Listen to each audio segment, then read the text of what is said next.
Well, Evan, today we have a lot of breaking news, and the biggest is that of Dog the Bounty Hunter, which you're the one who broke that news to us. Thank you, everybody who's tuning in with us today. Go ahead and comment. Where are you watching from? Yesterday, we literally had people from all over the world watching our live stream. It shook us because we were totally surprised that anybody wanted to join us, and we had thousands of people with us yesterday from all over the world, and so thank you for joining. Put in the comments just so we can get some conversation going. Where are you watching from? And then, Evan, go ahead and break the news to us about Dog the Bounty Hunter. So we have video coverage showing that Dog the Bounty Hunter was at Brian Laundrie's house. I know a couple of days ago, there was rumors going around that the Dog the Bounty Hunter was giving his expertise about the way that he would go after the manhunt.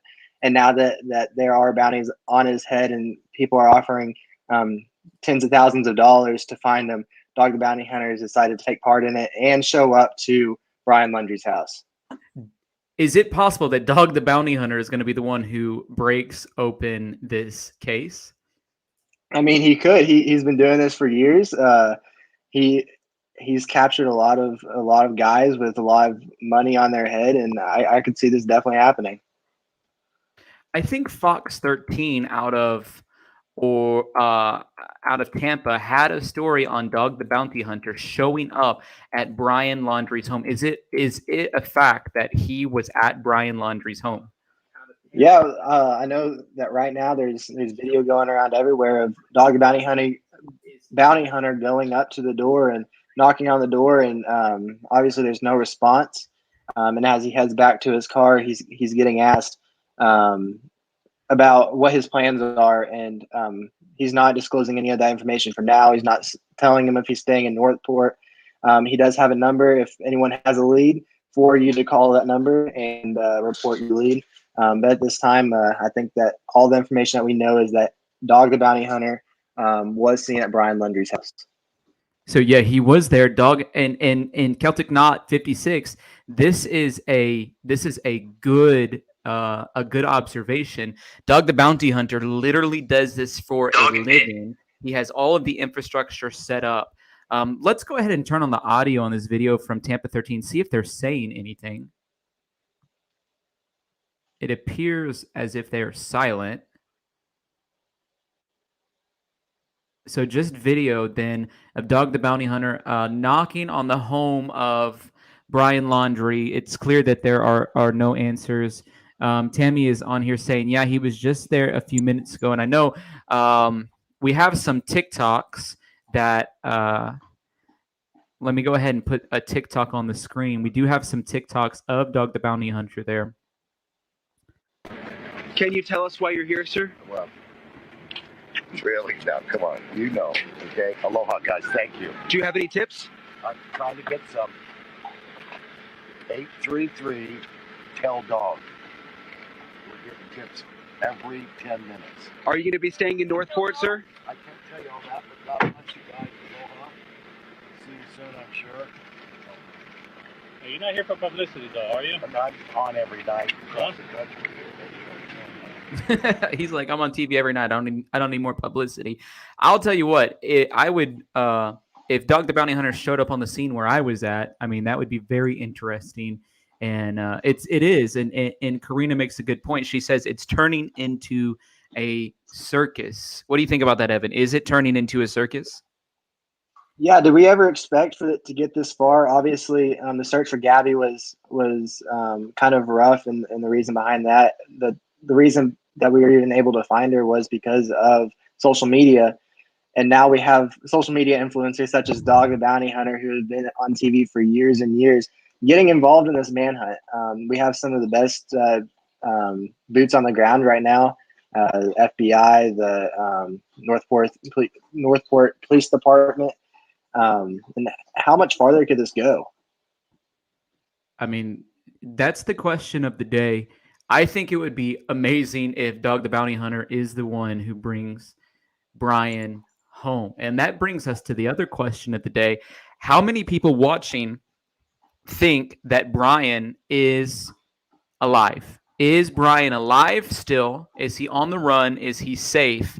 Let us Let me know what you think. Comment in the comments if you're watching on Twitch, if you're watching on Twitter, if you're watching on YouTube. Okay, let us know.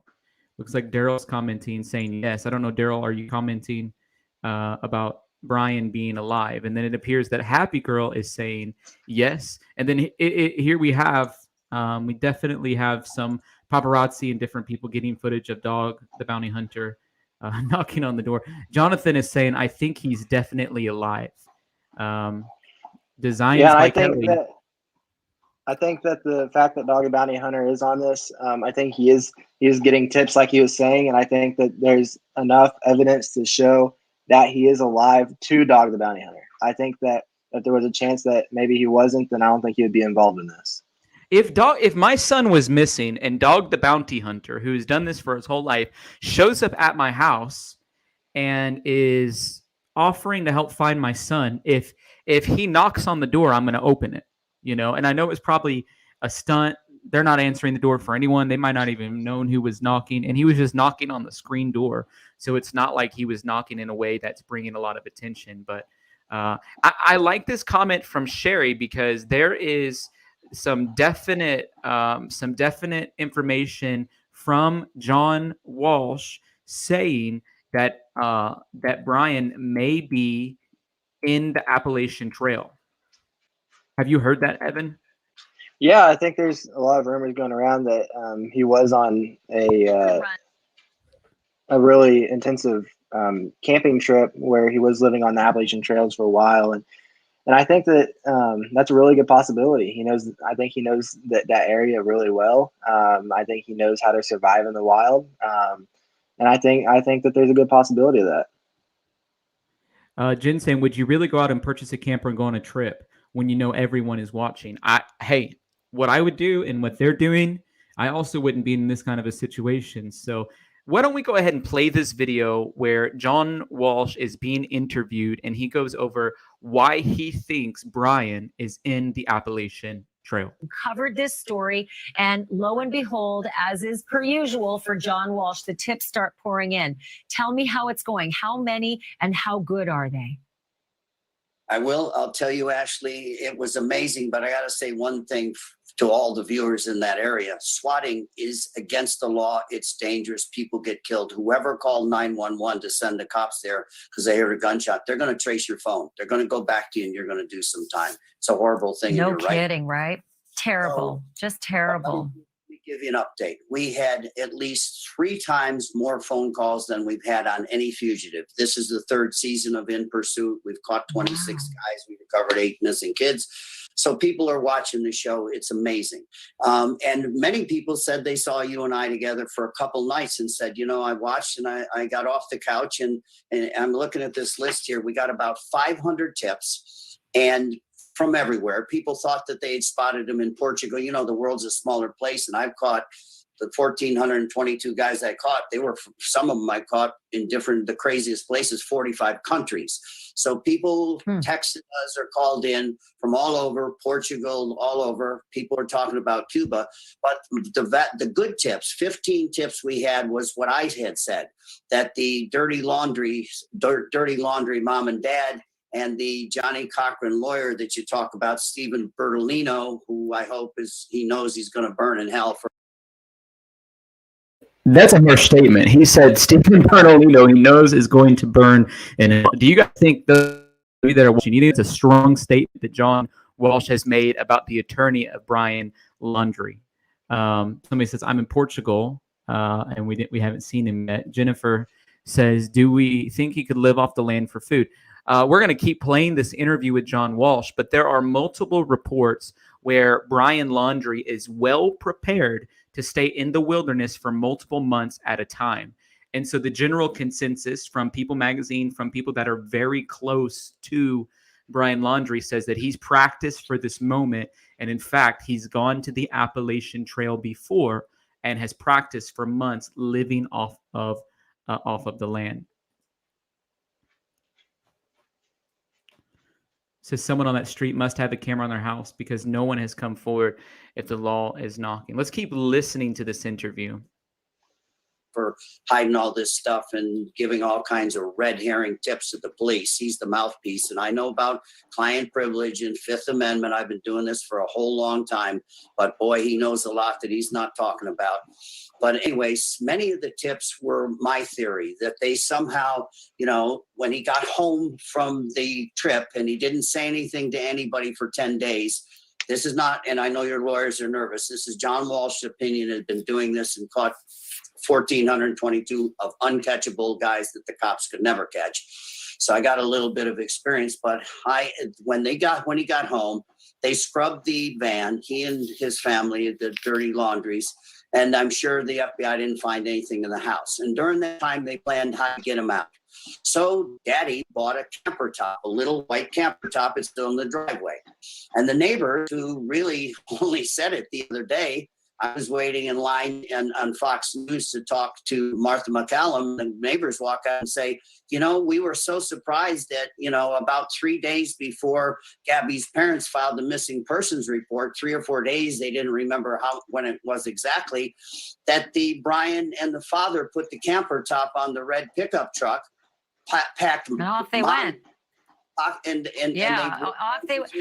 went. Strangely enough, on September 11th, the day that Gabby was reported missing. John, let me ask you something real interesting about a development today. Brian Enton just reported that this woman drove 60 miles to the Laundrie house. She doesn't know them. She didn't know Brian. She didn't know Gabby, but she came to knock that stake with those pictures of Gabby saying, "I once lived here." And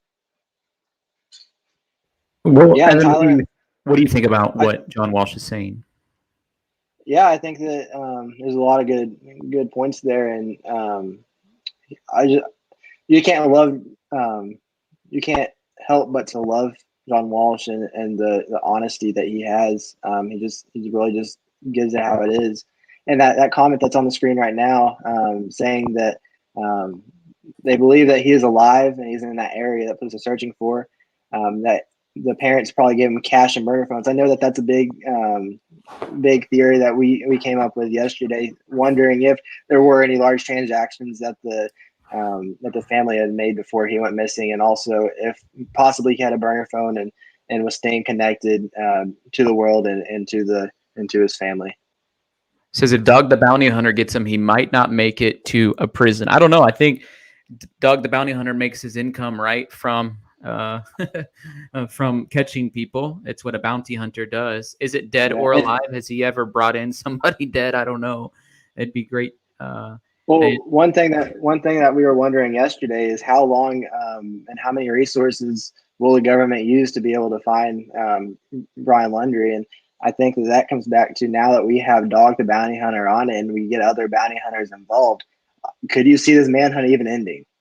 Well, I saw a report too that this is not now only a $20,000 or a $25,000 bounty. It has now increased to $125,000, and so so we're going to have a lot more bounty hunters involved with this manhunt. That just means more eyes everywhere, more people giving tips, more people asking for tips.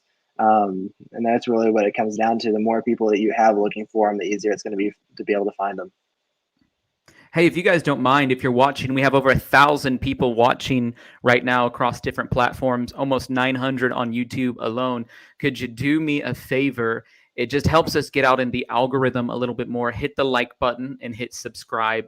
It helps send us into a projectile into the YouTube universe. And so that's really easy to do. Also, if you have any questions, a little bit later, we'll be allowing viewers to join us on our stream and we'll converse with you. But in the meantime, if you have any questions, go ahead and put them in the comments and we'll do our best to get to them. And I know we have moderators in there as well. This person says, I think he's going to come out tomorrow or Monday to take the attention away from Gabby's memorial and funeral. If he's a narcissist, as they say, that is very plausible that he could be trying to get attention onto himself. Yeah, and I saw that on the news today that Gabby's memorial, I believe, is for tomorrow, and the parents are asking that in lieu of flowers, they've started a foundation for her. or because of her that that they would rather people donate to. Yep. Jen says, but he stayed there until she was reported missing.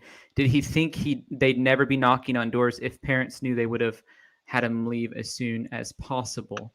And then it says, sounds like a sketchy lawyer was hired. I think one of the most interesting things that we did yesterday was go over the Gabby timeline. And I think it would be worth our time to do that today, because there's something about understanding exactly what's happening on this timeline that helps us get into the mode of understanding what's going on inside of this case.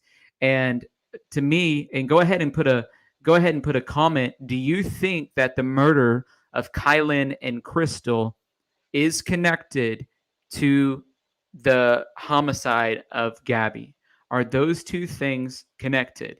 When we look at the timelines, there is some definite overlap between the two. Okay. And as we read just through this timeline, we immediately see that Kylan was working at the Moonflower Co-op on the very same day that there was a call where Brian had slapped Gabby right outside of the Moonflower. So many people are saying no. What do you think, Evan? Should we make a poll out of it? I want to know. And just see what people think. Yeah, I think we should go and make a poll about it. See what people think. I think that it is very weird how there is kind of a trail of people that is appearing dead as possible sightings and places that Gabby and Brian were located. It may just be a weird coincidence, but it's something to raise suspicion. Yeah, dog. People are saying dog. Do we believe the storage unit story? Evan? I think that there's a lot of red flags in it. What was so important for him to come back? Why did he leave his camping trip whenever it was supposed to get over just a couple months later? I think they're all red flags.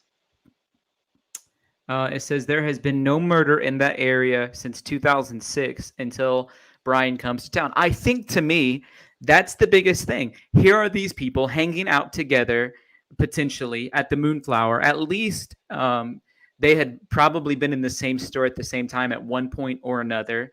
And we don't know where Gabby and Brian was at on the 10th or the 11th. It's possible they had spent some time in Moab and just enjoying that area. There's lots of van lifers there. There's a whole community. The Moonflower is a store. It's a grocery store, co-op store that is sort of built for people that live that lifestyle. And so there's lots of those types hanging out there.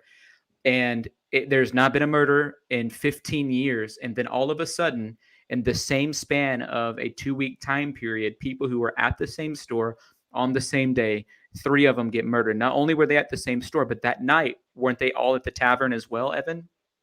Yeah, I believe that's what's been said, is that they were all at the same bar. So, I mean, to me, that's pretty intense to think about it like that. Like, they're all at the same place.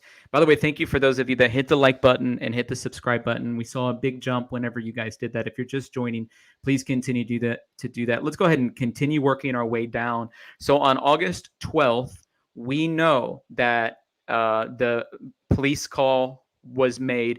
And I was reading the police report yesterday, and it says the police officer wrote at the end of the police report, it says that the guy who made the report was scared, that he feared the worst for Gabby. That's what the police officer wrote down. And he wrote that on August 12th and turned it in on August 13th. So to me, that's really telling.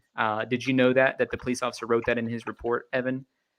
Yeah, I think that there's some mixed signals between the interactions with Gabby and Brian at the when they got pulled over, and then also the police report. I think that they did. I think that they were apparent that there was a toxic relationship and there's some manipulation going on. Yeah, I believe that everyone was worried about Gabby in the long run. I'm going to go ahead and I'm going to share this police report, and I'm going to read just the bottom part of it, because to me it's so telling. And it says this. It says, after evaluating the totality of the circumstances, the police officer says, I do not believe the situation escalated to the level of domestic assault as much as a mental health crisis. We knew that part. And so the police officer says, I then determined the most appropriate course of action would be to separate the parties for the night so they could reset their mental states. Accordingly, I was able to contact Safe Haven, get Brian a hotel room for the night, and I instructed both Brian and Gabrielle to take advantage of this time apart, relax their emotions, regain control of their anxiety. And then it says this, around 1900 hours at 7 p.m., I went to blank where Christopher lives. So he went over to Christopher's house and had him fill out a statement. And it says this, Christopher told me he was not sure what had happened, but here's the part nobody has said. I've not heard anyone else say that, and I've been paying a lot of attention. But he feared the worst. When is this report written? August 13th. When did Gabby die? August 29th, we think. Okay, August 28th or 29th. Okay, so this police report was preemptive 2 weeks. He could sense it and he could see it that something wasn't right. And I've been in a lot of situations where I've seen crazy things happening, right?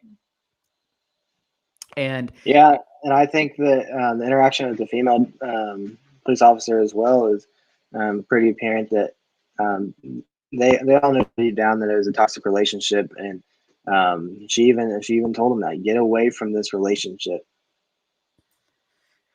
so this report was sent on August 13th. Chris files a report and says, hey, I'm fearing the worst, which to me is telling.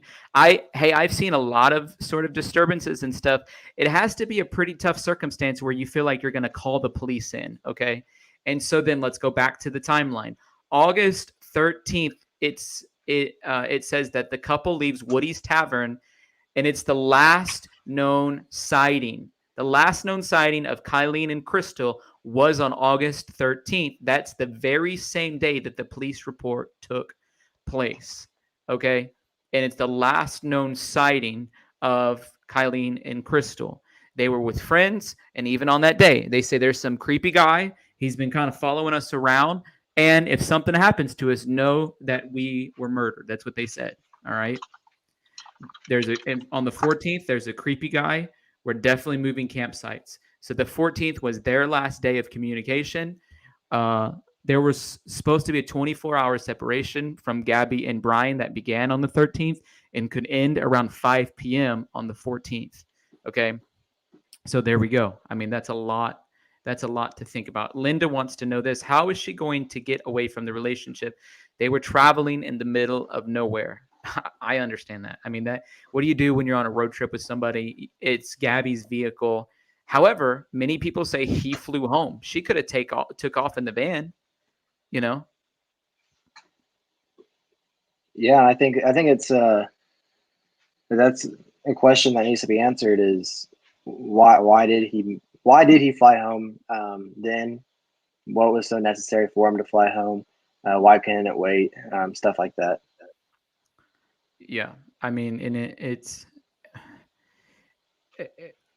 I've been in situations too where you feel like, man, there's not a right answer. There's not a right answer to this. How do I get out of it? And it's just a really difficult situation. Ella says, I really believe he did it after finding they have an app where they all hang out. They definitely know these girls. And again, what's that app called? If you know the name of the app, can you put it in the comments? It's the app where people who are van lifers, they all have it together. Kylene and Crystal were full-time van lifers. They lived in their van full time. They worked in Moab. We know that, Moab is exactly where Brian and Gabby were hanging out together at. And so there's this big sort of connection of energy between the two. Everybody's in Moab, and there's an app where when you are places, you can find everybody that's in the van life. And so, Ella, that's a great point. Let's check the poll and see what people are saying. It is 58% yes, 57% yes right now, and 43% no.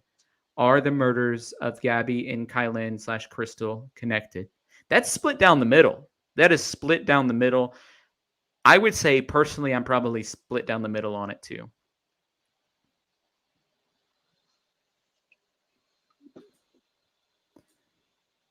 There's the scene. There's a lot of good there's a lot of good comments coming down, and Scott said the app is called Dirt, from what he's heard. I also saw one comment earlier on mentioning the bounty. Since Brian actually hasn't been arrested, he doesn't have a bounty on him.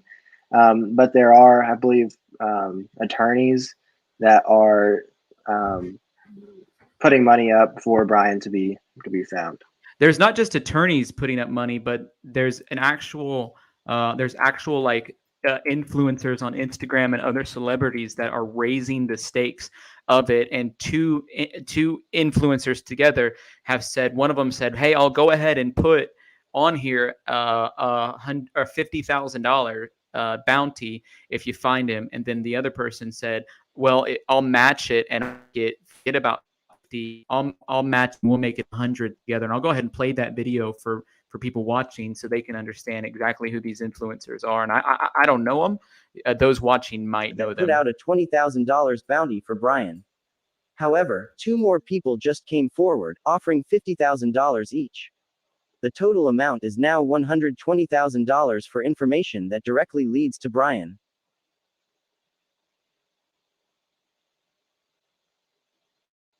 So Sean Now, Wallen new and Ryan details about that Upchurch. tragic accident at a popular tourist site. A woman killed. So Evan, I don't know who those people are, but maybe you do. Is Ryan Upchurch the singer? Yeah, I know who Ryan Upchurch is. And I saw that post earlier on today. And that it's just crazy that social media has really went up above and beyond for this investigation. From the beginning, if it wasn't for the footage of that Red, White, and Bethune got of the van, who knows if Gabby's body would have been found yet. And I think that this is the future for future investigations, and it just shows how much the social media can do. Hey, if you're watching, earlier when we had about 900 people watching, I asked you to hit the like button. And when you guys did it, we jumped from 900 to 5,000. And so if you're watching, can you hit the like button and hit the subscribe button? One of the things that does is that helps us hit the YouTube algorithm. So if you hit the like button and you hit the subscribe button, that allows us to hit the YouTube algorithm. We want to encourage, if you like the content that we're creating, we want to continue creating it. You can send us a Cash App.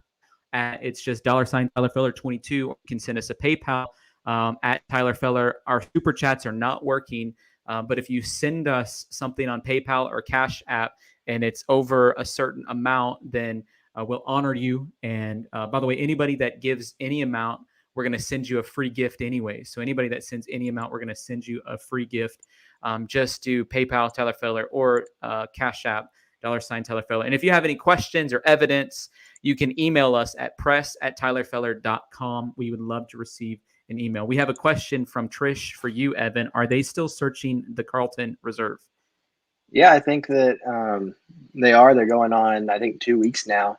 And I know that yesterday it was said that they have spent over $1 million on the search. And that was the big question of, okay, when do they stop using resources for it? And there's also a lot of concern of, is he even in the reserve, and why are they searching the reserve? Right. And I think that a big reason that they're still searching a reserve is for potential evidence, and that they're spending that much money and resources on a manhunt searching in one area. They must be fairly confident that he's in that area. Thank you, Designs by Kelly. Donate to PayPal Tyler Feller if you'd like to donate to keep this site going on the hunt. And listen, we have one major motive here. We want to help bring justice for Gabby. And so we're doing our best right now. What you're seeing is a live look from Fox 35 Orlando outside Brian Laundrie's home. And maybe if Dog the Bounty Hunter was to arrive again, or maybe even somebody else, we would have access to be able to see that. So we got a live view of Brian's home coming on. I got some other videos I want to share with you in just a minute, but I want to keep my eyes peeled for just a second on this Fox 35 live view of Brian's home. And it's interesting with Dog the Bounty Hunter showing up, knocking on the door. It's like Lovewind says, Dog the Bounty Hunter rocks. It's time. He handled a big one for all the right reasons. And As a pastor myself and somebody who's in the faith community, I know Dog the Bounty Hunter is a Christian, and I love his integrity. You can look at the way that he tries to model what he does, and I really believe that he's authentic and wanting to help bring justice for Gabby, as is John Walsh. John Walsh has been a huge help. Let's see, Dog is great. It says, is everyone from Scott who thinks Brian might have been struggling with his sexuality? I don't know. I don't know about that, but I know if I did a side-by-side image of Chris Watts and Brian Laundrie, there's a lot of familiarity between those two. What do you think, Evan? Have you done the side-by-side of Chris Watts? Actually, I haven't done side by side. I've seen a lot of comments comparing them, saying that this is really giving Chris Watts vibes, and it's possible. It's possible that there's some similarities in them. There's definitely some similarities. Here's a side-by-side image of the two from The Sun that The Sun posted. I don't know why. Can you guys see it? They look awfully familiar, and Chris Watts was the one who murdered his wife, Shanann, and then proceeded to also murder their children. So to me, when you look at them, there's some physical similarities, but there's just a general vibe about the two. By the way, Lori, thank you so much for sending us on the Cash App. Thank you so much. We're going to go ahead and accept that Cash App. Thank you so much for honoring us in that way. It looks like somebody is walking down the street in front of Brian Laundrie's house. That is interesting. The Van Conversion says, if you don't believe me, think about this. Why would someone sowing experience just all of a sudden beat someone to death, especially someone had plans, any illness or evil? I don't know that either. Why would anybody want to do that to somebody? You have to have some level of mental illness to want to do that. Yeah, and I'm going back to talking about Dog the Bounty Hunter from a little earlier. If you follow Dog the Bounty Hunter at all, you know that he has such great intentions, and he tries to find the best in people. And I can just only imagine that this investigation, just seeing how sweet of a person Gabby was, and the fact that she was in an abusive relationship and part of manipulation, you can just me myself, I just hurt just thinking about it. I can only imagine what Dog the Bounty Hunter is thinking about this, and I think that's a big reason why he decided to do this manhunt. There's a psychiatrist who analyzed Brian Laundrie's behavior, and I wanted to share it with everybody. And please, as you're watching it, type in your comments. I want to know what you think, and hit the like button and subscribe button. That helps get us into the YouTube algorithm. And Aaron, obviously this is, psychology from the couch, but what did you learn? What did this gentleman or woman say? Well, the psychiatrist starts by looking at Brian Laundrie's actions, and we have an idea of what he did following Gabby's death. We know that he drove her van all the way back cross country to Florida without her. We know that he's also now accused of using someone else's debit card after Gabby had died. We just don't know whose debit card that was. And then almost as soon as she was reported missing, Brian Laundrie. I want to say this. We know as a fact, I'm just going to pause it for a second. We know as a fact that Brian Laundrie was using Gabby Petito's debit card. I know that as a fact, and I made a video on it. I went to the store. It happens to be in my hometown where Brian Laundrie stopped, and he went to the Casey's General Store and used Gabby Petito's debit card to not only buy a fuel purchase, but to also withdraw cash out of the ATM. And I went and I asked the manager personally myself if that took place, and she confirmed to me personally that it took place. And so I know as a fact that on August 31st, he was in Benton, Illinois, which is where I live, and Brian Laundrie was there withdrawing money from an ATM and making a purchase. And so this guy says, we don't know if it was debit card. Well, I know that because I confirmed it through conversation. And not only did I confirm it through conversation, but a family friend went on an interview for News Nation Now and also confirmed it. And so there's a little side fact that you guys maybe didn't know, or maybe you did know, but now you definitely know. Let's keep watching this video, Evan. Disappeared not to be heard from again since. So experts have been asking, is this someone who seems like they would take their own life, or is this more like somebody who would take off?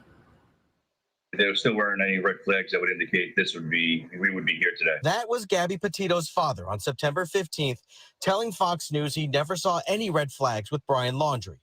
But the public, what's going on? How come you're crying? Has now seen plenty. That includes Dr. James Heisman, a renowned Florida psychiatrist who's currently writing a book on personality disorders. This is pretty much something that happens in America and around the world, pretty much under the radar. Dr. Heisman says it's improper to diagnose Laundrie from afar, but he says the reports and video show signs of narcissism that led to an abusive relationship with Gabby. And it's now on display for the world to see. Everybody sees the real person. And I was apologizing to him. A 911 call led up to this interaction with police in Utah. Here's what the caller told police. What were they doing? We drove by and the gentleman was slapping the girl. Minutes later, Gabby can be seen sobbing as she talked with officers.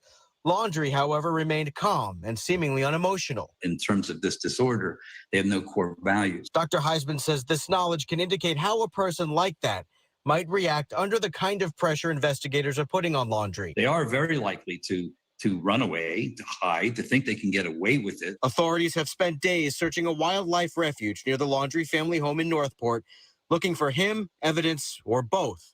He's the only person of interest in Gabby's homicide and has been missing since September 14th. Dr. Heisman says even narcissists reach a breaking point. This is a time when self-harm issues or suicide can be triggered. And that brings him to the question many are asking. Is Laundrie alive or dead? Dr. Heisman says that likely depends on the extent of any possible personality disorders. There's a lot of pointing fingers. I didn't do it. I'm not accountable. But there's also those times alone when you can't deny that what's happening in my life is entirely falling apart. And narcissism.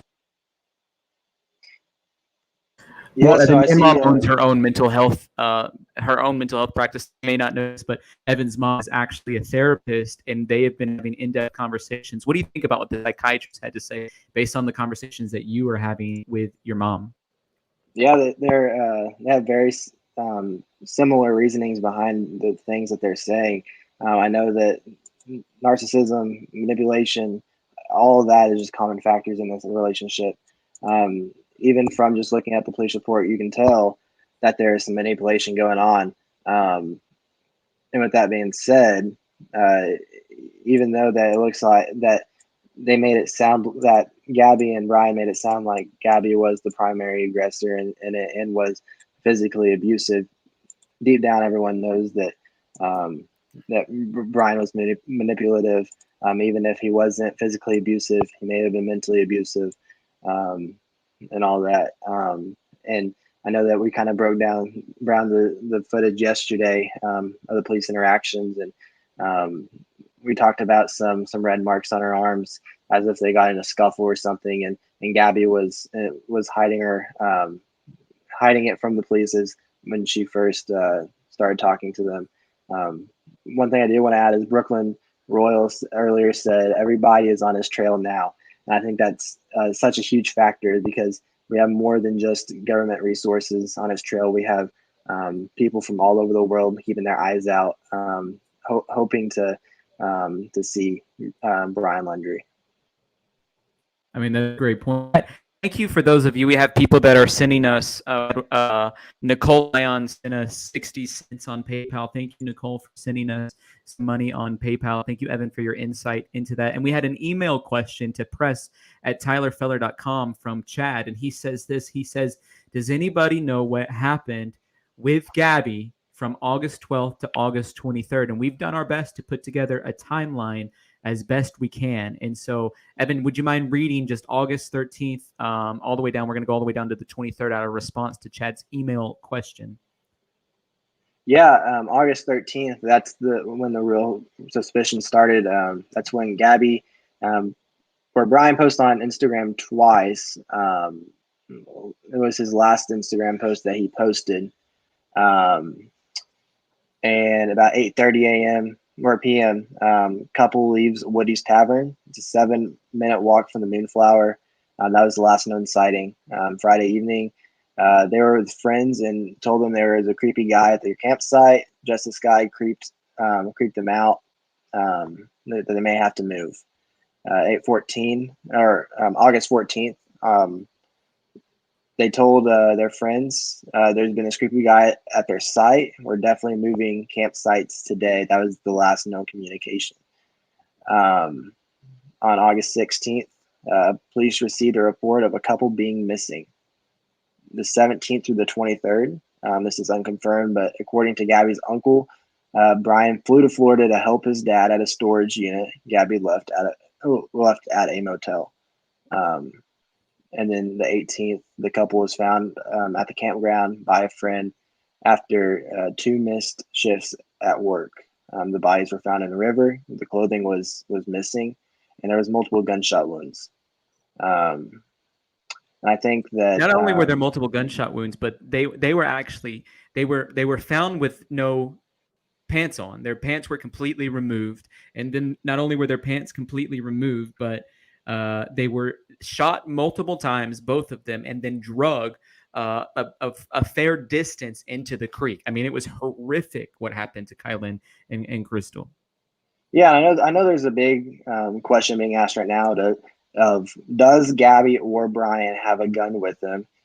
Do they have any guns that are licensed to them? Are they conceal or carry? I know there's some allegations going on right now that Brian was had a concealed carry permit, and I don't know if anything's confirmed on that or not. But if anyone in the comments knows if that is confirmed, go ahead and put in the comments. If you have a link, go ahead and post it, and we'll try our best to see if there is any confirmation.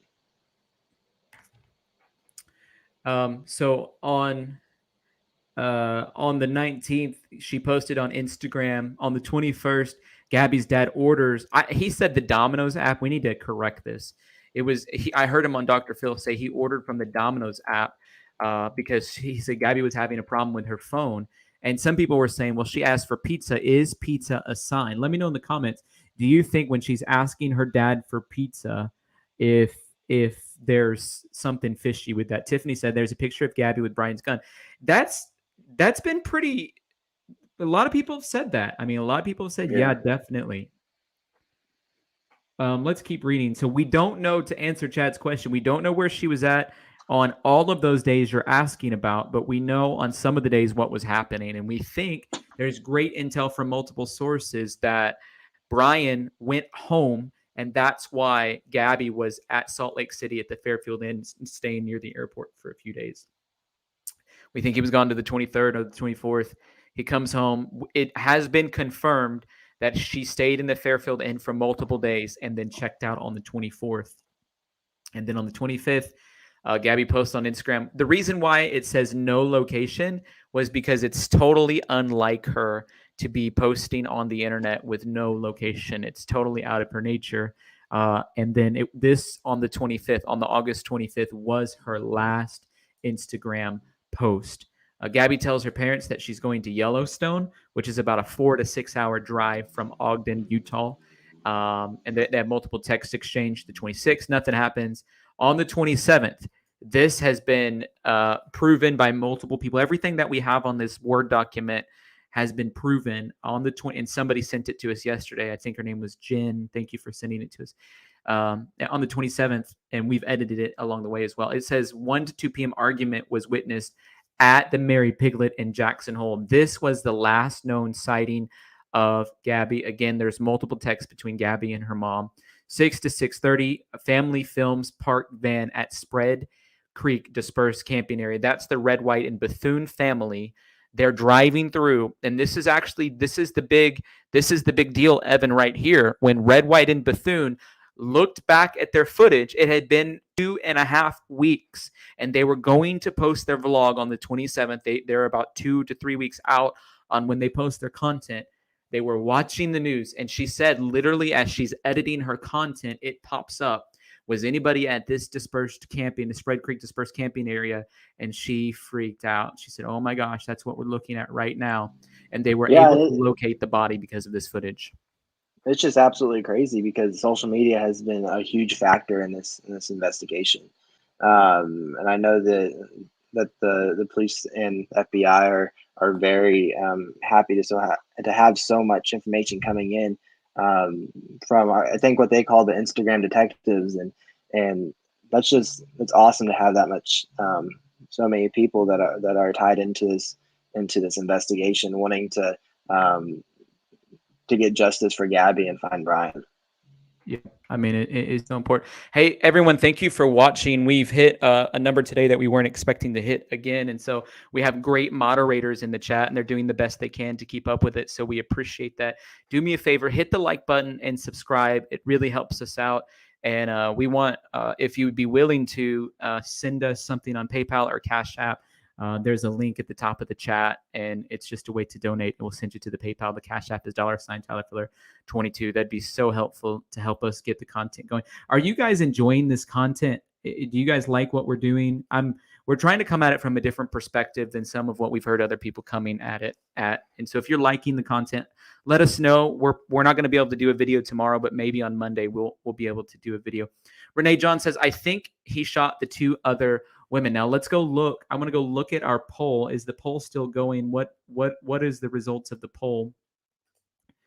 We already ended the poll. It was right down the middle. It was 54 and 46 on that. Just a psychopath. I wonder if he shot Gabby and he had $200 cash to give a hitchhiker ride to people. He used Gabby's card, so maybe he got cash from the dead girls. I didn't think about that. I mean, was he in a financial situation and then he's trying to get cash, and so he had $200 cash because he got it from the girls. Somebody had sent me an email in the middle of the night, like at 5 a.m. this morning, that said Kylene and Crystal had marijuana, and I believe that marijuana purchases need to be done in cash in a lot of these states, and so it's possible that they were purchasing it with cash. Word is Rose was there, and Rose and Brian was having an affair. There's some speculation about that. I don't know if it's confirmed that she was there. If you can confirm it with me that she was there, I would like to know that. But there definitely is some suspicion that something was going on between Rose and Brian. Yeah, I know that there was some possible sightings of what looked to be Rose and what looked to be Brian, and I know that's the rumor mill's stirring, and really they're trying to find any connection, any path that Brian may have took, and the reasoning behind it. First one says, Gabby stated during the police stop she doesn't drive long distances. She is reliant on her killer. She did say that. She said, well, he usually does the driving, and it's in more ways than one, she had become completely codependent on this narcissist. She was the narcissistic supply for Brian, and then on top of being the narcissistic supply for Brian, she took the blame for everything. He was the hero always, or the victim, and she was either the one that was causing the pain to him, or she was the one that he was saving. And so it's without a shadow of a doubt that in more ways than one, Gabby was reliant on Brian. Yeah, and Tyler, there's a ton of comments coming through saying he is alive, and they're kind of wondering where he is. Some are saying he's south of the border. Some are saying that he could be anywhere in the country, and I think that that just really pinpointing the path that he took. Any possible sightings, trying to link them to him, is anything that we can do to figure out where he is. She says, absolutely, Tyler. Gabby was his supply. And I've studied narcissists a lot, and I understand sort of how they work. And if you cut off their supply, they get irate. And they sort of feel like, if you cut off my supply, I'm going to come at you and I'm going to embarrass you.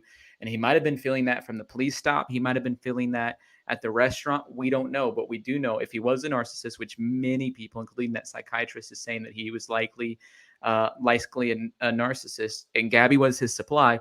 If Gabby made the decision to no longer be his supply, there's going to be major issues in that relationship. Okay. People are wanting to know who Rose is. If you're not up to date, explain who Rose is, Evan.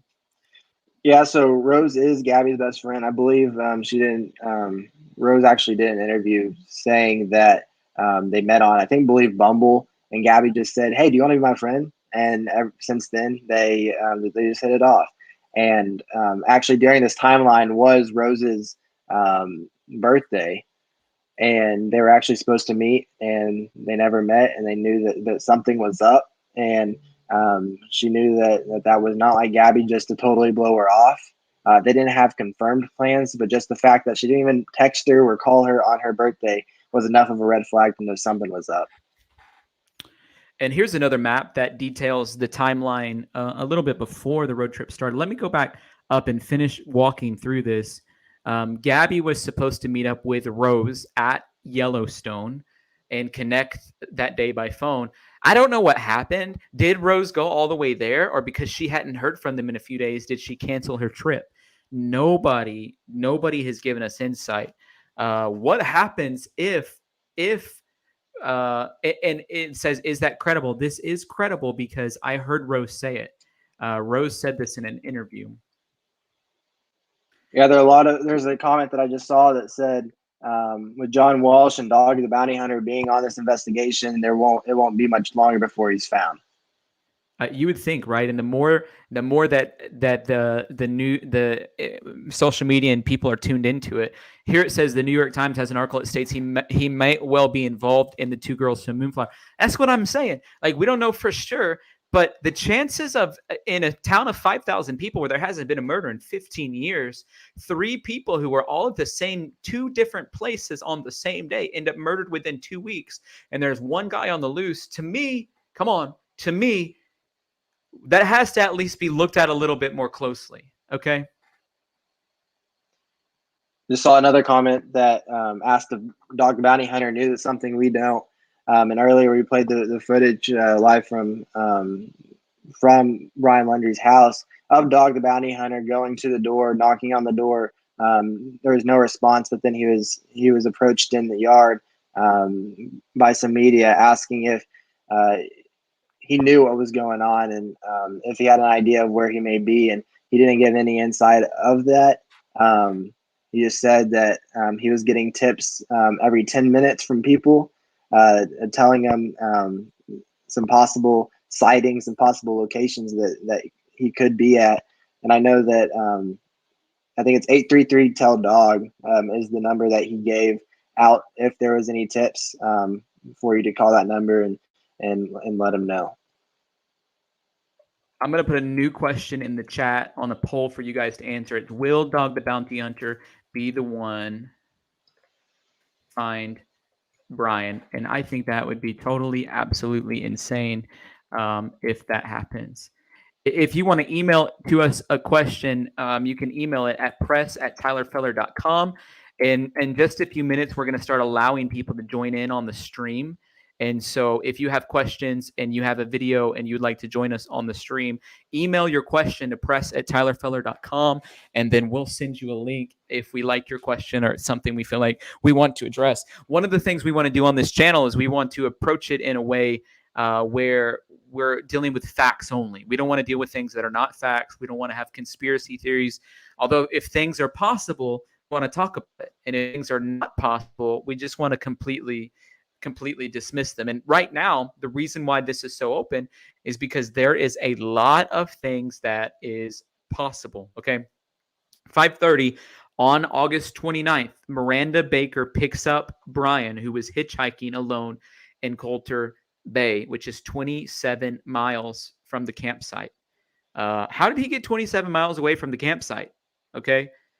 At 6:15 p.m., Norma Jean, I think she was either going to church or coming home from church, is what Fox News says, picked up Brian again. It's the second time that he's with the hitchhiker, and he's dropped off at 6:30 at the Spread Creek Dispersed Camping area. August 30th, Gabby's parents receive a text. No service in Yosemite. Yosemite is not the same as Yellowstone. I was in Yosemite this summer. It's on the other side of northern Nevada. You got to go basically to Reno or Lake Tahoe into California. There's Yosemite. Okay. Yellowstone is in a completely different place. Okay.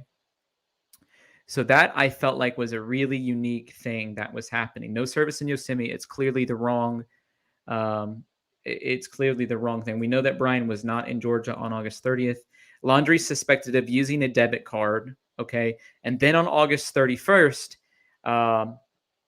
he stopped at a Casey's General Store in Benton, Illinois, which is where I live.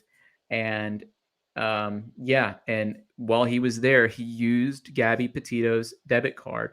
And in fact, I confirmed this story with the manager and went over it with her in depth. Yeah, and there's I know I'm looking at the voting poll right now, and look at 776 votes coming in, figuring out if Dog the Bounty Hunter will find Brian or not, and what the majority is. And there's a lot of questions or a lot of statements that are saying that the FBI know more than what people think, and I believe that's absolutely true. They want to keep the integrity of the investigation. They don't want anything to slip up and give Brian an idea that they may be on him. But I think that they have him in his sights, and they're just trying to find him. We keep getting comments and asking who Rose is. Rose was Gabby's best friend in Florida. Now, I went to the Casey's General Store and I interviewed the manager, and I didn't feel comfortable putting her on the video, but I filmed the Casey's General Store in which he stopped. I want to play that video for you guys. I want to play it for you now so you guys can hear what I heard and see what I saw whenever I went to the Casey's General Store. It's a short video, but this is a video that I made personally.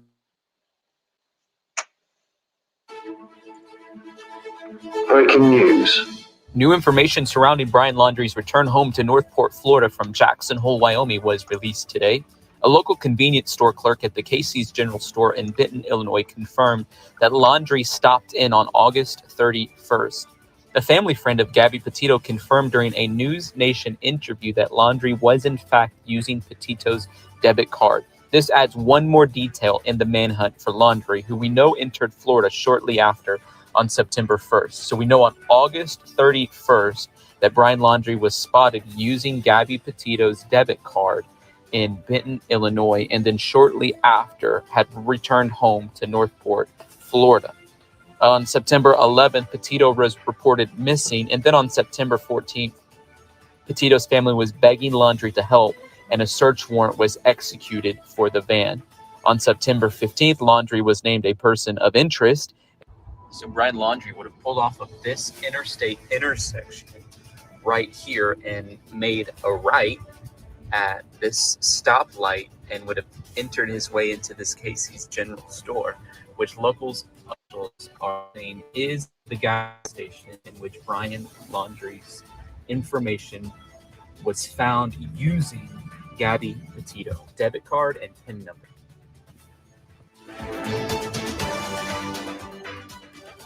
There's the thing about Dog. Dog does have a lot of contacts. In fact, the Tampa News down there in Northport has come out with a new video talking about this right now. I want to share it with you.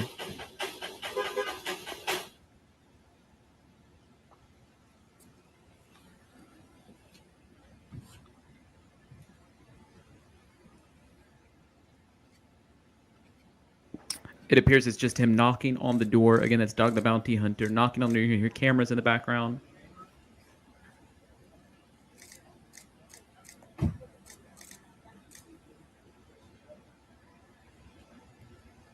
Brian was seen September 10th with his sister's husband. That's a great point. But if you've ever seen a picture of Jason Lucix, however you say his last name, he's a larger male of a different ethnicity, and so I don't think he would be able to use his identity. Yeah, if you look, you can see that Dog is taking the dog approach right now. He's if you've followed Dog the Bounty Hunter at all, you know that he's very well respected, and he was knocking on the door. He wasn't trying to be forceful in any way. He was respecting them not deciding to come to the door right now, and he knows he's going to have to take another way to get there. So yeah, I think that the Dog has his own game plan right now, and I think that he's going to follow the game plan until he's able to bring justice for Gabby. I agree. Like what Rip Stacks is saying, like, man, you gotta have some major cojones just to walk up and start banging on the door, and he's like, we're gonna do what I can to find this guy. And I kind of, when I was watching the video in silent mode, I thought it was a quiet knock, but hearing it, we know that this guy filming it is on the complete other side of the parking lot, and so we're hearing a pretty big knocking. We have a question from Scott. You mentioned last night, please reiterate donations people are making are partially donated to Gabby's family. Some comments are you're monetizing from Gabby. Not the case. In fact, I didn't make any money off of yesterday. All the money that came in, I gave half of it to Evan, and then I gave the other half of it to Gabby's family. So we're not doing this to make any money at all. However, it does make you feel connected to what we're doing, and I think it's important to support content creators. When you see people, not just us, but people that are spending time and energy, it costs a lot of money to have the setup that we have to be able to do this. There's some costs associated with it. So I think people should support content creators. However, I mean, I literally gave all the money away that came in yesterday. It wasn't much, but thank you, Scott, for saying that we're doing a portion of it to Gabby's family. We're covering our costs in some of it. But we do want to give you the opportunity to PayPal Tyler Feller, Cash App $sign Tyler Feller 22. In just a few minutes, we want some of you to join the call with us. If you're interested in joining the call with us, email press@tylerfeller.com. Email press@tylerfeller.com. Yeah, and if you take a look at how Dog Bounty Hunter was knocking on the door, he wanted to make sure that that he was heard and they knew that he was there. Even though that no one came to the door, he made his appearance. Later on, you can see he's getting approached by some media as he's walking back to his car, and he states that he's getting tips and he's doing his best to find Brian. I want to go back the scene outside of Brian Laundrie's house and just allow that to be playing in the background as we continue on a stream. If you have questions, please post them. That way we can see. What do you guys think Dog would say if they would have answered the door? I think he would say, "Hey, I'm here to help you find your son," because it came out that the parents were worried that in a most recent news article, it came out that the parents were worried that Brian was going to commit suicide. And so if I was in Brian's situation, and I've been in not this major of a type situation, but where I thought somebody was going to injure themselves or hurt themselves, that's sort of the approach you take, regardless of if they've done good or bad. If I was Dog the Bounty Hunter, I would say, "Hey, I know you're worried about your son. I know you feel like everyone around you is an enemy. I want to help you find your son. Can we partner together to do that?"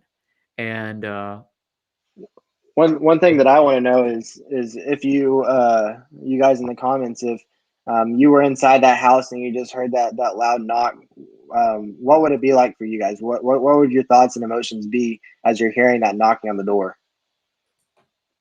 Yeah, that's good. What are you thinking about? Okay, if we're going to start allowing people to join the call, if you want to join the call, email us. If you join the call, what I want you to know is you need to have your YouTube on mute. And if you have a camera, have your camera on. You definitely have to have a microphone. And then another thing that you have to do is have good conversation. Okay, be able to have good conversation. So I'm sending the link out. I'm having quite a few people starting to email in saying they want to join the call, and we're emailing out the link now. We'd love to have you join the call with us. If you want to be a part of that, email press@tylerfeller.com. What you're seeing right now on your screen is a look from Fox 35 Orlando of Brian Laundrie's home, and what we'll be able to see is if something crazy shows up on the scene, if Dog the Bounty Hunter or who knows who else, Kirk Cameron or Steven Seagal or whoever else might show up on the scene. We want to be able to see that. Hey, if you're watching now, we're starting to lose viewers. We've lost about 1,000 viewers, and I don't know what happened to them. One of the best ways you can help us is hit the like button and hit the subscribe button. That shoots us out into the YouTube algorithm, okay? And so we want to be able to join the YouTube algorithm. Somebody was saying Brian's mom. It says, what? Brian's mom called the cops on Dog. Do you think that happened? Is that confirmed? Is that a confirmed thing that Brian's mom? I have not heard that 100%, but we can check. I mean, it's a news story. We literally found out about Dog the Bounty Hunter. It happened. It's 5:05 p.m. Central Time Zone now. It happened about 30 minutes before we got on this call, and so it's a really new story. It's a breaking news story. I seriously doubt that you can get the cops called on you just for knocking on the door. Here's another question. Some people are saying he's innocent, and the Utah cops did, and Brian's afraid to come out with it. How many people think Brian is innocent? Does anybody actually? How many people on chat think Brian is innocent? Okay, it looks like we have a guest joining us, and I don't know how to pronounce your name, but thank you for being with us. Do you think Brian's innocent? Gabbis, is that your name? Can you hear us? Yeah, I can hear you guys. Do you think Brian's innocent or guilty? Oh, he's absolutely guilty, and I think if you just break down the timeline very easily for people, if you go back to the Mary Piglet, apparently that girl said that Brian re-entered the Mary Piglet 4 times. I don't know what person on this planet, even in being upset, would go back into a restaurant to scold the waitress and the manager 4 times. That just shows the level of intensity he was at that point. And so that was at 2:30, I believe. And then after that, the Red, White, and Bethune have the video in the Spread Creek campground. So he must have been really pissed off after he left the Mary Piglet. They camped, and that was not that long afterwards, because I think the Red, White, Bethune went by the Spread Creek at 5:30. Yeah. So there's a picture of, if you look at the slow-mo cam of the van when they drive past, there's 2 sets of sandals and what looks to be a gun on the far side of the van. It's crazy hard to see, but it looks like the same gun that Gabby was holding up in a TikTok or something. So it looks exactly the same. I saw that. That picture was too blurry for me to get to the point where I would say that was. Yeah, no, I agree with that. But then if we stay, kind of anchored in on the 27th, Brian, I think that's the day that he did it. So, and I think it was right there, probably right after the big fight from the Mary Piglet. And then I think when he went across the river, because her body was found 300 yards across from where that van was parked. Yeah. And so I think he just probably beside himself, and he just started walking up that river. And he's apparently okay with hitchhiking, so he doesn't have to walk that entire 29 miles to Coulter Bay. He could have gotten out where the river gets close to the road. But where that first girl picked him up at Coulter Bay, the shower area and the store, those 2 places, if you go to Google Maps, they both have video cameras inside. And I actually just called the store and the shower place, and they said that they've got the FBI's already looking into it. So that's great. That was awesome. So then I think what happened was Brian got picked up there at 5:30 on the 29th. I could see it taking him 2 days from the 27th to get up there to Coulter Bay, because it is a pretty far way. And from there, that girl gave him a ride back down, and they wanted to go to, I forget what it was called, but he realized he had gone too far, and that's why he panicked and got out, because he knew he'd gone past the Spread Creek turn.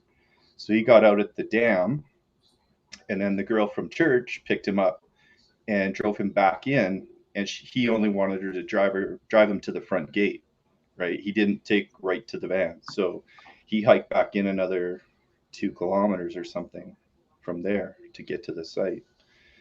And that's when he started his trip home. Yeah, we really appreciate all the comments that you're making. Everyone in the comment section is telling you how good you are, and really appreciating the timeline and the breakdown of your thoughts. Oh, great! Thanks, guys. Appreciate it. Terry, I just want to say this to you. Yes, that has been completely proven. Gavis, thank you for joining our studio. I sent a link out to several others that were asking to be on. All you gotta do is click on that link and we can join you. Terry, to answer your question, yes, we know as a fact that Brian went back to Florida. My name is Feller with an F, just so you know, instead of a K. But yeah, we know as a fact that Brian went back to Florida, and the reason why is, number one, I confirmed that at the local gas station where I live, where he stopped and used Gabby Petito's debit card. Number two, there's a license picture of his license plate as he's entering into the state of Florida. And then there's multiple eyewitnesses in Florida. And I agree with Lori. Listen, all we want is justice for Gabby. This situation, it's heartbreaking, and it's touching the hearts of so many people across America. And one of the reasons why is because people are relating to this idea of either dealing with DV or SA or toxic relationships, or dealing with narcissists, or even looking at Gabby and knowing she has dreams and hopes for the future that were cut way too short. And we see inside of her our own selves, our own friends, our own loved ones, and it breaks our heart. It breaks my heart.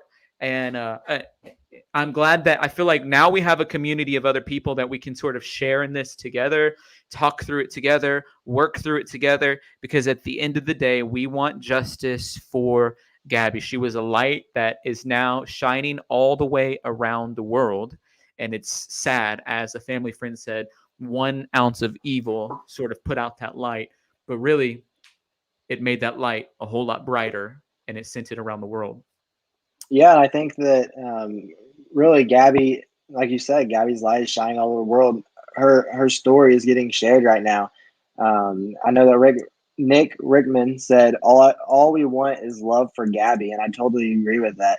And that's another reason that is everyone's relating to the story and is so invested, because it's just so easy to love Gabby. Looking at her social media and watching her YouTube video and everything like that, it's just so easy to relate and to love Gabby and her story. And Donna says, many of us have been with narcissistic, physical abusing partners who gaslight us. Yeah, I mean, that's totally true. Looks like we have another caller by the name of Tyler. That's my name. Thank you for joining, Tyler. I want to encourage you, if you're watching too, before Tyler asks their question, if you don't mind, hit the like button, hit the subscribe button. That helps send us out into the YouTube algorithm. And I want to encourage you too, if you wouldn't mind supporting this channel, if you could send something on PayPal or Cash App, that's really helpful. If you want to be on the live stream with us, email press@tylerfeller.com, and one of us will send you an email with the link to the call. Hey, Tyler, what do you have to say? Well, I don't even know where to start at. Can you hear me? Yeah, we can hear you. Your audio's cutting out a little bit. I muted my TV and stuff, but yeah, I just don't know what to say about all this. I watch all live streams on other channels and whatnot, and but yeah, I'm not for sure. I mean, I think they really do need to search their, their Dodge vehicle there, and I don't know, but it seems like it's all focused on the house. Are you talking about the van? No, I'm talking about the Dodge pickup right there on your live feed right there. Oh, yeah. That's one place I ain't seen them search. So, I mean, they keep going back to that residence for a reason. Right. Well, that residence is now labeled a crime scene, and we know that they took boxes and boxes and boxes of evidence out of that crime scene. We know they hauled off the Mustang. Ain't nobody hauling off that truck, and they should have, because the neighbor said they went camping in that truck along with that camper. And I haven't heard one report of them hauling off that camper looking into it. And if somebody's heard that, then I would like to know, but I haven't heard anybody talk about that. We have a comment from Best of Boxing Talk. It says, what about the autopsy? That would give us an idea of what could have happened. We know that according to the autopsy, there's 5 different kinds of deaths that people are labeled at the end of an autopsy. One of them is suicide, one of them is inconclusive, and one of them is homicide. This was labeled as a homicide, which means a secondary act by another human being injured this person. Okay. And so the best thing we know from the autopsy is that it was a homicide. However, the cause of death, the cause of that homicide hasn't been revealed. Yeah, and I know that with the results of the autopsy, I know that a lot of that they actually don't have to release. I think the cause of death really. I think it's more of in the family's discretion if they would like to. I think they're trying to be mindful of the family in the situation.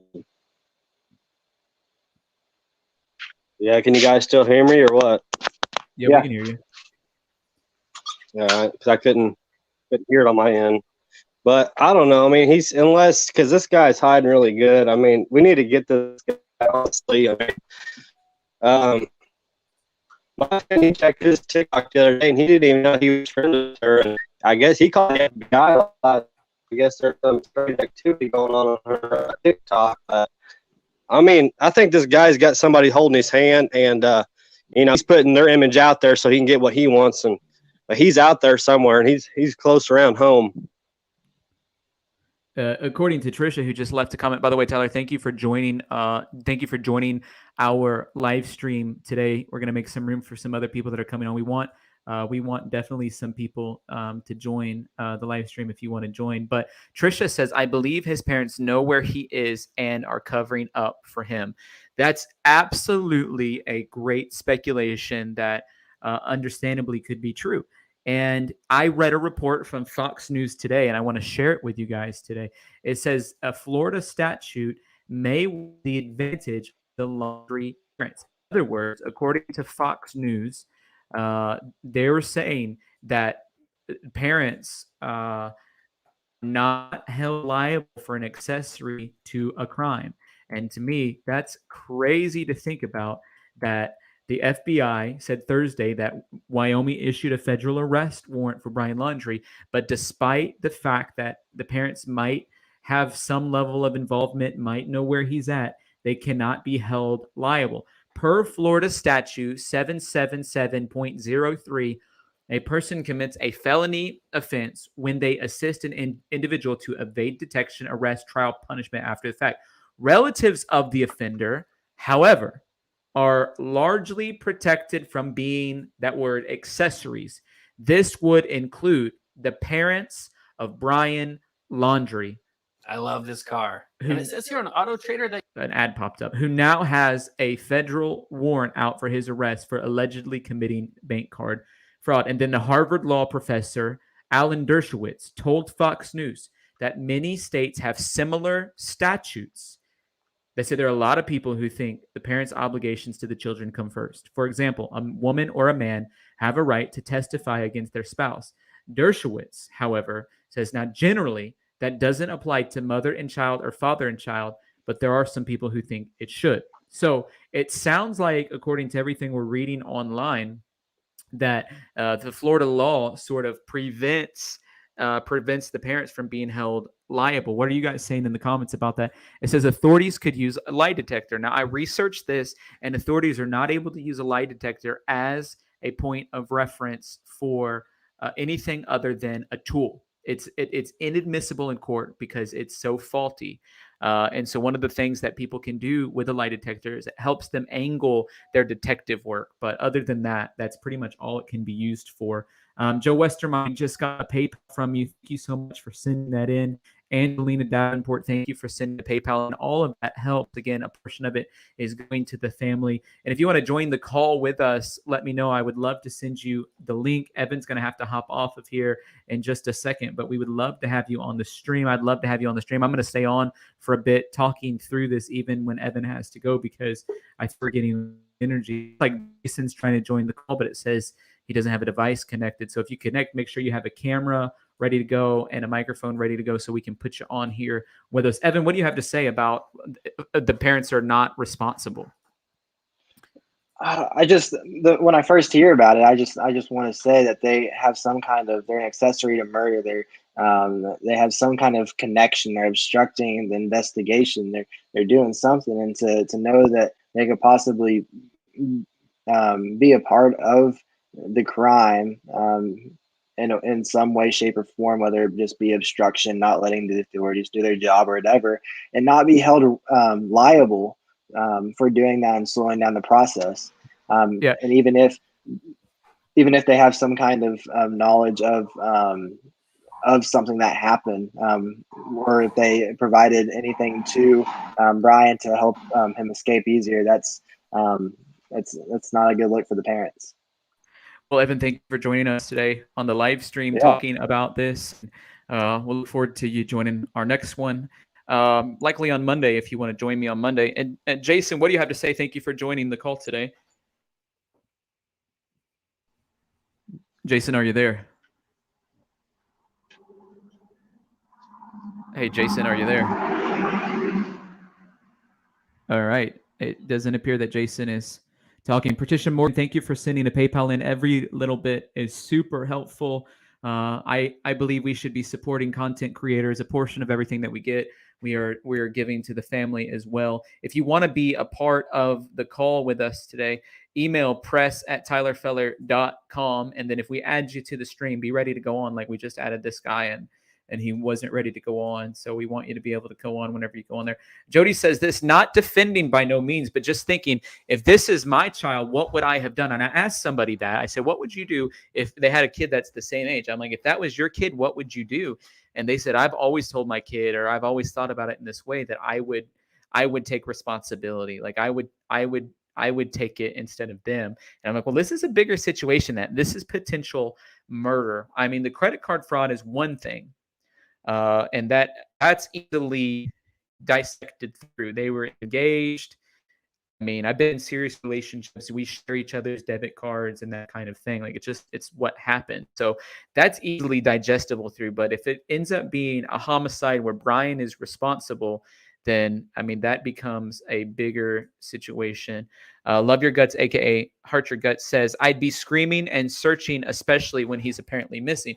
That's the part that I'm not understanding. Like if he's apparently missing, then we definitely need to be doing something about that. If he's missing, we need to do something about that. If you guys want to join the call, again, send me an email to press@tylerfeller.com. I'd love to have you join the call.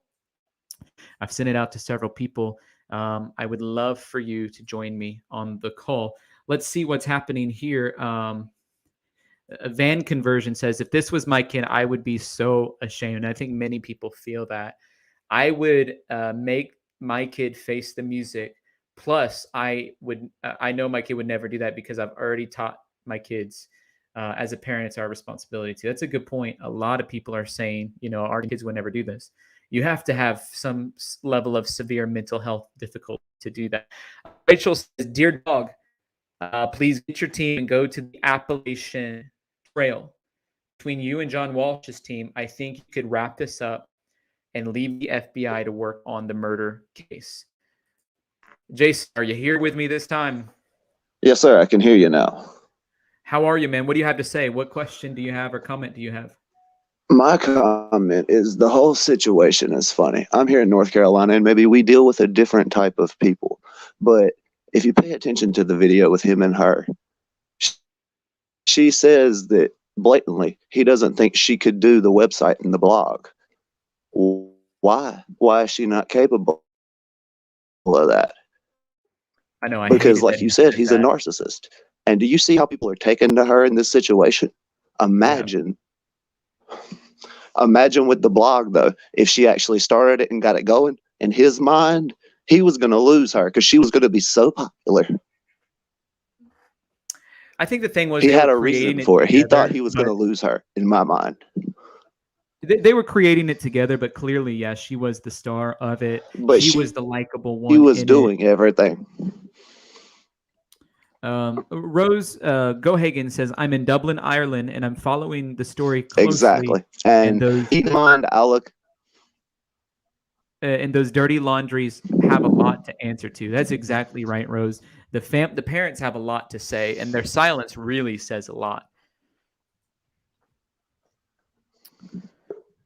The fact that nobody is saying anything, the fact that he came home and was here for all this time before anything was uttered to anyone, it shows he's got culpability in this. Why have you spoken to a lawyer this soon? You have something to hide. And then you go drop your car off to make it look like you're in the reserve when that boy could be anywhere in America, anywhere across the border. We don't know because he had intentions that we are not aware of yet. And that's going to be the story when it breaks. I mean, you're right, and that's sort of the comment that John Walsh was making. He was saying, "Listen, there's a big fat reason why we think he's in the Appalachian Trail. They have it on good intel and good insight that the reason why they think he's in the Appalachian Trail is because multiple people were making." And thank you, Jason, for joining. And Alyssa, we have you on now. But they had multiple people saying that Brian Laundrie himself went to the Appalachian Trail and spent months there preparing to live in the wilderness. He was barefoot. He was completely vegan. This was a lifestyle that he was accustomed to. And so the theory, the most plausible theory is if he's not in the Carlton Reserve, as some people are saying, then he's definitely in the Appalachian Trails. The FBI has a lot more of insight than what you and I have because they keep a tight lip on stuff and they're gaining intel that we don't have. And I wish we knew it. If they made it public, we'd probably be able to help a little bit better. They need to do a better job of making it public, which they're not doing. But if they made it public, we'd be able to help a little bit better. But John Walsh has a theory that the parents went on this camping trip around September 11th, the time that Gabby was reported missing, and dropped Brian off somewhere at the base of the Appalachian Trail, and he's fending for himself. Alyssa, are you on here? Can you hear me? I can hear you. Can you? What do you have to say? Thank you for joining. So I will just say, I know the Laundries from when I was much younger. We all grew up together way back in Queens. And I mean, I haven't been in touch with them at all the last couple of years. I know they're very laid back people. My heart goes out to them, but my heart does go out to Gabby's parents as well, for sure. I can't attest to the type of people they are now. I just knew who they were growing up. And I think the whole situation is horrible. I hope they solve this case, and whichever way it has to be, that's the way it has to be. I'm just telling you, I know the Laundries from way back when. Well, we have a lot of questions for you, Alyssa. There's a lot that we want to know about the Laundrie. When did you know them? And did you know the parents, Roberta and Christopher, or the children? Correct. No, the parents. The parents. I know them. There's speculation that Roberta was working in the DA's office. Do you know anything about that? That I don't know. I have no idea. I haven't been in touch with her for a number of years. I know them when they were like 14 and 15, and then, you know, I know that she had children, and I know that she had posted at one point on her Facebook that her son got engaged, but I haven't had any really contact with her. I just know them from the younger years. They're very laid back people. I know he used to have some kind of like orange Julius business or something, that machine that rolls the oranges down. Yeah, he still has that. Yeah, but that's about all. I don't know any other insight of what she had done. Health issues, I do know, and that's it.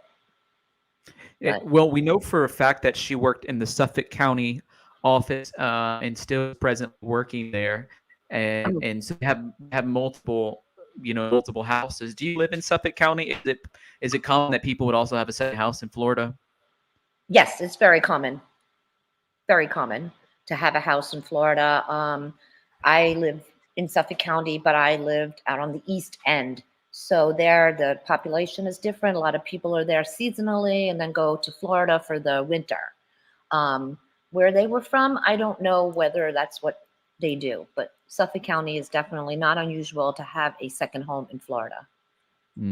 Yeah. That's sort of what I was thinking, and I wish we knew a little bit more about Roberta and Christopher. We know they had the business, but I researched her income, and I'm going to say that she was not an attorney. She did not have a law license, but it is possible that she could have been serving in the DA's office as some level of a secretary. And what do you think? Do you think Brian's guilty? You know the Laundrie family personally. I know you haven't been in touch with more depth recently, but what's your gut telling you?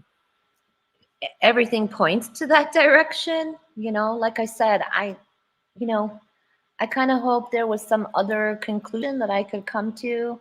But I want justice for Gabby no matter what, whichever way, like I said in the beginning, that it has to be. I don't know Brian. So I can't comment on that. I don't know the way he is, how he thinks or anything. But I don't know. I feel bad for both sides. Imagine being a parent and you're trying to protect your child, but then again, you don't know what he's told them. I do find it kind of odd if a child came home and went away with somebody and came back without them, and you just keep going on and like nothing's happened. Obviously, it's so unusual. I don't know what to say. I really don't. Like I said, I'm just like everybody else. I hope the truth comes out from whichever way it's supposed to come out, and justice is done for that beautiful girl, And I hope the Laundries are able to live with the result of whatever happens as well. Well, Alyssa, thank you for calling in today. Appreciate your time and energy putting into it. And like all of us, like you're saying, we all want justice for Gabby. We're all praying for the family. We're praying that that justice will prevail. And I think that's just really, really important to me. Hey, if you want to join, email press@tylerfeller.com. What we'll do is we'll send you the link to join the stream. You appreciate every single person that's calling in. We've had a couple people give to us, Patricia Morgan on PayPal, Joe Westermeyer on PayPal, Angelina Davenport on PayPal, Nicole Lyons on PayPal, and then we had a Cash App earlier as well. Thank you guys so much for supporting that. If somebody had Dog the Bounty Hunter's phone number, we should call him. All we have is his hotline number, and I think it's just going to go to an operator. So if we were able to call Dog the Bounty Hunter, then we definitely would. And I think that's a remarkable update in it. I wonder how many people think, is Dog the Bounty Hunter's motives pure for wanting to join the hunt for Brian Laundrie, or is he in it because he wants the $150,000 that's now attached to finding Brian Laundrie? Okay. And I think that's important for us to figure out. Terry is saying, can you create a link for people to submit questions versus the same amount of chats coming in? If I could slow down the chat, I would. Press@tylerfellow.com. You can email questions that way, but I can't slow down the chat until a couple more weeks, so then I'll be able to have a better control over it. Some people are saying, we think it's because of publicity. We think his situation is become of publicity. And I sort of agree with Maureen. It's like, I don't know what his motives are, but we know this. At the end of the day, his motives doesn't necessarily matter. He's going to go after it. Alice says, dog's good people. He's doing this from his heart. And I agree. He is doing it from his heart. I have a video file that I want to share that somebody had posted earlier of Dog the Bounty Hunter. And I thought it was Dog the Bounty Hunter knocking, sharing about this situation, knocking on the door. He's rolling up, trying to figure out how he can help.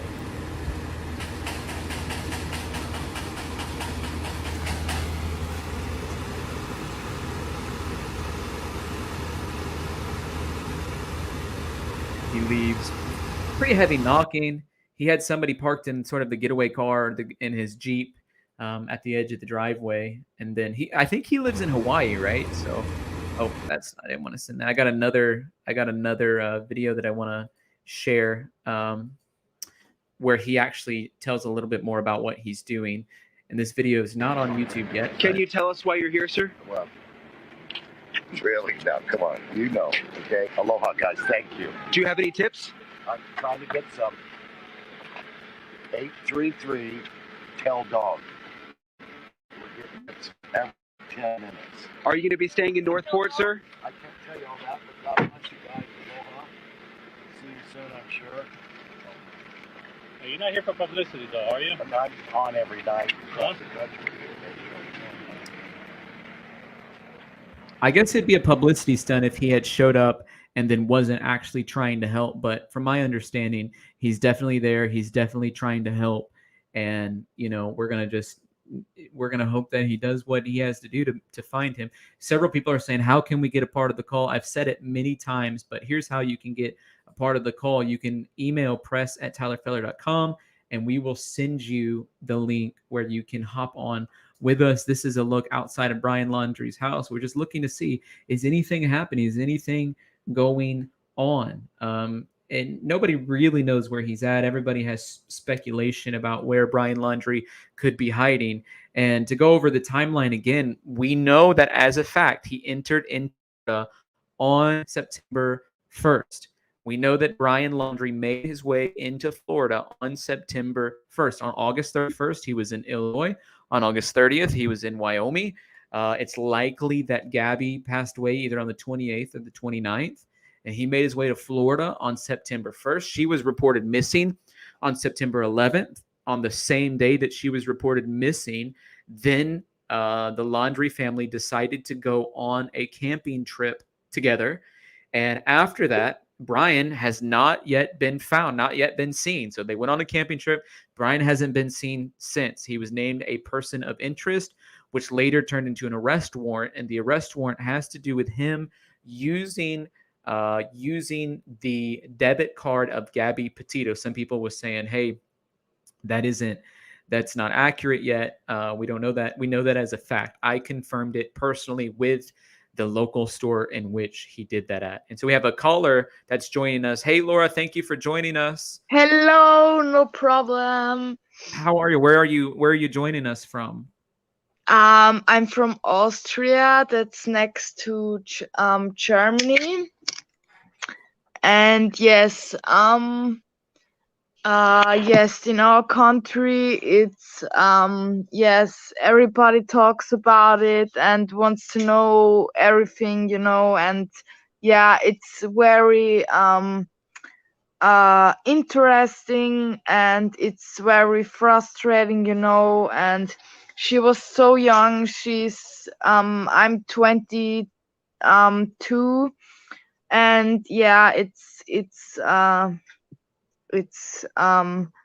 devastating what happened to her. It's so sad, and she was such a beautiful girl. Are you connecting to this because she's the same age as you? What? I'm sorry. Please tell me. Do you feel a connection to this case because Gabby was the same age as you? Yes. Yeah.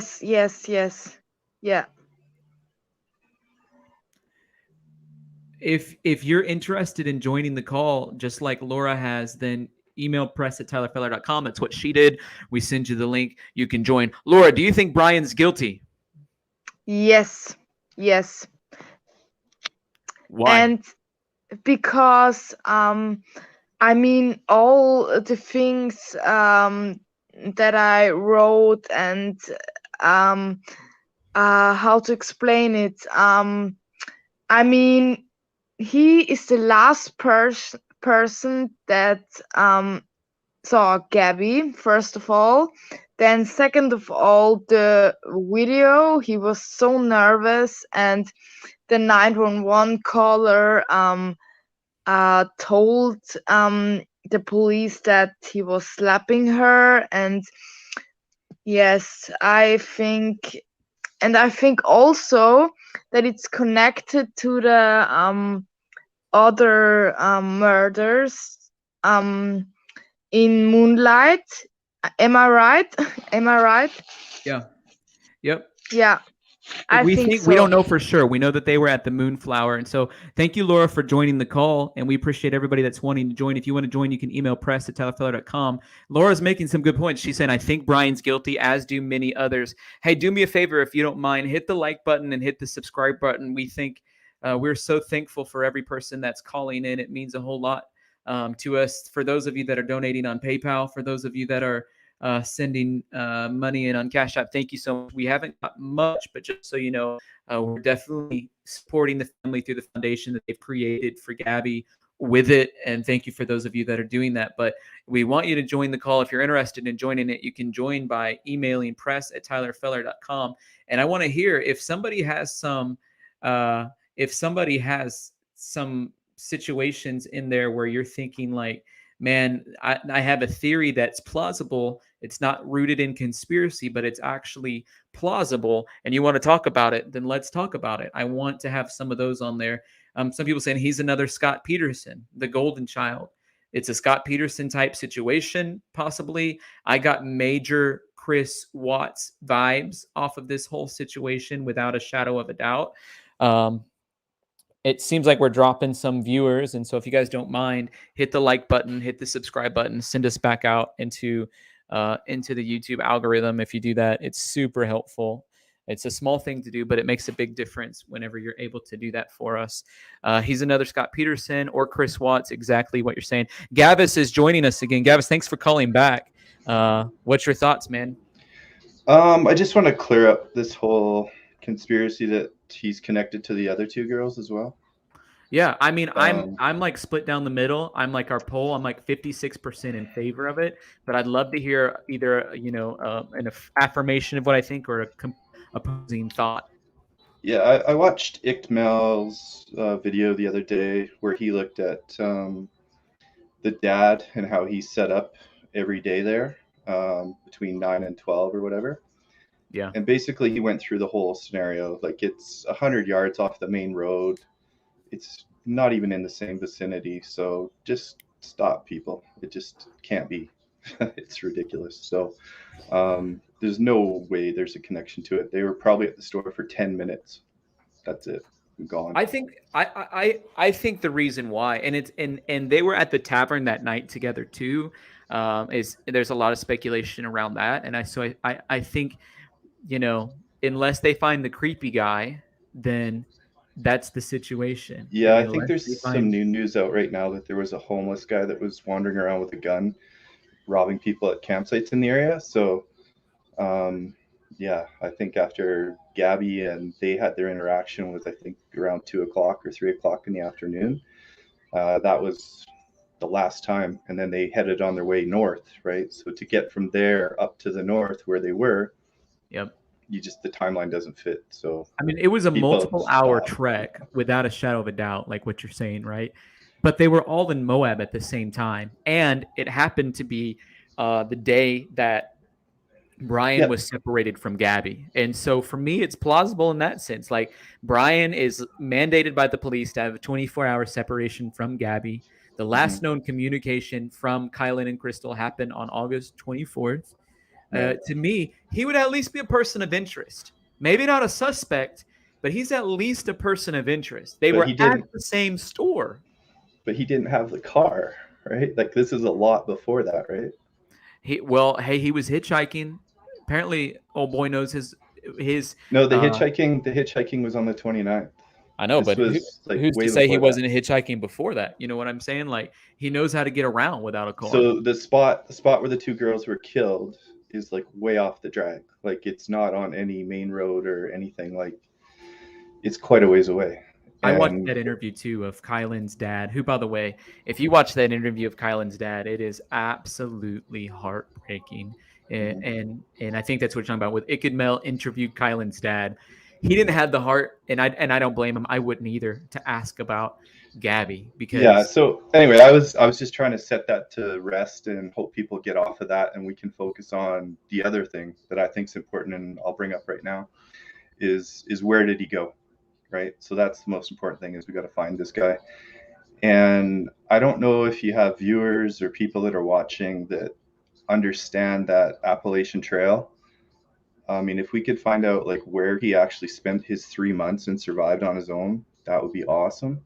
But then also, if you're leaving from Florida, what's the nearest, easiest place for his parents to have dropped him off from the 11th when they left to when they got back on that 3-day road trip?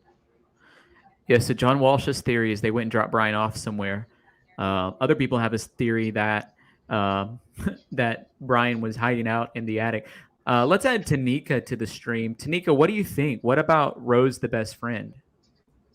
I don't know much about that part of it, but I have a different take. Well, I have a different take on it. Okay. I watched the first pullover when the police officer pulled her over. Yep. And this is the problem that I'm a little disturbed about. And no one is talking about it. So you're saying that the police should have done something more whenever they saw Gabby? She was distraught.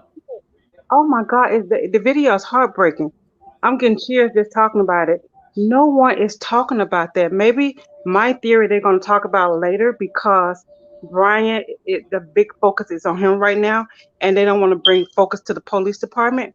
But behind the scene, once this thing settles, it's going to be a stir fry, right? Because there were so many red flags. The reason why the officer pulled him over, because we all saw in the video, the car swirled to the right when he pulled over, and the police officer was talking. So that was a probable cause to stop. So when he went to the car, they were very cooperative. They got out, and he obviously can see that she was upset. I can see it. You can see it. Everybody can see it. And he's talking with them like a counselor or whatever. Fine, I get it. But the biggest problem that I have with this whole thing, I'm not trying to bring race into this at all, because it's not about race. It's about two couples having a domestic dispute. Yeah. Right. And if she said that she hit him, well, she probably did, and she have every right to hit him if he hit her. Right. We're not in the car. We're not in the car, but we're just going on what she said. And she's clearly upset, and she says she have OCD. Yep. So that's another whole nother issue. And he also have some type of mental illness too that is going on. But the problem that I have with this, did you hear the officer? He said that he should separate them. He walked through the steps of separating them. But the problem that is disturbing, and I hope this officer cannot sleep at night for making this statement. He said, a girl like you don't have no business being in jail. Well, what kind of girl go to jail? What kind of people go to jail?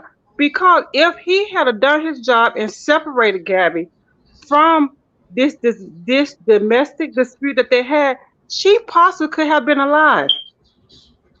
Nobody's talking. You're talking about with a formal no contact order or a restraining order instead of just a 24-hour separation. Yes, and then he walked through that step, and the only reason why the officer didn't follow through and truly taking her in, because he said that he could take her in, but also in the same next sentence, he stated that a girl like you don't have no business in jail. Right. Well, who go to jail? That's very problematic. She should have been separated from him, because, and then not only that, Tyler, the officer went through looking at his body and looking at all the marks that they had. You got to pull up all the marks that was on his body from their domestic dispute. Yeah. So there was a possible cause to separate, and she's clearly, obviously upset. So there would have been there would have been a perfect time to just even take her in, to calm her down, to reset her mind, and that probably could have given her opportunity to, you know what, call home to her parents. Come on now, let's just talk about that. She would have been separated from him. She can come to her senses and calm down, because you know how it is, and when you're in a relationship, you argue with maybe your mama, your dad, or your sister, your brother, or anybody. We ain't in the right space at that time. And taking her in could have separated from him, separated her from him. And my thing, I keep going back to this, it could have saved her life, and nobody is talking about that. Yeah. Well, and when I pulled up the police report earlier, and I'm not going to pull it up today, but I'll read it to you. This was the actual police report on August 13th, which was 2 weeks prior to the death of Gabby. The person who made the phone call, his name was Christopher. It says this is what the police officer wrote down. Christopher told me that he was not entirely sure what he had seen, but feared the worst. I have been in lots of situations, and for you to pick up the phone and dial 911, it has got to be a serious situation. I don't know about you, but I don't get involved in other people's business. I don't deal with other people in public. If they're having their own little argument as a couple or whatever, you're like, bad day, whatever, I'm going to look the other way. You guys go figure that out. In order for me to call 911, something major has got to be going on. And so he picked up the phone, called 911. The police, this is what I think happened. The police pull him over. They learn about this. Maybe they didn't do everything the way that they were supposed to or whatever. And then they go back to Christopher, the guy who made that phone call. They go back to his house and they say, can we get a secondary statement from you? And then they tell him, we interviewed Brian and we interviewed Gabby. Here's what happened. Gabby was assaulting Brian. So can you reword what you did on the call? And so he rewords a written statement that is different than the call that he made to match what the police officers did. The police officers made Brian as the victim, and they made Gabby as the one who is doing the assault. And then what happens is, because the 911 call was opposite of that, they went back over to Christopher's house and they said, are you sure? Because we investigated it and he had marks on her, so we think she was the one doing the DV. And then at the end of the day, he says, well, maybe you guys are right. You can write it up like that. But I feared the worst. He said, I want it on record. I fear the worst. And what happens, Tanika? The worst happens. Exactly. That's my point right there. Let's pause right there, Tyler. And you're exactly right. At this point, for me, it's not about whether he did it or she did it. The point is, a call was made, right? That was the first incident. Then they got pulled over, right? So all these signs got ignored, because I'm still going to stand on, for me at this point, right at that time, she was still alive. That point, they should have been separated, like they would have done any domestic violence case. But if you look at the video, maybe you can help me make this part out. When he looked at his watch, he said it's 5 o'clock. It was something that they was going to need, and I couldn't quite hear it. I kept going back trying to hear it. It's something that they were going to need, but it was the time was too close for them to get it. So I think that's why he opted out not to separate them. And then he even walked through this. This is another problem that I have. The officer went so eloquently walked through the process and the steps to Brian about the 24 hours, how they can go down there and he can drop the order. Yeah. Well, the female officer was in the car, and we don't have footage of that, was in the car with Gabby.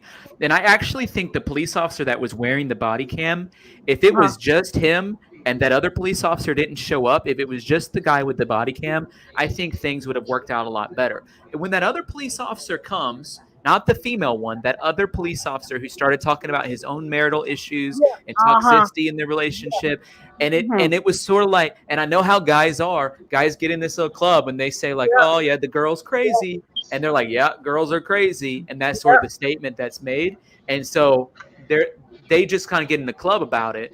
And it totally diluted the situation where the truth of reality didn't happen. Tanika, we have somebody else waiting to get on, so I want to let them get on. I want Gavis to finish his thought too. So one final thought from you, and then we're going to let Gavis give his insight about what you're talking about, and then we have Tiffany waiting to get on as well. Are you ready for me, Tyler? Yes. Thank you, Tanika, for joining. Thank you so much. It's my first time seeing your show, but it's good. Thank you. Subscribe and like, please. Thank you. So yeah, I just wanted to talk quickly about this video. Like, this was the 12th. So again, you got to get the timeline right here, guys. You could go all the way back to her friend Rose. I mean, Rose talked about how Brian was obsessed about her and took away her ID so she couldn't go to the bar when they were in Miami. There's lots of things like that. So I don't know. I just hope I'll end the call soon here, and I just hope that you can, your fans can start looking for where Brian might actually be. I really think that got to look at that Appalachia Trail and anything headed towards the Bahamas or something. So hopefully I just did look at my subscriber count. I have 6.66K subscribers. Hey, I'm a pastor. That's a bad number for pastors. I can't have 666 on my subscriber count. Do me a favor, hit the subscribe button and help me grow on that. Gavis, thank you for watching and listening. We're going to go live again on Monday. If you're able to, I'd love for you to join. You have a great viewpoint that in some ways competes with mine, but it's challenging, and I think it's helpful for our viewers to get a more rounded perspective. So I would love for you to join us on Monday if you're able to. And you have my email, so feel free to reach out on email if you don't mind. Hey, Tiffany, you're on. What are your thoughts? Well, I've got a couple here. I've been, I think like everybody else, been kind of over obsessed with this case. Being in a domestic situation for years, for 10 years, when you look at that video, you see, of course, she's, distressed. And then you look at him and he's just, his body language, his hands, how he's laughing. Everybody handles stress differently. And I feel like somebody else should have been out there that was more qualified in this Yep. type of situation. Well, That's I mean, my opinion. they had the city of Moab police there. They had the county sheriff there, and they had the national park rangers there. And the national park rangers are going to be the most vetted and highest qualified. And that female who was the park ranger, who has at least a bachelor's degree, who's well versed in this type of thing, shut the doors away from the male police officers, and she went on record and she said that she told Gabby, "Listen, you're in a toxic relationship, and I fear that it will end badly for you if you don't get out of it."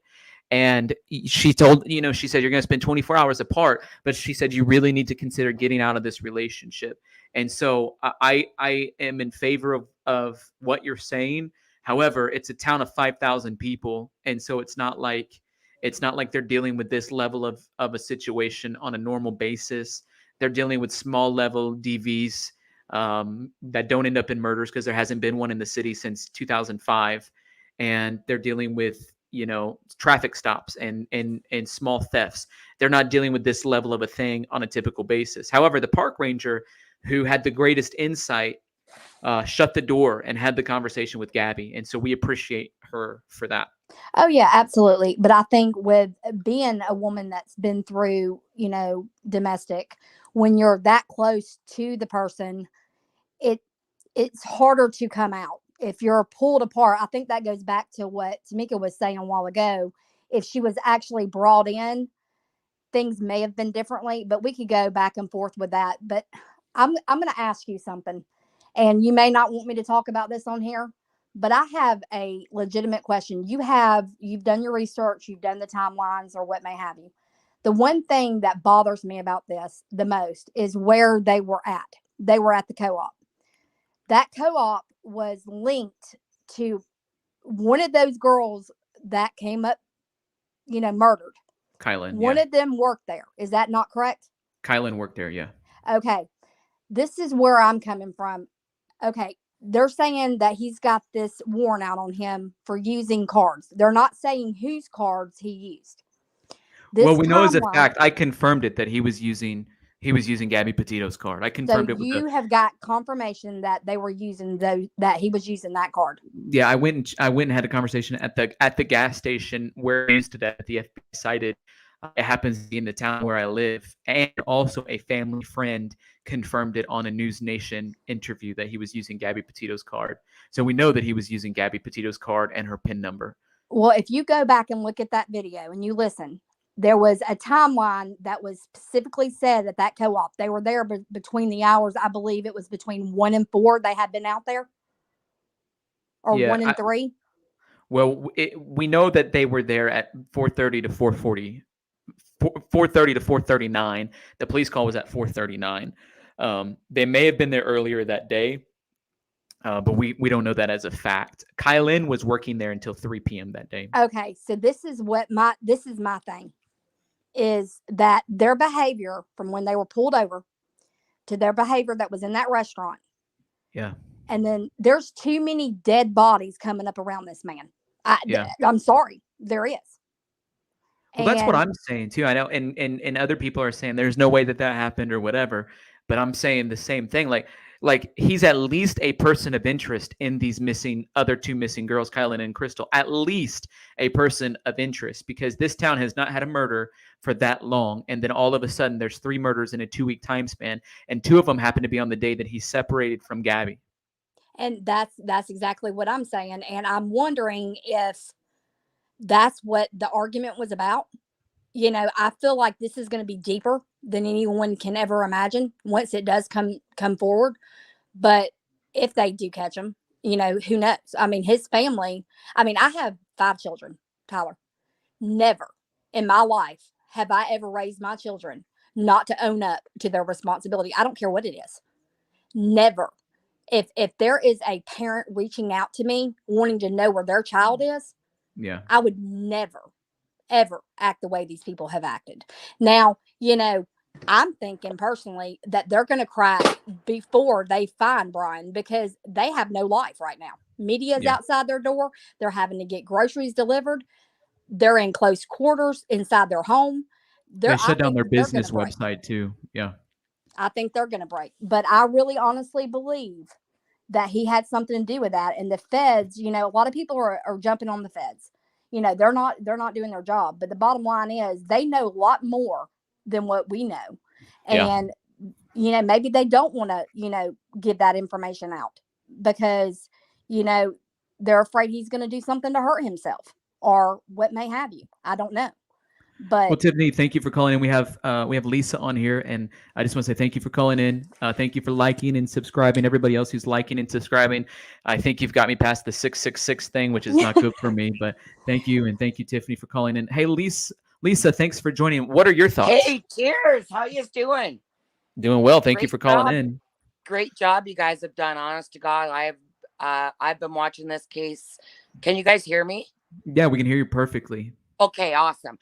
I've been watching this case since day one, since he was on Dr. Phil, and I tell you, I'm glued to the TV because I'm 23 years, actually 33 years her senior in that situation at her age now, or when at my age, right? When sorry, I am all over the place with this. I am huge anxiety about it. It's really triggered me. So yeah, It's triggered a lot of people, and the it thing really is, like, has, right? this is one Yeah, of those guys. cases that people. John Walsh said that America hasn't been this connected to a case since Emily Smart. And I made a tweet yesterday, like, it's great to see how the world has come together, and there has been such that's been the statement for the last 2 years, the world coming together. Sad that this is what it's taken, but wow, have we come together. I'm here, Brantford, Ontario, Canada, home of William Gretzky, Walter Gretzky. So I'm not even sure where you guys are. I just seen this and I popped on it because, well, I can't believe the information you guys have released on this. It's amazing. Yeah, Elizabeth Smart. You're right, Rocky and Bullwinkle, about that. Well, thank you, Lisa. What do you think? Is Brian guilty? Is it a yes or from you? I absolutely think he's guilty. And the more, even listening to this last lady talk, the more people are saying, like, the possibilities of it happening, because I almost died at her age. Same, his demeanor, the way he act, like me watching that, not even hearing. I was like, wow, bam, bam, bam. Like There's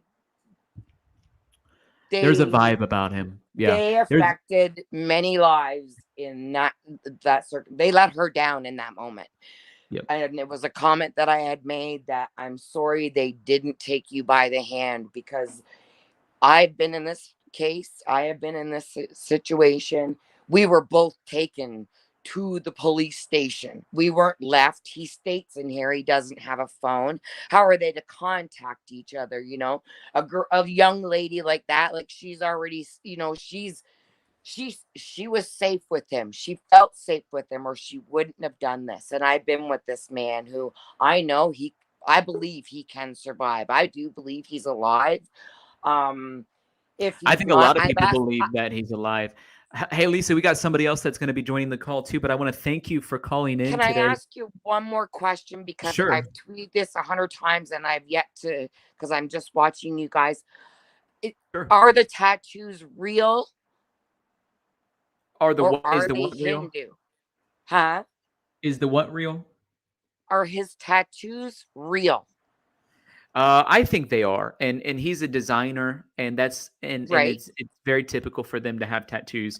People are saying they're not real or they are real. I think And that they that's are what I'm definitely asking. real. Has it Yeah. been confirmed? Are they real? Yeah, it's it's not been 100% confirmed, but there's no reason for anybody to believe that they're not real. And a lot of Okay. people, her tattoos are definitely real. Yeah, right.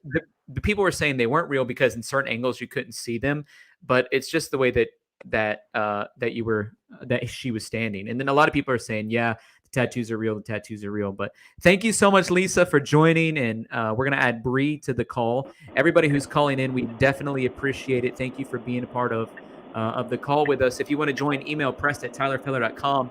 And if you feel it in your heart to give PayPal at Tyler Feller or Cash App $Tyler Feller 22. If you do that, a portion of it goes to the family and it helps support content creators, us doing things like this. Hey, Bree, what do you think? Thank you for calling in. Hi. Sorry, I just wanted to make a few points because I've been following this since like ever, like everyone else. And about the tattoo thing, just so you know, like it most likely is real because he's had that, for what I understand, a while. And extremities, things like this, when you wash your hands a lot, you're going to wear that tissue off a little easier, so it's going to be a little lighter, not like something on the back or shoulder. So take that in consideration. It's probably most likely a real tattoo. So on top of that, I live here. He's a half an hour from my home. I was actually considering going down there soon tomorrow, but I'm looking around and I'm thinking about it. I'm listening to you, and I don't know if you could see. This is wild east out here. It is full of just wilderness. You think of Florida Beach, yes, but there's so much thick brush. He could be literally right there. And this is like, he could be totally walking through here. And as we know, he has been in the Appalachian like for months, 3 months, was it? I think something like that. Could they smash him with those big buggies? Like if he's hiding in the brush, like is that a possibility? Totally. If you see what I'm looking at right now, it's just woods. I live right, I hear these helicopters. They're above my house. They're looking through here. I think about it at night. Like, is he in my backyard? I know it's kind of stretched, but he's in this area. And if you see, I don't know if I could show you guys, but like literally, this is the wild Florida. Like, we have so much brush.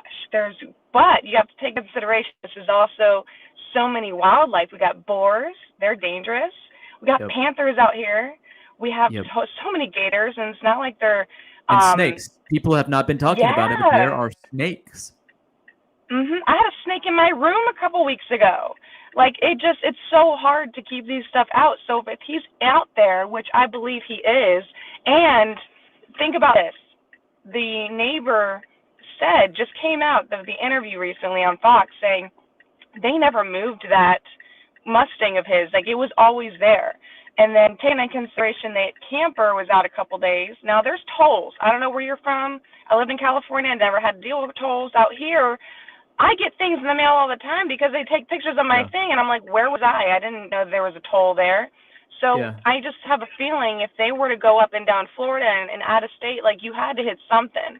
And they must have some kind of license plate. I'm thinking they got to get that dad truck, find out where they went, and maybe he's posted up at another. Or the other consideration is, I took, you did like your maps things at different places. You could see if you want to walk places or take a bus, the time frame.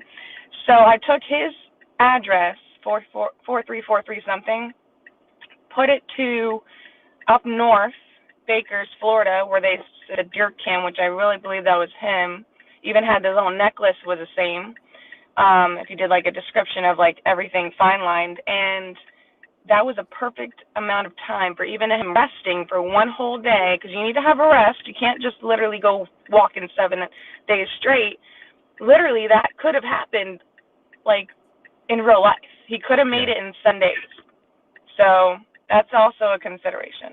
I just want to throw that out there. Well, you bring up some very good points, Bree. Thank you for joining us today on the call. And as always, everyone who's calling in, I really appreciate everybody who's calling in. One of the things that she was talking about was that deer cam. And from what I understood, they found that person that was on that deer cam. But like she said, there's so many different spottings of him. One of them is probably him. I feel a little bit bad for anybody who's skinny and bald and young looking, but we don't know for sure if that was him, or it might have been. It might have been. They might have found somebody. He was like, yeah, that was me, and it wasn't. We don't know for sure, but there's a lot of theories going on. Hey, if you like our content, I want to do another live tomorrow if there's breaking news, but Monday, otherwise, I'm a pastor, so Sundays for me are usually days where I'm not doing things like this. But if there's a real big break in the case, I want to be able to join it. Are you guys enjoying the content? If so, just comment yes. I want to know if you're enjoying the content. And then the second thing is, do me a favor, hit the like button. hit the subscribe button. That shoots us out into the YouTube algorithm in a better way. We were like at 8,000. Now we're at 6,800. I know it's Saturday, so that might have something to do with it. Hey, Carly, thank you for joining. What do you have to say? Well, while we're on the cam footage, I wanted to say that, like, I think everywhere that I've been, when the police show up for a domestic violence situation, somebody goes to jail. And I think it's really strange that even though, he had marks on him, she wasn't taken to jail, which I think ultimately it would have saved her life and Yeah. would have kept us from even having this conversation at all. Some people say that she had marks on her arm, and I was pretty convinced that if you took a better look at it, you might have been able to see it. So, what did you see that? Do you know what I'm talking about? I didn't know.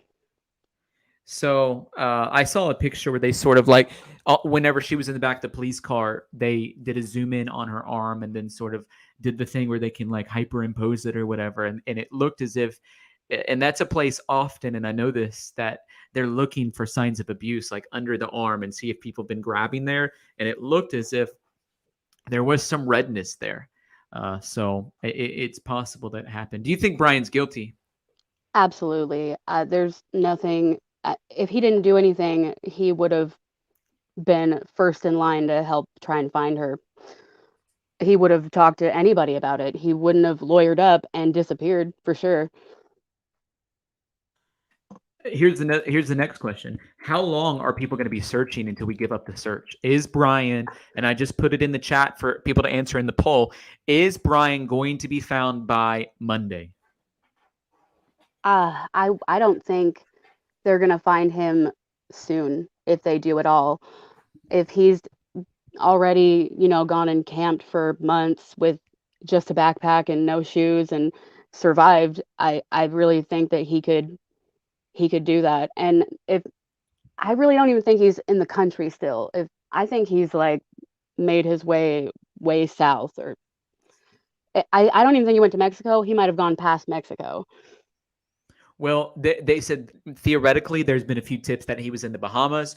You can take a ferry ride from Fort Lauderdale into the Bahamas, and so it's very plausible that he was in the Bahamas. If he went to Cuba, there's no extradition, so it's possible that he ended up in Cuba. If he went to Mexico, there's such a crisis at the border right now.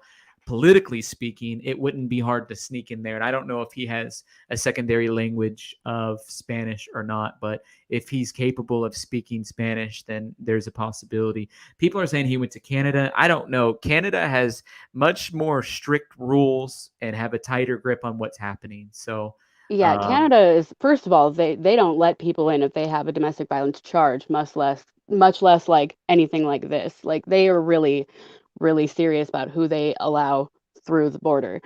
Getting into Mexico, however, it's for sure a lot easier. I mean, there's more people trying to come here than go there, right? So he could have just slipped through easily.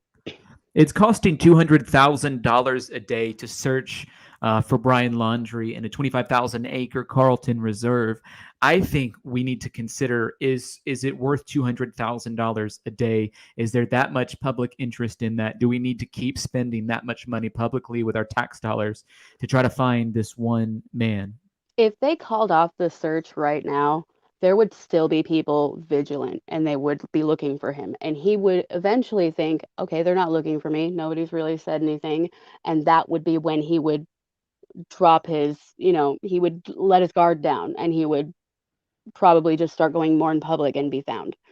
I saw an interview where they were interviewing an FBI agent, and a local person who lives actually right next door to Brian Laundrie. She said, "Hey, we're local. We all have four-wheelers. We want to, as local civilians, join the hunt, and we know it better than anybody, the Carlton Reserve. Can you allow us to join it?" And she said, "Well, I think the local officials here also know the Carlton Reserve." And I think that's the wrong answer. I think the local people that are involved need to be allowed to be a part of the search. Do a background check on them, qualify them, maybe even put them with an out-of-state officer. That tell me there's like 16 different agencies that are in Florida at the Carlton Reserve.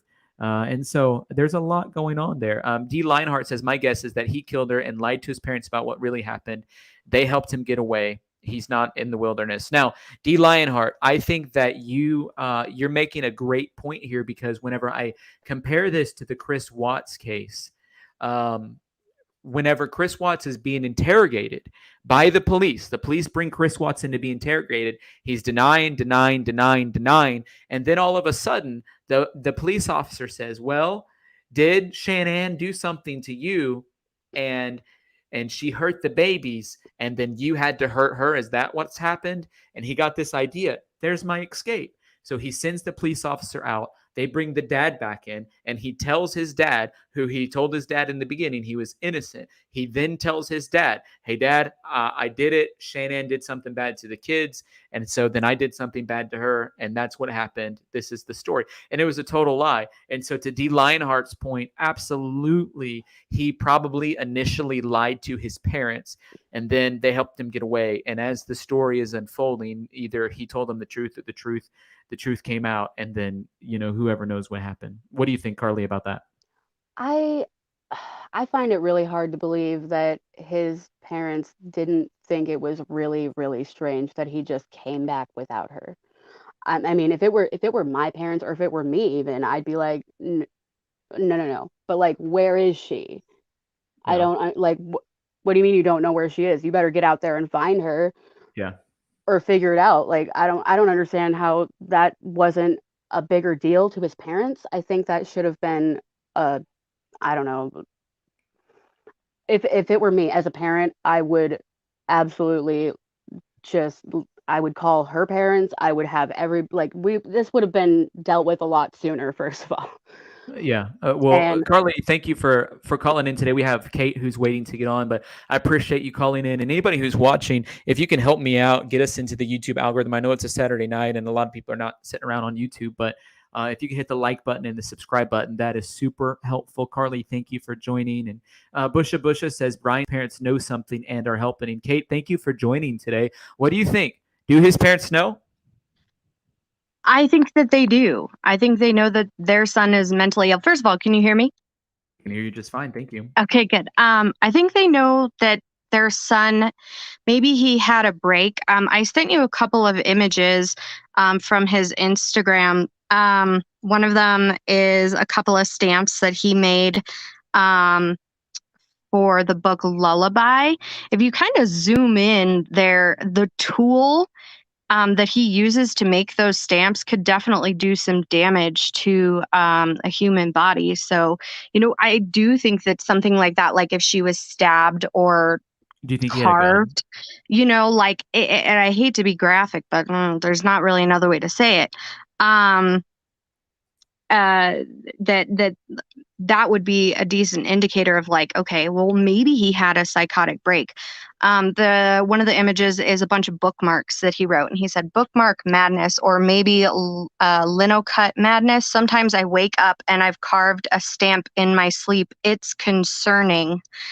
Let's just take a look at his Instagram really quick, because that's what you're talking about, right? His Instagram. Yes. And you're saying these stamps here. Yeah, so there's the Lullaby one in the middle, and then I believe the stamp one that I was talking about is right below that. But if you zoom in on that one, the Lullaby one that you've got that one. If you zoom in onto his card, that's a picture of the tool that he uses. If you go up to up above there, that it's got the pink and purple. Kind of zoom in on the card that has his business name. Yep. So that's the tool that he uses to make those stamps. That's a pretty brutal looking, and it's small too. So I don't know. But the fact that just he even says, thinking about that real fast, like forget about the tool. Possibly he had a gun anyways. And so that sort of negates some of this conversation a little bit. Sure. The picture of this princess with blood across her face. Yeah, so that is imagery, I guess, from the book itself. So Lullaby is one book, and then I'm trying to remember what I was just looking this up before I came on here. Lullaby. So the princess with the face is from and it's Chuck Pala something. Yeah, He's the guy the who wrote author of Fight Fight Club. This Club. is sort of his genre, like an intelligent Yes. version of vigilante and murderous men. Sort of, I think, is the genre that he writes And in. also a lot of like psychotic breaks or things like that. But that image, the princess, it is actually the book cover. And you're making a good point about even his Instagram in general. Like, is it suspicious? And I'm going to end the poll that we just had right now. Was basically saying, is he going to be caught by Monday? And so many people are saying there's no way he's going to be caught by Monday. I'm going to ask another question in the poll, if you can do me a favor and answer. And I'm going to say, do you think his art and books he was reading is a sign that Brian is guilty? And what do you think? Is it a sign that Brian is guilty? I don't think so. I've met people that are very sort of, they get their darkness out in their art. If you look at some of his other posts, he seems like such a happy guy, but I do wonder if being in a small confined space for such a long time, possibly with somebody else who has a mental illness, if that didn't sort of compound on a darkness that he had inside of him. There's a picture of him and his nephew, a couple of them. And just the pictures of him and Gabby, and then he talks about living more off the grid, but more than that, just being good to our planet. So I don't know. I have a hard time. What I think is he suffered some sort of mental break, or even sleepwalked, and of course that all depends on how she actually died. But if it turns out that she was stabbed, he has a post saying that sometimes he wakes up in the middle of the night carving and having carved a stamp. If he woke up and found her dead, like all of this panic, all of this, going to his parents and like trying to even figure out in his own mind what actually happened. And I'm not saying that like he needs to go in.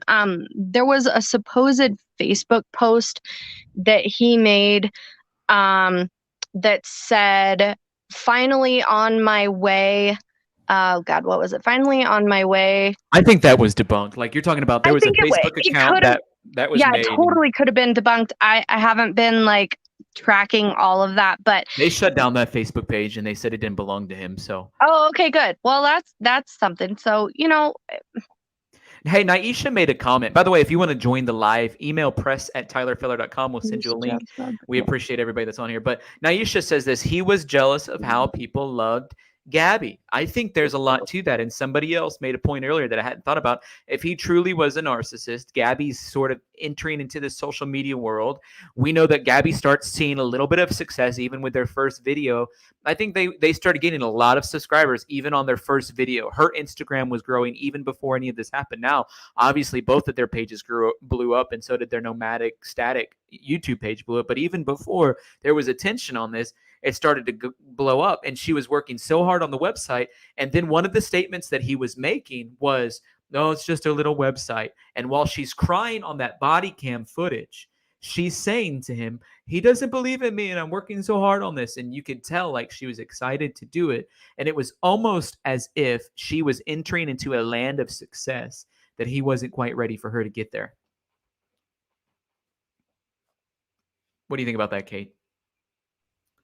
I'm sorry, I had someone come in and ask me a question. Can you repeat the question? I want to thank Treese Edwardson, who gave today on PayPal. Thank you, Treese, for making that. Anybody who wants to give on PayPal, it's just Tyler Feller. There's a link in the chat, and then the $sign Tyler Feller 22. Kate Naisha is asking, he's jealous of how people love Gabby. What do you think about that? It's possible. Previous, like on his Instagram, previous to all of this coming out, there was an equal amount of love. I think people saying, "Oh, you two are so cute. What a wonderful adventure," stuff like that on, the post on both of their Instagrams. She also had a fairly disturbing post on her Instagram of something that she drew. Did she? Yeah, do she something does. creepy? Mm-hmm. I didn't know about that. Clearly, I'm having some of my friends start to follow her Instagram page. Right. I knew that she was an artist, but I didn't. I mean, like I haven't gone through their pages, their Instagram page. You're talking That about one right there. Yeah, if you can like pinch and zoom on the words that are written there. It says, "I'm not sleeping. I'm just crossing my eyes. Future me. I'm not sleeping. I'm just crossing my eyes." I don't And then even go know what up that to the means. top. The top says, it looks like the top says, "Boy, you were like a dream. I don't like to go outside." She actually says that herself. She's like, "It's Gabby. I don't like to go outside." She said, "I Yeah. like my bed." And then she said, "The inner workings of my mind." And she said, "Not now. I'm busy sleeping." And then it's an incredible portrait It with is scribbles gorgeous. all over it. My husband is an artist, and I kind of wanted to get him like to dig into her art with me, but the shading on that is done so like almost spastically. Like the outline of the face and everything is so intentional, but then the shading is like especially under the eye and over the forehead are so chaotic. Especially compared to how beautifully drawn this. If you look at this right Right. above it, there's this like sketch with lines. It was like so carefully articulated, all of those little lines. So I can Yeah. see you saying that, and that makes sense. But overall, and back to what Naisha said, I maybe he was, and but I don't think that would have necessarily led him to do anything to her. I do think that something transpired that night that made him go off the rails. Oh, and about the body cam footage. So first of all, he did admit to grabbing her arm to sort of distance them when she was scrabbling with him. So he did admit to leaving a small mark on her arm. And he, just as she admitted to kind of scratching up his face and body, they were all over his back in the video. So the police did actually separate them. I believe, unless this has also been debunked, but they put him in a hotel and he stayed in the hotel for a night and she stayed in the van. That's true. I mean, that's confirmed by the police and the Owens Motel. Right. So, I mean, if she was afraid for her life and if she felt abused, or if this was like a regular occurrence, that would have been her opportunity. One, to call her parents. He was not there, or to call any friends or reach out. It's weird to me that she didn't do that. Yeah. I mean, there's some definitely speculation around all of that. I want to thank Dawn, who just sent some money on Cash App. Thank you, Dawn, for doing that. That means a lot. Every little bit when you support a content creator like I am is super helpful. And Kate, we have some people who are saying and just talking about how there's a lot going on with the artistry and some of it. But real quick, it looks as if somebody's speaking from Gabby's memorial service with a microphone. I want to unmute so we can hear what's going on. Yeah.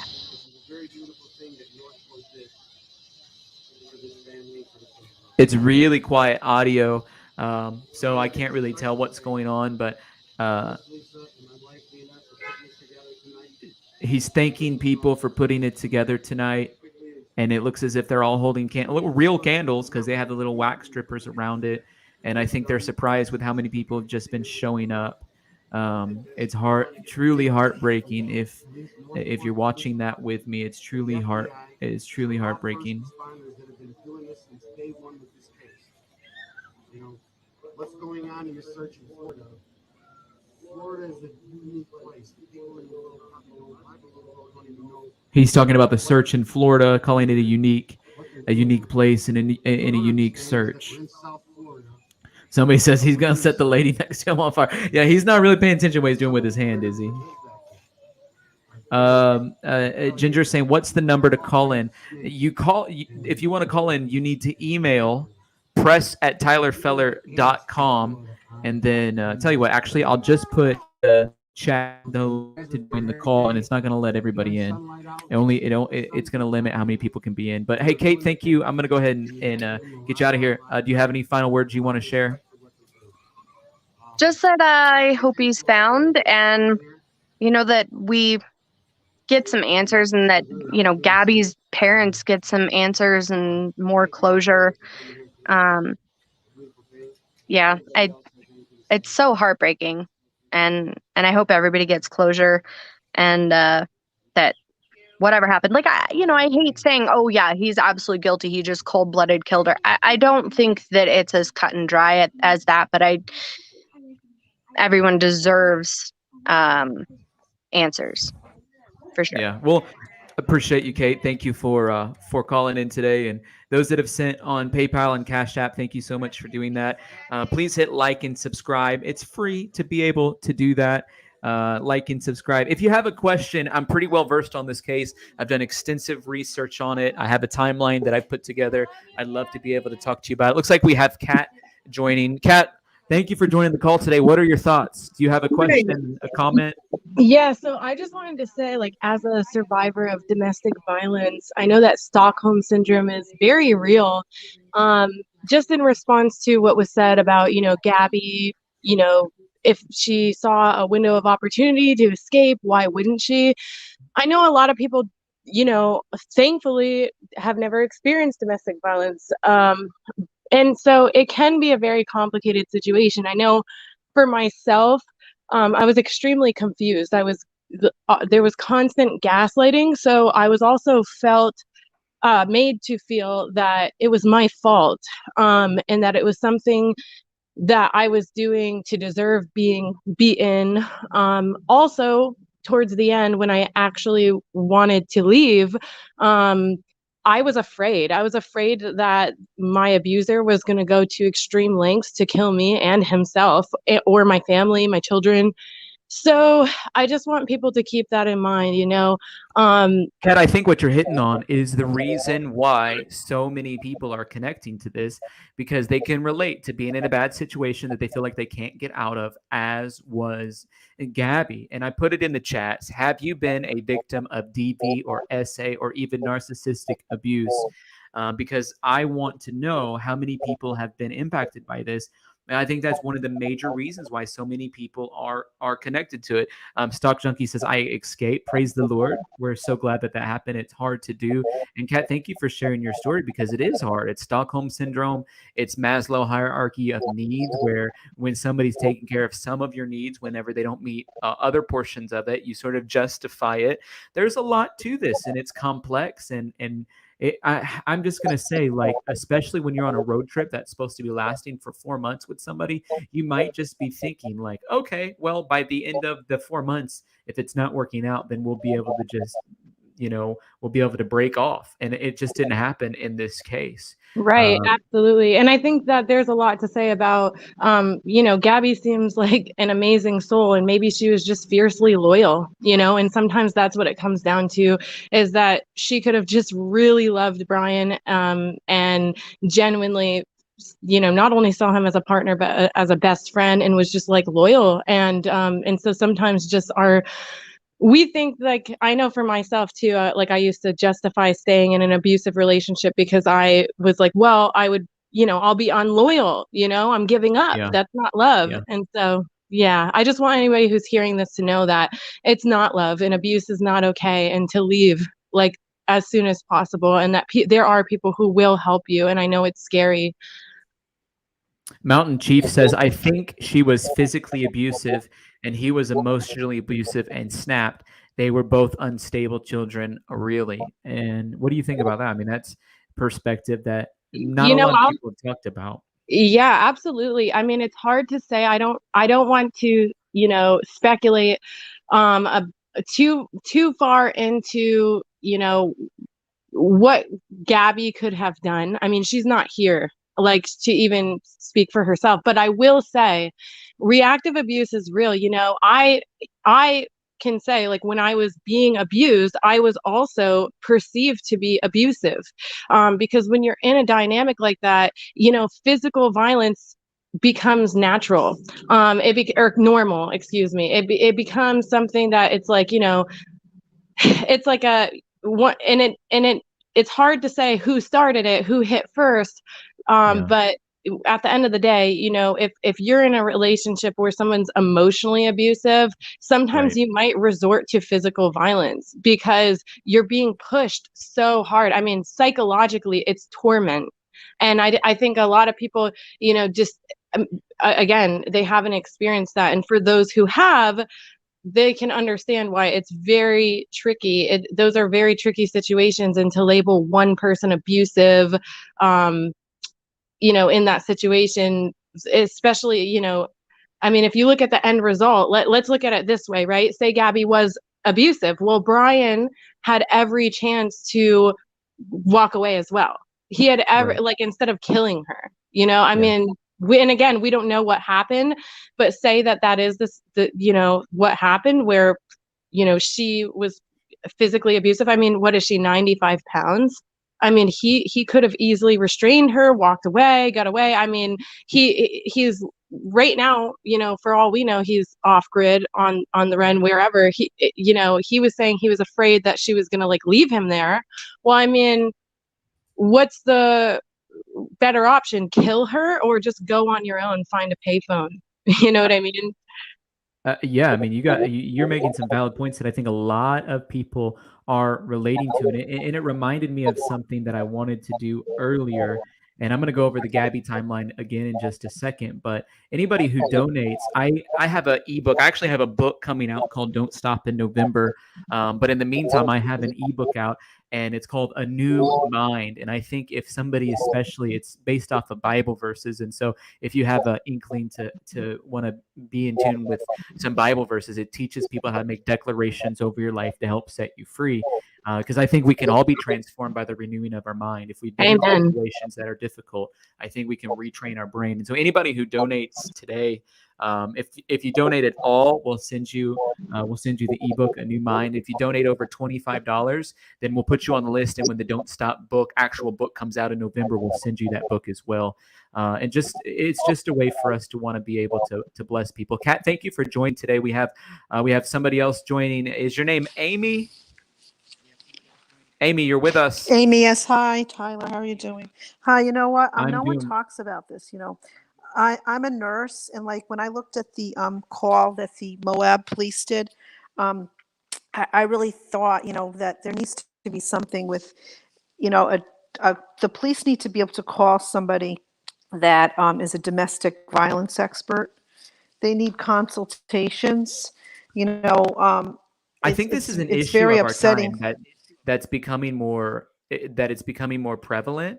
Like I think people are saying like, hey, traditional methods are not working as well in every situation. And doesn't there seem to be more a larger prevalence of abusive type situations in our culture? At least there's more people talking about it. Well, our society is being downgraded. The family structure is down. People aren't really supporting each other the way they should be. It's the culmination of these generations of the family breaking down. Someone's not in the house with these kids anymore. There's no guidance. There's a lot of moral decay. A lot of people will think I'm crazy, but we got to bring back the values system that we had before. Let's read what this officer wrote, which is what you're calling about. And I agree with exactly what you're saying. It says that the police officers were dispatched to a domestic problem. You're breaking up. Oh, boy. That had taken place near the Moonflower Co-op.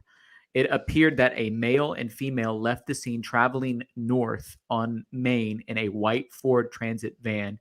It says the male had been observed to have assaulted the female. I heard other officers report they were off to look for the vehicle, and being that I had to pass the Moonflower in order to get to Main Street, I stopped there to see if any witnesses were still in the area. And eventually they go back to this Chris guy, take down his phone number. And so I have just a problem with this and the fact that Chris pointed out what was happening.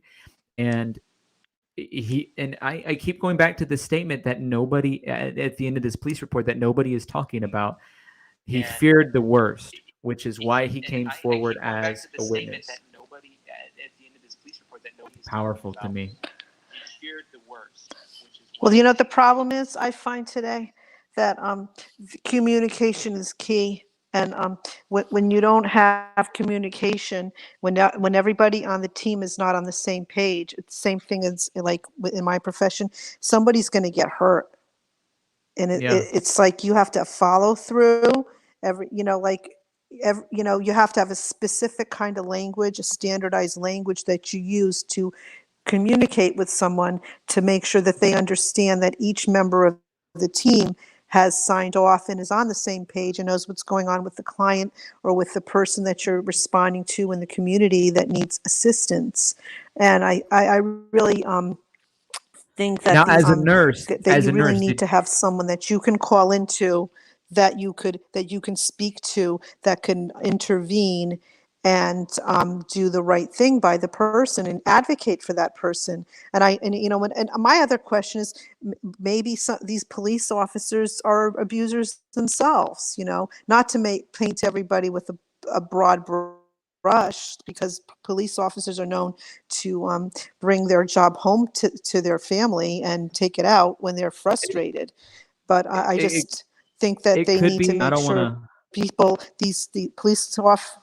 No, but police officers also need to be trained, looked at, making sure that they don't, that they're not violent, just some sort of screening to make sure that they understand what they're looking at, and constant education. Absolutely. You're to prevent absolutely this right. thing. But Amy, I don't think but you know what? The other thing is that I think these Laundrie family is shady, and I don't think that I think they probably are money launderers. And just my opinion and my feeling that I believe that they probably maybe not have a legitimate business. There's something very shady about these people. And I would think that the Laundries are money laundering. So that's could just be. I me. mean, a lot of times people's All names right. are an indication of who they are. Amy, thank you for calling in. I really appreciate it. And we're going to add Lula to the call. Lula, hey, thank you for joining us today. Hey, I just was going to call and say that I By the way, think love your accent. Where are you from? Alabama. It's probably, you can hear the game going in the background probably. So. Yeah, in the South, they get a little crazy about their football. Yeah, we do. I was just thinking that maybe he was jealous of her friend Rose, and he didn't want her to meet up with her in Yellowstone, because that probably would have made her like have the nerve to leave him, once she got with her friend. But I don't know. I mean, that's just what I was thinking. Probably is what, he was jealous of her. So. Well, it's almost like he may have not been as jealous of Rose, but one of the things that Rose said in an interview was that there was a time where Gabby was going to go out, like dancing or something, hanging out, like people that age do. You go out and you hang out with friends and all of that. And one of the things that happened was Brian took her ID card, and she didn't realize it until she was halfway to Rose's house, which was about 30 minutes away, because he didn't want her going into the bar or wherever they were dancing at that night. And so he was definitely controlling. And I don't think it was necessarily about Rose. I think it was, he knew that Gabby was beautiful, and that whenever she went to these types of environments, there's going to be lots of guys hitting on her, and he didn't even want to deal with that. Yeah, I think so too. And I think he was jealous of what Rose brought out in her. Like, probably the person, she was probably happier and everything. That's just what I think. And I'm just wondering if he might be on the Pinhoti Trail. I know I've been putting that on there a lot, because that trail is here in Alabama in the Cheaha Mountains, and it goes a long way. You can go to the Appalachian Trail that way. And and they said he was, already survived the Appalachian Trail. So I just think they ought to kind of check into that too, because it's a long, long trail. Yeah, I totally agree. I get from what you're saying, you think Brian's guilty. Oh yeah, definitely. I do. I mean, why else would you lawyer up and, come back without her? I mean, and have her van. I just think that he's definitely guilty. That's just my opinion. And I appreciate you and everything that you do, and just keep it up. And that's it. That's all I have. Thank you. Don't forget to like and subscribe. We're going to add Ginger to the call now. Ginger, thank you for joining us. Hey, What do you Tyler, think? can you hear me all right? I can hear you just fine. Thank you. Excellent. All right, just a quick question. I thought it was significant. I heard, or I read early on, it was probably on Twitter, that it was possible that a family member of his, I don't know if it was a uncle or something, was a police officer. Did you hear that? Are you able to? So there's no proof of that at all. And in fact, they were saying like, well, it was his brother. Well, he doesn't have a brother, according to everything that we read. He has a brother-in-law and he has a sister and they live in Florida. And so there's been no proof. It's all just speculation. And there isn't even much detail about his extended family. It's like it's as if the Laundrie family is not that close with their extended family. And I know my family, like my cousins are like my siblings, and so Yeah. they don't talk about it like that in this situation. No, the silence is deafening. It's crazy. And I would just say this too, like from my perspective, all of us, if we looked at our family trees big enough or large enough, we're related to somebody in some either government or official capacity as a police officer or something like that. I mean, like, or we have close friends, like almost all of us, if we think about it like that. And so yeah. people are saying, you know, he had a brother or whatever, or a family member as a police officer. And if it was, it would have been in New York. And, you know, police officers are not above the law. If it was a Secret Service agent or a U.S. Marshal or an FBI agent or a CIA agent or somebody like that, then we would, you know, know. But I'm in the situation where I'm like, people are just throwing everything at the wall and seeing what sticks. Do you think he's guilty? Brian's guilty? Yeah, absolutely. Yeah, I mean, the fact that he lawyered up so quick and was so silent, that's very, very telling. Love Rains comments and says, I believe Brian's parents know exactly where he's at and that he's using a burner phone. They know he's somewhere safe. He can't hide forever. What do you think? Possibly. He probably had some planning go into his disappearance. I mean, I don't think he'd just run without thinking through it pretty well. Who knows? Donna says, Brian's a covert narcissist. They are the most dangerous kind. Now, there's multiple types of narcissists. There's a grandiose narcissist, which is the classical type. Maybe you'd see in Hollywood where they're all about themselves and the big vision they have for their lives. And then there's the covert narcissists, which are introverted by nature. And they do a lot of love bombing in the beginning, but at the end of the day, it's a manipulation and it's a control. And at the end of it, like you're saying, they are the most dangerous kind. Ginger, do you think he was a narcissist? Yeah, absolutely. I was married to the same kind. I had the same experience, death threats at the end and the whole nine. Wow. Well, I think, and that reminds me to go and check the poll that we made. I asked on the poll, and we've had 700 people vote. It just keeps going up like crazy. Have you been a victim of DV, SA, or narcissistic abuse? It just, people are voting like crazy right now. Over 900 and over 1,000 votes, and we are at 67% yes. And I think that's why this is so relatable. Now we're over 1,200 votes. It's looking like 2/3 of people that are watching have been a victim of some type of this level of abuse. That's a fact in society. I can say 2/3 of the women I know have some horrible experience, whether it be sexual or a deviant, or it's pretty well, you know, it's all over the place, and people don't even know how many women have been affected by it. Yeah.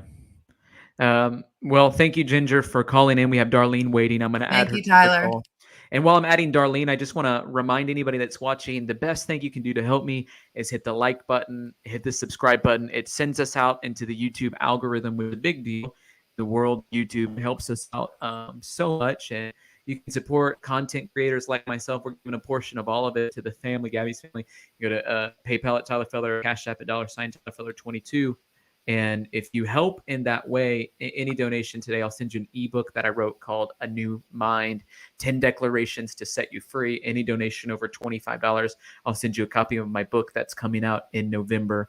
And I would totally appreciate it if you could do that. Hey, Darlene, thank you so much for calling in. What do you think? Hi. I'm actually really interested in the fact that when I first watched it before we knew that she had been killed, he came across as very heroic, like in the fact that, Yeah. like on the dash cam footage, he didn't want her to go to jail. And Right. when I first watched that, I thought, oh, what a great guy. He loves her. You know, he couldn't possibly want anything bad to happen to her. He seemed so determined to not have her go to jail. Right. And then, as obviously after she died, I rethought all that, and I thought, I think he was trying to keep her away from the police, trying to keep her away from speaking out about what had maybe previous abuse in their relationship, trying to hide it. I think he Yeah. was just trying to keep her away from Yeah. even with the hotel. Like, he could have sent her to the hotel. Why did he instead make her stay in a car which she was not comfortable driving? She made that very clear, that she had anxiety about even driving the vehicle. Why didn't he instead put her in the hotel? I think he so much knew he had things to hide. Yeah. In fact, like when the police had spoken to her, one of the first things he said was, "Oh, did she have many complaints about me?" And I all those know. things are red flags. It's a big red flag. It's like he's trying to get insight from the police officers. What was said, good or Yeah. bad? What was said? Because I want to know, am I in a situation where I'm going to get in trouble now, or am I off the hook? And the thing that I hate most about the body cam footage, as soon as they say you're the victim here, he gets a grin on his face and he Yeah. chuckles out loud. It reminds me of like Mr. Burns on Simpsons or something like that, or like It was very sick. It was like music to his ears. And it was heartbreaking. it was very makes your blood cold how he was so happy about it. And I think that was the turning point when you realize he wasn't there necessarily trying to protect her. He was trying to protect himself. And that was evidence when he seemed quite happy that with that response that he showed. Well, Darlene, I want you to watch this video with me, and I'm going to play it. It's a video that talks about Brian Laundrie's parents are concerned for the worst. Their search for Brian Laundrie in Northport. Officers say they will not stop until they find him. Laundrie is the only person of interest in the death of Gabby Petitio. Fox 35's Evan Axelbank shows us more on the search for one of the most wanted men in America. As far as the search for Brian Laundrie goes, we have learned that his parents were concerned that before he went into the swamp, he might hurt himself. Northport police swarmed the swamps of the reserve, intended to cover every one of the 25,000 gator and snake-infested acres. We're working as hard to find him now as we did on day one. Tracking him is difficult, given Brian Laundrie's attorney told Fox Today that Laundrie's parents said he did not take his cell phone or wallet when he left Tuesday, September 14th. The attorney said they were worried he might hurt himself. That's really what's carrying us through, is the drive to try to find Brian and try to put closure to this investigation. People who also need closure are Gabby Petito's loved ones, like Noreen Gibbons. It was at her home in Oregon that Gabby and Brian planned to finish their cross-country trip. The last text I got from Gabby was she sent me her video, that van life video. Noreen stopped by the vigil tonight in Gabby's honor on Long Island to feel closer to the young lady who was like a granddaughter to her. What you see is what you get. She radiated life and love. Police will resume their search for Brian at the Carlton Reserve on Saturday. They've already combed the entire Northport side of the reserve and now much of the Venice side. Still, they ask, where is Brian? We're not wasting our time out here. We are doing our due diligence to find Brian in an area that intelligence had led us that he could possibly be in. The funeral for Gabby Petito is scheduled for noon on Sunday in Long Island. We are still waiting for the final autopsy report. In Northport, Evan Axelbank, Fox 35 News. Darlene, what's your first reaction to hearing that? I think that they probably feel obligated to look where the parents have said. However, it's very, very hard to believe that his parents would be telling the truth. I mean, it's quite evident he's come home. They've obviously asked, where is she? And then all of a sudden they buy a camper and go on a camping trip. I think more like it was a getaway trip to find him, like they've taken him somewhere where he can escape. I I think it's very clear. But, you know, then if they don't go and look where they said, that they can be accused as well. So I guess the police are, you know, we're in a bit of a position. Big time. Real quick, I just want to say thank you to Adrian Massey, who sent me something on Cash App. Summer, thank you for sending me something on Cash App. Every little bit helps. You should support content creators, and like I said, we're giving a portion of all of it to the family. And Darlene, Tommy is right on the money with this. He says there is no winners in this situation. I absolutely couldn't agree more. There are no winners in this situation. I'm putting a link in the chat too. If anybody else wants to join the call, you can email press@tylerfeller.com. Darlene, there are no winners. I mean, what we got on the screen now is a memorial that's going on before the service is going to take place for Gabby tomorrow. If you could say anything to Gabby's parents, what would you say to them?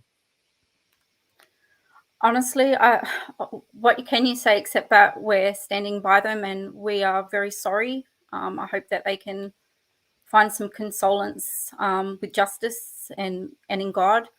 And to the people out there, I would especially like to the police officers who perhaps end up in that sort of situation again, I'd like to say, look beyond the surface, because a lot of abusive people will be like Brian. They will say the right things. They will appear happy. It's all about you know, saying the right things. It's all about their persona, and he was very intelligent and knew that, and he took the light off himself, and in the process he was made to look crazy, as if she was the abusive one. But they could have asked more questions, like they did ask why were you locked out of the car, but they didn't dig deeper. You know, even questions like, well, whose car is it, and why did it get to this point? Or, you know, like, I think it's often the one who's very emotional, often the female, who is going through so much emotional abuse and psychological abuse. They blame themselves. They think it's all them. So they say, yeah, it's me. I was at fault. They take that upon themselves, which is typical characteristic of an abused person. And that was heartbreaking, where she was like, it's my fault. I have OCD. Yeah, it was heartbreaking. Well, Darlene, thank you for joining. We have Adrian, who's also wanting to join, and I appreciate everybody who's joining in on the call. Adrian, thank you for joining in with us today. Hey, what do you think? Adrian, are you there? Can you hear us? What do you think? Are you able to hear me? Yeah. What do you think about this case? Hold on one second. While she's getting ready, I'm going to go ahead and play a video from John Walsh. And in this video, Okay, John so Walsh talks basically about the attorney. Let me get the volume going. This is John Walsh talking about the Laundrie family attorney. Stephen Bertolino, who is the lawyer for the Laundrie family. At first glance, I was a bit annoyed by it because it felt a bit heartless. It said when, you know, the arrest warrant went out for Brian Laundrie, this came out, and it said, it's my understanding that the arrest warrant for Brian Laundrie is related to activities occurring after the death of Gabby Petitio, and it's not related to her actual demise. Well, I thought that was heartless, and it was tone deaf. But then I realized, wait a minute, it's a lot more than that. How on earth could Stephen Bertolino or the Laundrie family know when Gabby Petitio died? Because none of us knows when Gabby Petitio died. I haven't heard it. The police haven't said anything. She's making a great point. It is not point. public. I don't know that the coroner knows it. I don't know at all whether we will ever know the time of death. So I am astounded that he seems to think this arrest warrant is relating to August 30th and September 1st, that period of time, and it's after Gabby's demise.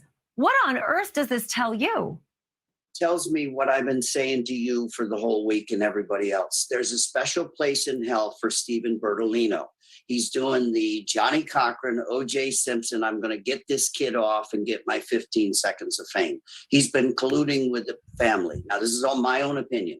So when it comes time to get him for doing this and giving all these red herrings and sending these cops into the swamp to waste hundreds of thousands of dollars, he's going to say, I didn't know what would happen. It's lawyer-client privilege. But he knew that kid was gone. He knew that kid was out there. And of course, he left his wallet because his family gave him cash. You don't take your wallet with you when you're on the run.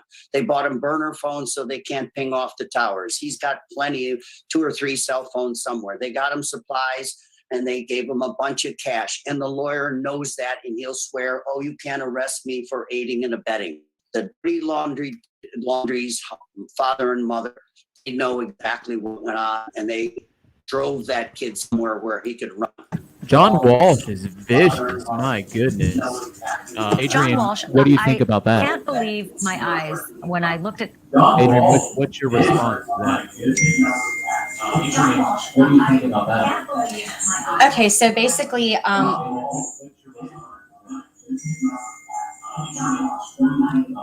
going to mute you just for a second while you get that I'm figured sorry, out. my microphone's having like a drag time on it. So, Yeah, you but just one of have. the things I wanted to. Go ahead. I'm sorry, my microphone's having like a drag time on it. So, You're going to have to mute YouTube. but one of the things I wanted to. Go ahead. You're going to have to mute YouTube. Okay. Let me see. I'm going to go ahead and mute you real fast. I'm going to add Denise to the call.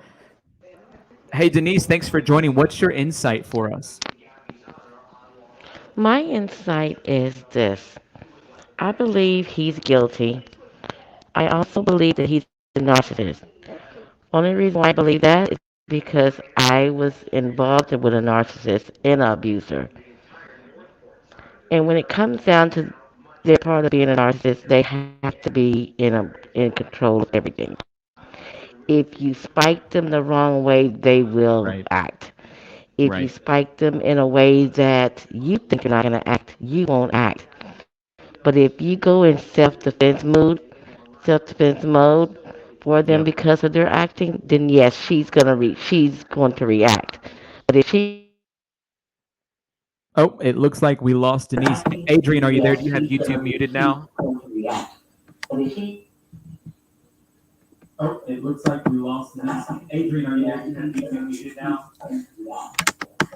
I am trying to figure out how to get it muted on the computer, but one of the main things that I wanted to point out was that the number one profession that is actually, is domestic abusers is actually police officers. And I think a lot of people don't realize that. So, when they're like, oh, well, the police officers are totally sticking up for him and, oh, they're so on the same level type thing. Not saying those particular cops were, but I mean, they just kind of, I don't know. I think a lot of it was just completely mismanaged. I mean, and that's a big question that people are having. Was it a mismanaged? I can't hear anything. Well, we can hear you still, but that's a big question a lot of people are having. Was it a mismanaged situation by the police or not? And I heard Nancy Grace say that she doesn't want to be the kind of person that is dictating negative insight towards the police because they did the best they could. And I have a guy that I work with at my church. I'm a pastor of a church, and he's one of our major volunteers, and he's actually in leadership of the state police. And he said, as he's investigated this, he's like, I don't think they did anything wrong. And he said they did the best they could. So, Adam, thanks for joining us. What do you have to say? I think it's about a matter of time that he's going to be caught. Can you hear me? Yeah, we can hear you just fine. Sorry, I think it's just a matter of time before he's caught. And I think he is a narcissist. And I think he did kill her. I don't think there's no one else. And it's just a matter of time before he's caught. So do you think he's in the Carlton Reserve? Do you think he's on the Appalachian Trail? Do you think he's in the Bahamas? Do you think he's in Portugal? Do you think he's in Canada, Mexico? No, don't think he's in Portugal. I think he would have been caught by now. I think he's either in the Bahamas or the Appalachian. Well, I think he's going to get caught. Great insight there, Adam. Thank you for joining us. We're going to add to the call Karen. Hey, Karen, thank you so much for joining us. Hey, if you're watching, do me a favor. Hit the like button. Hit the subscribe button. It sends us out into YouTube world. There's people that are going to be wanting to join on a Saturday night, and we want them to join the call with us. And if you hit the like and hit the subscribe button, it helps us get there.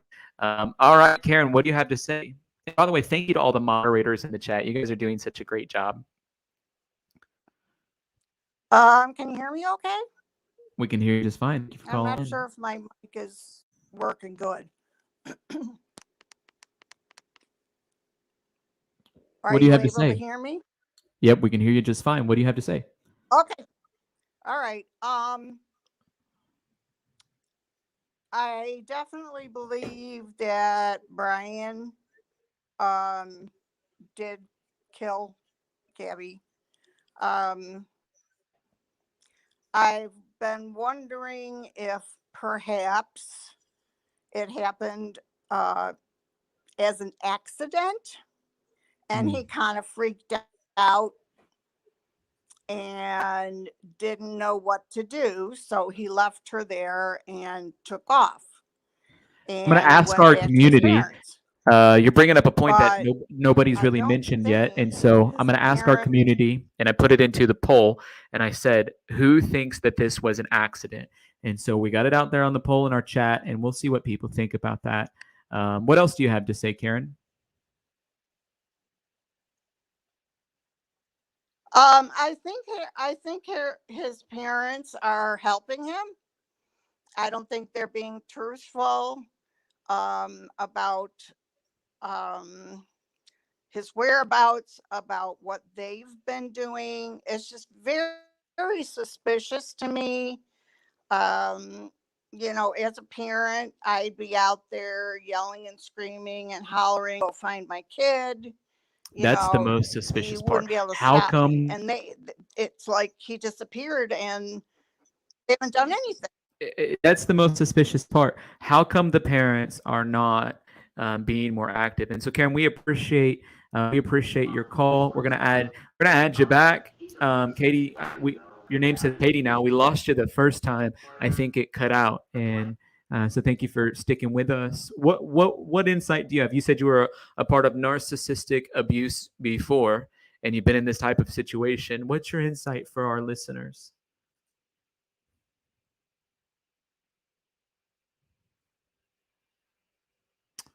All right. I think it's still frozen. We're trying to add Adrian back. Adrian, are you still there? Is it echoing or is it clear audio? I think that it's clear now. Can you hear me? We can hear you. Thank you. Adrian, are you still there? Is it echoing or is it clear audio? It's clear audio. I think that it's clear now. Can you hear me? It's echoing and there's a delay. So it sounds like you're getting the audio from YouTube and you need to just be getting it from StreamYard. So you need to probably just close out of YouTube. It's echoing. Getting the audio from YouTube and you need to just getting it from StreamYard. Let's look at some of the comments. Crazy Jewelry Lady is saying, I think they were fighting and he snapped, not saying that he didn't love her. I think when you look at the videos of the van life videos, okay, did it work? The two of them, there's a clear affection between the two. It's like those two definitely appeared as if they loved each other. I mean, that to me, dysfunctional or not, there appeared to be a genuine affection and love between Gabby Petitio and Brian Laundrie, and it's unfortunate how it ended up, but and we'll in the background we'll get the video of them, their first video that they released on YouTube. Now the famous video of their van life with over 5 million views, beginning our van life journey. I mean, it's heartbreaking. Adrian, yes. Do you think they loved each other? I do think I think that she loved him, and I think that he loved her, but in a very unhealthy way.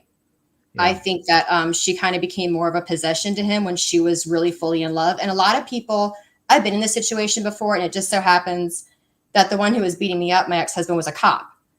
Wow. And I've also a lot of people are calling in saying that tonight. So, huh? A lot of people are calling in and saying, like, hey, there's a lot of police officers that are this is in their MO. And I don't want to talk bad about police officers.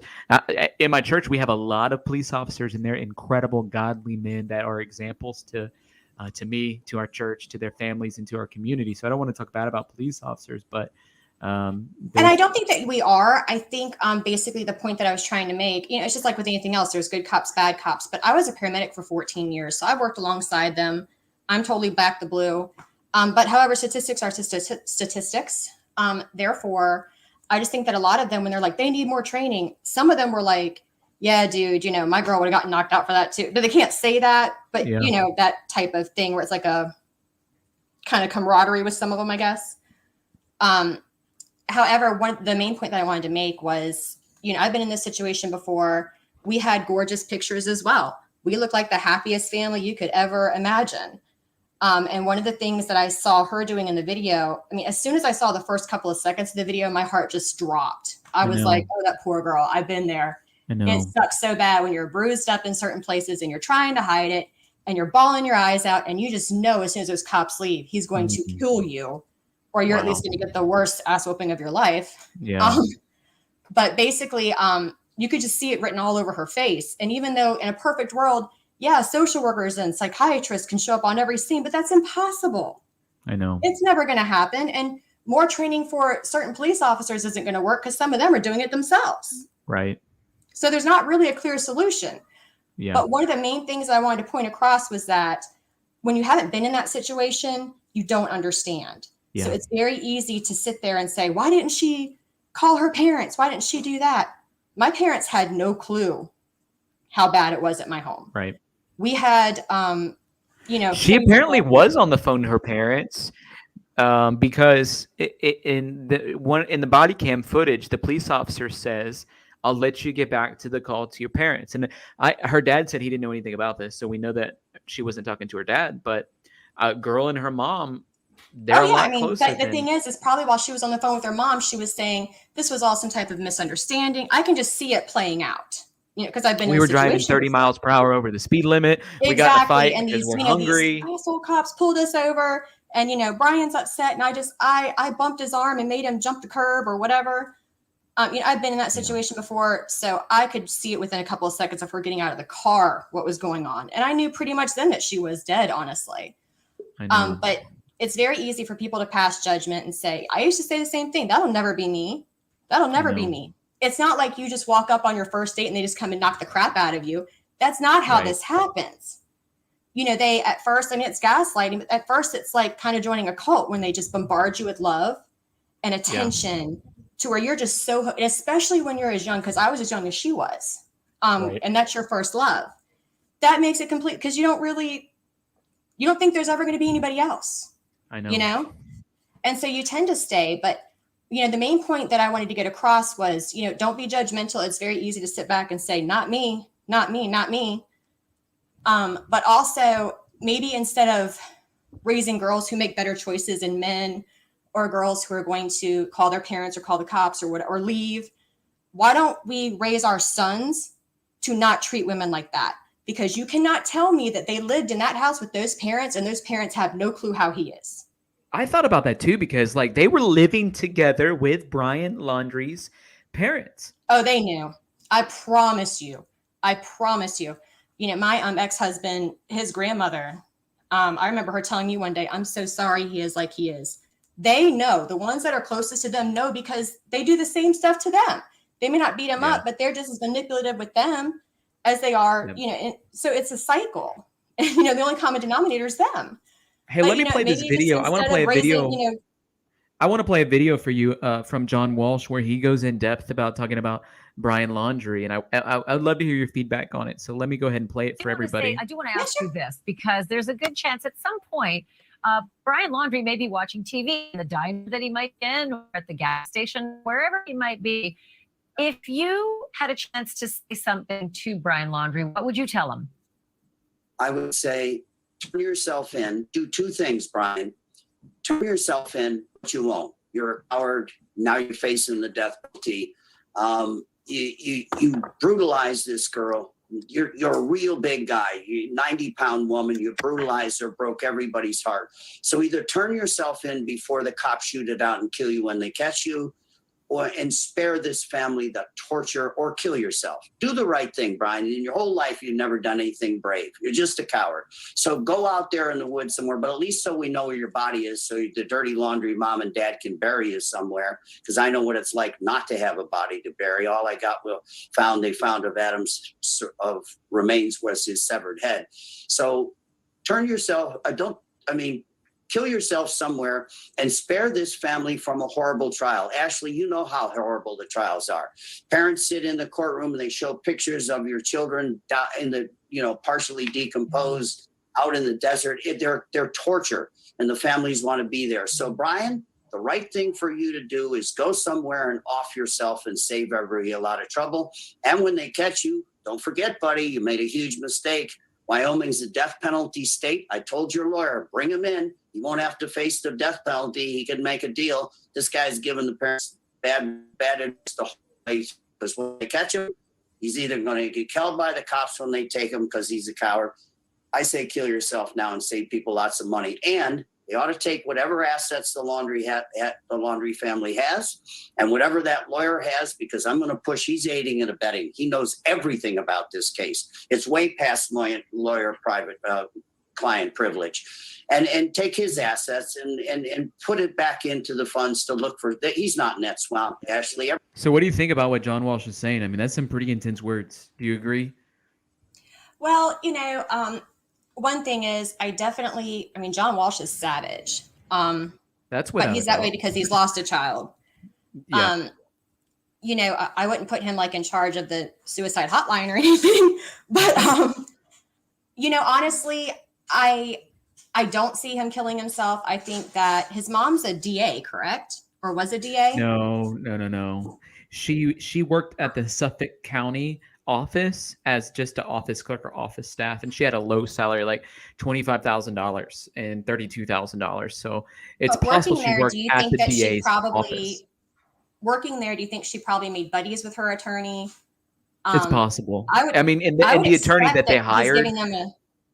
The attorney they hired was from New York, which I thought was so unusual because they live in Florida. It's a Florida case. So if they want to meet with their lawyer, he flies in from New York. They got to drive to Orlando to meet him. I think that is just insane. Well, the thing is, though, here's one of the things that I was thinking. I'm so glad that we're on the same level. It's so cool. But look at their home. It's a modest home.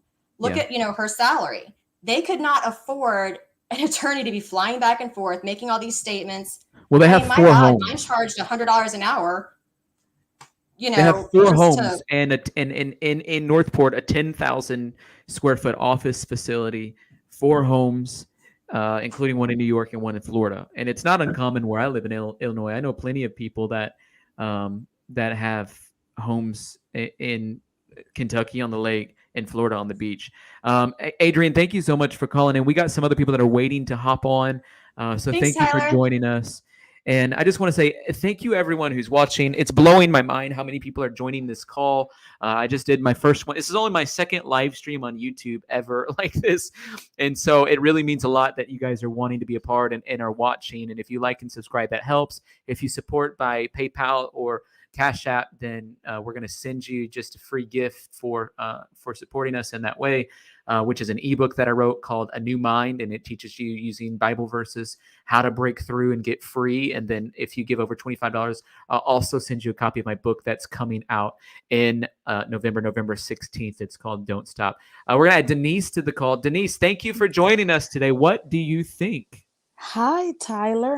By the way, let me just say this real fast. Sarah, my Instagram is @TylerFeller. So if you want to follow my Instagram, you can do that. You can do that as well. Okay. Thank you so much, Denise, for joining. Tyler. Okay. And congratulations on you going live. I moderate for a lot of channels on YouTube. So make sure you give out those blue wrenches to people when you get ready. That's what gives them the official way to moderate for you. I was trying, and I know we have one Simple said Nevada, I think, or I don't know. We have a few from yesterday, and they've been so helpful. But what are your thoughts on this case? I am a CASA advocate. That's court-appointed special advocate for children who are abused and neglected. Oftentimes, though, what I see, because we are federally appointed, which means that CPS doesn't tell us what to do. We kind of become the checks and balance for them. Wow. So we have to go 8 weeks of training, and then we go into a federal judge chamber and we put our hand on the Bible and we swear to be a mandated reporter. And oftentimes we do have to remove children from homes just like this. And I love what the caller said, because my husband, we've been married 25 years and we've taught our daughter, and we're ministers, and, we truly, that's a whole nother subject for another time. But when I say about God, but in this case here, when I looked at it, and I don't want us to overlook the female cop, because when they separated, she really, really did try, and she cried a lot. that she really tried to tell her, I know. this is toxic. At the same time, my husband, he's medical frontline, so he's a nurse, and so how sometimes where cops end up shooting those that may be mentally ill or they didn't know they had a heart attack, and Right. so he was saying the same thing, that cops have to be trained to be able to talk. And so that's something we're taught from the judge and from those 8 weeks of training, how to talk to someone when we know they're being physically abused at that moment. And so I think that training is something that definitely could be done, not just even in the police force. I mean, just anywhere. If you run In across general. any woman, yeah. And my husband also says the same thing. It's time for us to tell the parents to train your sons, because we have a daughter and she's in college, and so we've taught her modesty. We've taught her everything that we could. We gave her over to God when she was born, and we said, God, you're going to help us raise her. At the same time, what we find sometimes is the young men, even those in college. One time she told us he kind of took a rejection and kind of got a little aggressive by grabbing her arm, and she went off on him, and then she told and exposed him. And that's our teaching, right? But what about him? So what happens when he gets with another college student who is quiet about it Yeah. and never tells anybody? And then this cycle, and I think that's what these two were in. They were in a bad cycle Right. of hit, because it's obvious that she hit him, right? Right. Because he was bleeding. And so there's a hit. Then you have one call that says she was climbing in, and so it's kind of weird. And I'm with John Walsh. I know he has so much passion. He has done so much for the missing children and those that don't get justice, that are murdered. And for this young man, if he's out there in that little ravine, he's probably already deceased. I mean, but his friend says that he can live without off the grid for months. So I what think do you he's think about practiced. that? I think he's practiced living off the grid, and we have That's what they about five. said. I think we have about 5 people, Denise, waiting to hop on. But I want to Oh, thank you for okay. joining our call today, and you Yeah, gave some great yeah, insight. I yeah. And appreciate I'm the gonna work you and your subscribe to you. husband do. Yeah, Okay, I'm gonna thank you. subscribe to you. All right. Thank you so much. And I need anybody that wants to, you're interested, it helps me if you like and subscribe. And we're going to add Joseph to the call. Joseph, what's your thoughts? Thank you for joining us. Hey, what's up? Can you hear me? We can hear you, man. Thank you for joining us. Okay. Yes, thank you so much. I was waiting online. Yeah, I think this case definitely speaks volumes of what's really going like behind in the United States and around the world. I mean, like with today's technologies and everything so simple, like you can just go online, download an app, and then you can just meet people all over the world, right? But I mean, I also came out of a very abusive relationship too. So like, just wanted to share, like, be open-minded. Like, narcissists can be, a man or a woman. And the thing is, I'm also a Christian, so I do thank God that He actually helped me got out of this very toxic relationship. But one thing I do want to share, like even like to like younger brothers and sisters, is to always look out for red flags. If you ever get into relationships, like look out for red flags. These red flags will actually help you, prevent you from getting, going through so much headaches and like, getting abused and things like that. That's a point I that guess I haven't talked about. Nobody's really mentioned that, and it's my Mhm. fault that we haven't, and so I take responsibility for it. But Yeah. if any of you listening to this relate to this because you're currently in a situation like this, we want to encourage you to do what Joseph is saying. Pay attention to those red flags and walk away. Come on, walk away from something you know is damaging to your spiritual health, your emotional health, your physical health. Your life only exists one time. The book of James teaches us it's just like a vapor. It's here 1 second and it's gone the next. Your life is too precious and too valuable. You mean too much to your family. You mean too much to your church. You mean too much to your job to give up and to allow yourself to be subjective to that. And so I just want to encourage you, if you're in a situation like that, I know it's hard and I know it's not easy. Can we help you today through a word of encouragement? Step away from something you know is toxic. Okay. And thank you, Joseph, for that great word. If you want to join the call today, you can email press@tylerfeller.com, or I've put the link in the chat. And we added Michelle to the call. Hey, Michelle, thank you so much for joining us. What do you think about this? Oh, hello. Am I actually on? You're on. You're live on the internet right now. We got Wow, okay. several thousand people watching across Twitter, Twitch, Yeah. YouTube. Well, first, I wanted to thank you. Your first name is Tyler.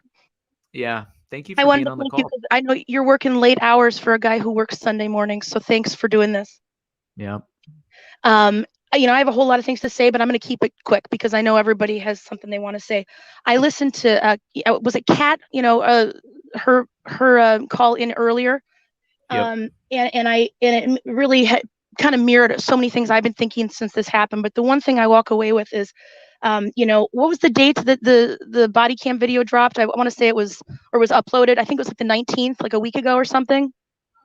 Yeah, they put it on evidence.com actually on the August 13th, whenever it happened, but really? people didn't pay attention to it until all this started coming out in September. Right. And I think for me, I think that, they say that 1/3 of women and absolutely narcissists can be women, but they say that, in specifically physically abusive relationships, it's almost always a man being the perpetrator. But I think that the popularity of this case, and this is my humble opinion, it's not about the race or the socioeconomic class or anything like that. I really think that anybody like myself who's been in a situation just like Kat, who's lived this life I lived it for 7 years. I'm out of it now, but I immediately identified him as the charismatic, under the radar, sneaky, everything. And you could hear her poor little voice describing. I won't list it all. Your viewers have all heard it all already, but I was there. I've been there. I've had the police almost tell me it's my fault, with the reactive abuse, even if it's pushing someone off you. But what I took away from this is that what's so insidious about narcissistic abuse, and you can call it anything you want, pink fluffy elephant ears, whatever, it is what it is. That type of abuse, they often get away with it. And there's usually no justice and no closure. I've been in support groups for 5 years, and I hear this from thousands of people all the time. There's no closure. And I think, for this poor girl, the closure was the worst kind ever. But I think so many of us are relating to this and wanting to fight for her. And, because we're reliving our own situation, and justice for her is justice for us too. And I think that explains the popularity of this case. I also completely agree with John Walsh, but that's all everything that we're talking about here is speculative. So but I just wanted to relay that. And I also like what your last caller said about red flags. If I could say anything to her parents, and I know there's nothing that could take away their pain. I have children. I can't imagine the hell they're in. I know. But I would say this is raising an international conversation about identifying signs of abuse. And I didn't talk to I'm 44 years old. I didn't talk to my parents about what was going on. I can hardly imagine she would be talking to her parents about what was going on. But guess who did know? People she lived with for a year. And also, one last note, it's very common with people who are high on the narcissistic spectrum or actually have narcissistic personality disorder to be that way in a post-traumatic state from their parents. So it's highly likely that his parents are the number one goal of a narcissist is to come out looking good. And they're going to protect him till the end of the day and throw her under the bus, just like any other narcissist. Yeah. That's all. Thank you, Michelle, for calling in, and I really appreciate your support of the channel. And I want to say this about narcissists is definitely they're either the hero or the victim, and either way, it's all about them. And Nico, I'm going to add you in just a second to the call, but I want to address this about a female ranger. I see it in the comments coming through. She's a female ranger, not a cop. A park ranger is a highly qualified law enforcement officer. They're way more qualified than your average city police officer. You have to at least have a bachelor's degree. You have to go through several levels of government training. You have to serve, they call it GS levels, at a lower level of GS before they allow you to be a park ranger. You have to do internships. You have to serve. I know this because I grew up in the Mark Twain National Forest. And so people who are talking about park rangers, let me just tell you this, park rangers, they're very highly qualified. Okay. Hey, Nico, thanks for joining. What's your thoughts on this Hi, case? how's it going?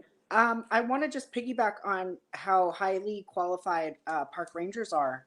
That woman deemed the situation a mental health crisis, and she separated them to the best of her ability, and she did the best that she knew of the situation. Do you know what I mean?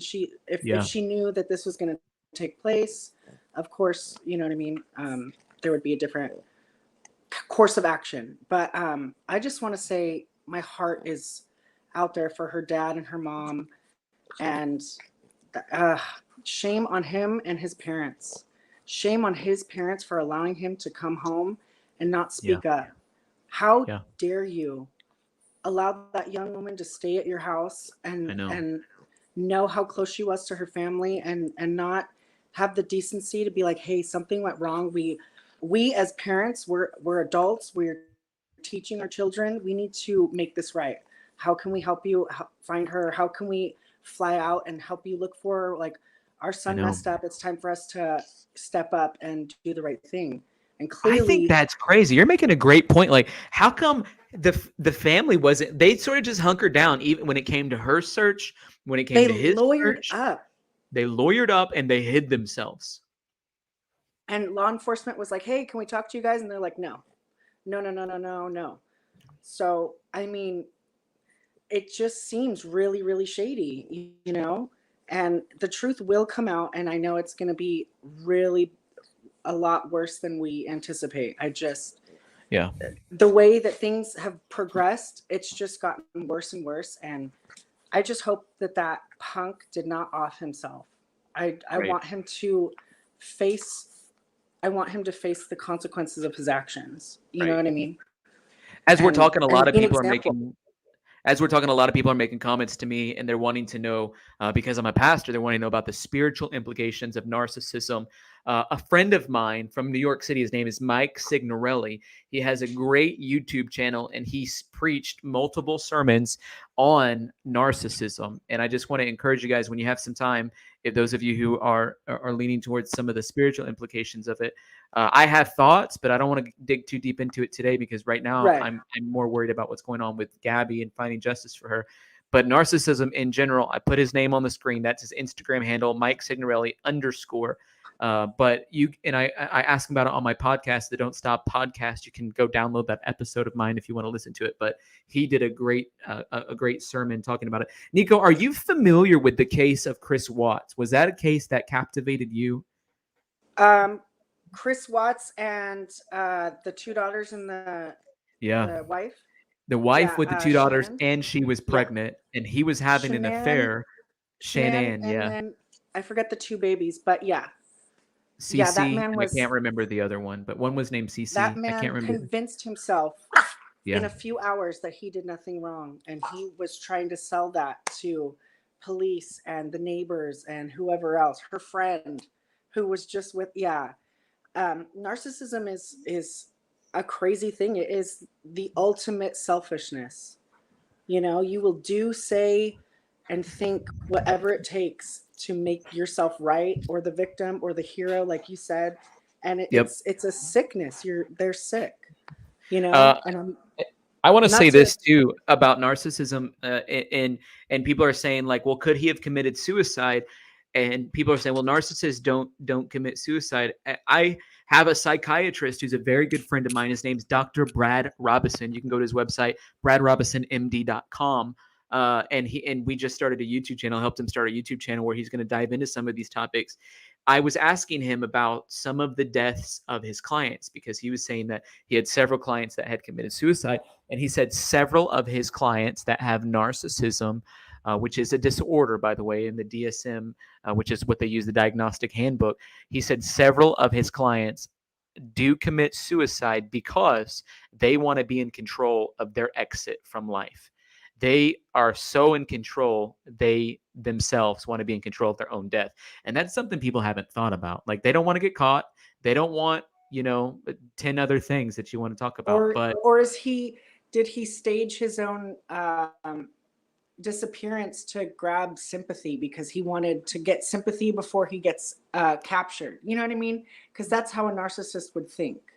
Oh, They're absolutely. Like, let me go missing too, so then I get a little bit of sympathy. Like, oh, what about my family? What about, even though they could have aided and abetted, or, you know what I mean? Totally played a huge role in a cleanup or whatever. We'll find out. But Hey Nico, I'm just getting in from Evan, who is my co-host. He's not co-hosting right now. He sent me a link about Dog the Bounty Hunter. I want us to watch this together. Dog the Bounty Hunter. This is breaking right now. Just came out. Dog the Bounty Hunter is giving us intel about where he thinks Brian Laundrie is at. This is breaking news just coming out right now. And so let's watch it together and let's determine what we think about this. Daughter at about the same age. I know what the parents feel like, okay? And you want justification. You want the guy behind bars. All of it's alleged that he even committed the murder. But circumstantially, it looks like he did. You know, the strongest lead I see is that one of her friends said he had been in the Appalachian Mountains by himself for a couple months. Now, he's not just a camper then. He is a outdoorsman. So in order to do that, I think because of his age, he felt comfortable. If there's anywhere right now, he's making great points. That could be the area. Yeah, Uncle Dog knows what he's picture doing. they got of him the other day where they're hunting now, if really that was him. No one has said that. If not, Appalachian Mountains is the best, but it covers several states. So where did he go in at? That's where you start your tracking point. From right when he went into the mountain with dogs. They've got so much infrared. I mean, they're going to catch him. You know, the only reason I would doubt if he's in the swamp is they've been hunting it really good, okay? And yeah, they have. I'm not sure that was him in the picture. You know, they was blurry, blah, blah, blah, like kind of an old bank robbery picture, right? But you couldn't really tell if that was him. Now, if that was him 100%, he's in the swamp. Okay, and then so he moves in the night, and he probably sleeps up in the day. Now the FBI has ultraviolet light tracking. Remember the Boston bomber? How they found the kid in the boat when they went over and the tarp was over him? They've got that. So I'm sure they're using that to cover with drones. I mean, he can't cover with mud. It's not Arnold Schwarzenegger. He can't cover with anything. He's going to light up. You know, I don't think he went to New York or there's been a couple rumors he might have went to Mexico. I've been in Mexico. So if he's down there wanted, a white boy doesn't know Spanish, the cartel's grabbing for the reward. So no, he's not down there. You know, I don't think, who knows? I've had to eat my words before. Sounds like when they got into argument, she screamed a lot. Now, if he's out in that tent, your voice will go, what, 2 miles? And she's screaming. What if he put his hand over her mouth to shut her up and killed her? Or did he do it worse? It all depends. The autopsy report is out, I believe, how she died, okay?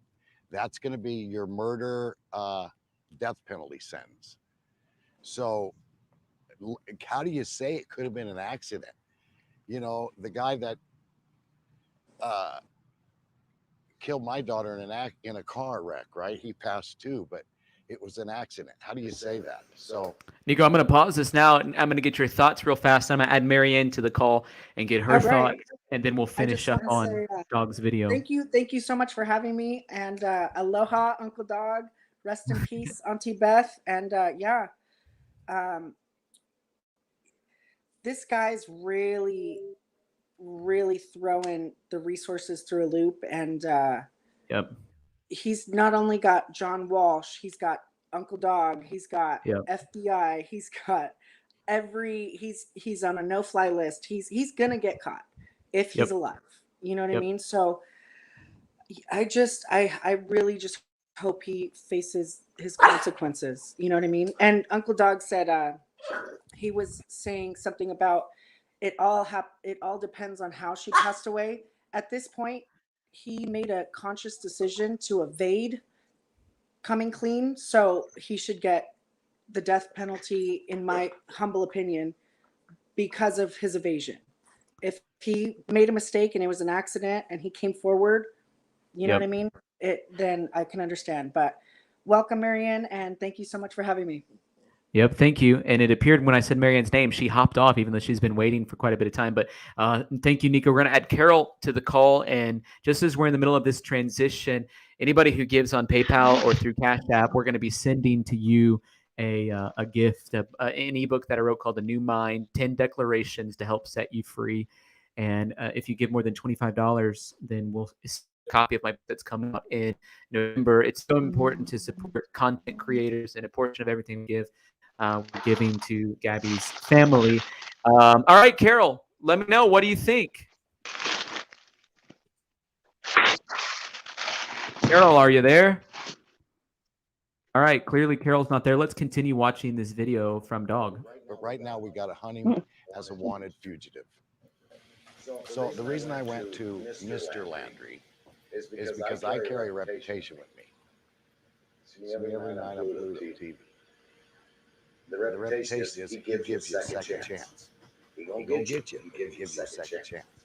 So I thought, wow, the dad's gonna, see me and crack, and I know the kid knows me.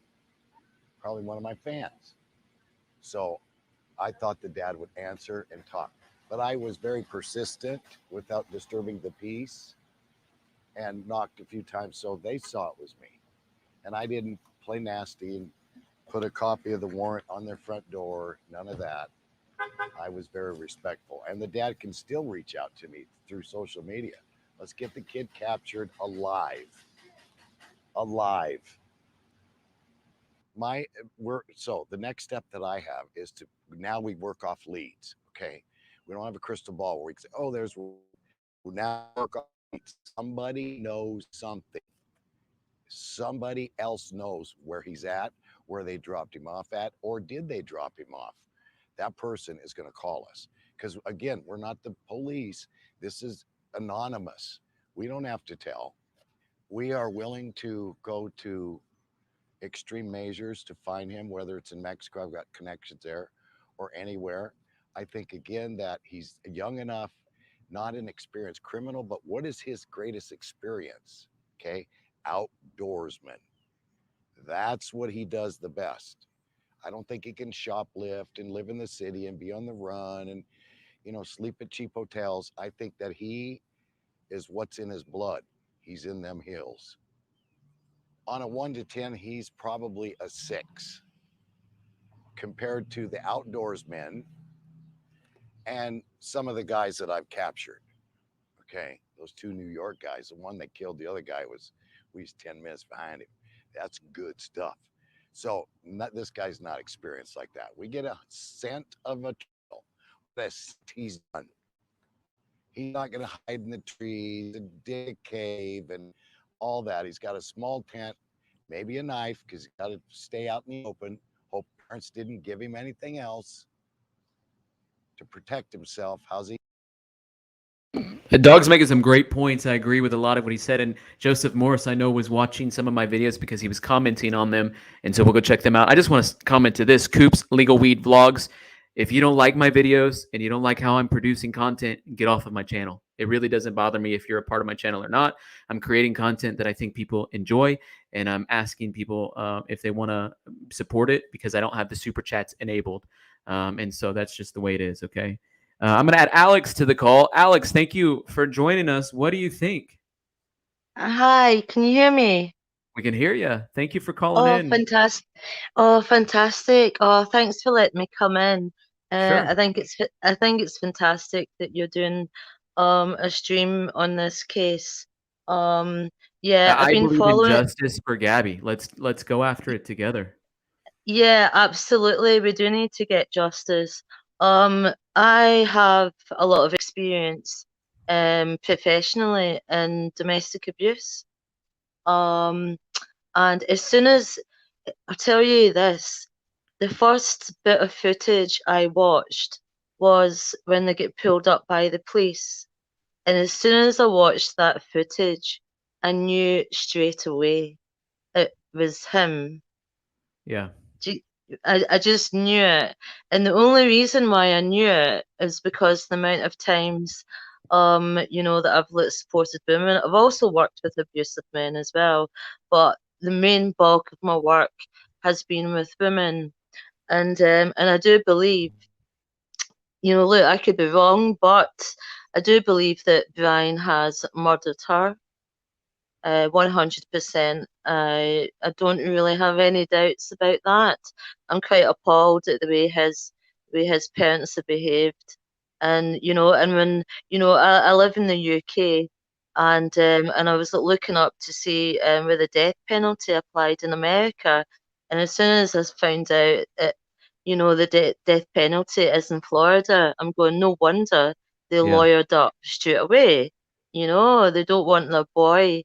Even though I think they're complicit, I think I just can't get my head around the fact that they did not contact Gabby's parents. Right. Like, Yeah. because she lived in the house, and Yeah. any normal,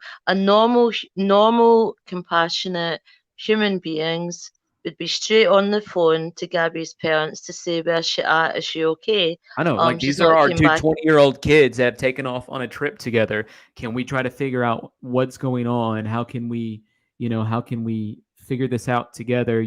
Our son came back without your daughter. Your daughter was Yeah, living with us. We have a responsibility to figure this out. And there's a lot of yeah. theories going around about what happened. And, if it's a hard situation, but if your child got stuck in a bad situation, you would choose your child over somebody else's child. And so I don't know what Mm, I agree though with what Sarah just commented. She said his parents are not stressed. That's important because they don't seem stressed out to me. They might be, but when you look at their faces and you look at what they're doing, they don't seem that stressed out considering the situation. yeah, I actually thought that myself.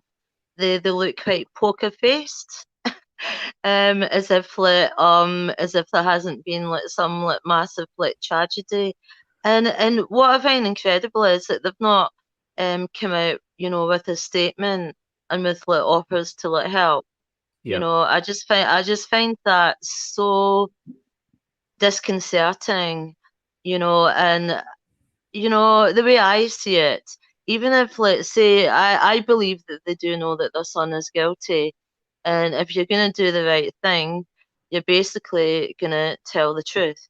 You're Yep. not going to protect your son if he's murdered his partner. How could you do that? I can understand why people would want to protect their families, but really, at the end of the day, there's a homicide here, Well, and people are, and we and I need think that's why so many justice. people are commenting. Like the parent, somebody needs to do something about the parents. They need to bring them in. They need to give them jail time. I totally agree, Alex. We have some more people waiting, so I wanted to be able to add them into the call. And we got this Joseph Morris video going, and I want to listen to part of it. It was said that people have seen a tarp on top of the van, and we all know that there was a tarp on the van, and then suddenly when they drive by the van, if you look at this, what you can see is in the pink dotted area, it's the video evidence that Red, White, and Bethune put together that confirmed that pink dot. That is where the van was parked. And so Red, White, and Bethune, if you can follow my mouse, was driving down the road this way. They came around the curve, and you remember that van was on the left side. So the van was on the left side of the road, and then that was on the 27th. And then, the assumption is the last day that Gabby was seen. And when we look at the timeline, the last day that Gabby was seen was on the 27th at the Mary Piglet. And so we know if they were at the Mary Piglet, they were in the van, and so they were already back from the Mary Piglet on the 27th. That van was parked there on the 27th, and then that body was possibly out there until the 19th, and it was found at that orange location that you see on the map, okay? And so I think that's important. The case that Joseph Morris is making in this video is an important one, and he's trying to make the case that Brian abused, was essentially beat Gabby to death. there is a bag on top of the van. Okay, when he was doing the alleged the beating of it, suddenly the van is gone. Let's take a look here. So he's making some good points. I'm going to add Paget to the call. Hey, Paget, what do you have to say? Hello. Hey, how are you? What do you think about all of this? Well, first off, I have a speculation that if he is caught, he will plead the insanity card. Yeah. I mean, that's true. He probably will. And he is emotionally, unstable. Very emotionally unstable. So that's a good point. You're making a good point. Like he's gonna go ahead and plead emotionally unstable. We know that he already is. I'm like, that's not a stretch. We know without a fact that he is. So hey, Lula, thank you. You were on already. You're back. Thank you Yes. for joining us back. Everybody Thanks. really liked you when you were on here because you have a great accent. So it's good that you're back. Oh, well, thanks. I was just going to call and say they should try the Pinhoti Trail because that's where I think he started, because it's not that far from Florida, and it does go to the Appalachian Mountains. And I just agree with everything Dog said about the being in Mexico and the accent. I mean, not the accent. The language. He didn't probably know Spanish. I don't know. He might, but How do you it spell would the be name hard. of that trail? Like what? Can you spell it for me? Yeah, it's Pinhote. It's Pinhoti. It's a Indian name is actually what it is. It's a Indian name. Definitely sounds Native American. So let's do a search. If we were going to go to the Pinhoti National Recreation Trailhead, which this is the assumption that it sounds like Dog was making, and it also sounds like what John Walsh was saying, then when they left on September 11th, so that's a 9-hour drive. That's not bad. Yeah, I mean, they were gone for what, 3 days? That would be plenty. And I think they probably packed up supplies for him, camping supplies, not for them, but for him. Yeah. So, and when I'm reading more about the family, clearly they had some level, the Laundrie family clearly had some level of wealth because they have a house in New York. They have a house in Florida. They have a 10,000 square foot office building in Florida. They own a juicing company. She works for the Suffolk County government. Who knows what other sources of income they have? I read a report that said they have 4 houses. Maybe they have property. Maybe they have property in Alabama. Because there's another camper. Does anybody remember? And we haven't talked about this tonight. Does anybody remember the neighbors who live directly across the street? They said, well, he got this other camper that goes on the back of the truck that we know that they have another camper. So why do they need 2 campers? Where is the second camper? How come nobody is talking about that? Where is the second camper? And I see Spicy Road says cell phone, credit cards, tolls, cameras would see the parents if they went anywhere. Maybe they cover their license plate. I was in Chinatown in San Francisco a couple months ago. You can buy license plates there for $5. wow. Another thing that struck me kind of odd that I was going to talk about earlier that I didn't, this is off that subject, but when they got pulled over, I was just wondering why he told the police that he didn't have a cell phone and that if she left him there, that he wouldn't have a way of getting in touch with anybody, basically is what he said. And then later they asked him for his phone number and he pulled out his phone. I mean, It just doesn't make sense.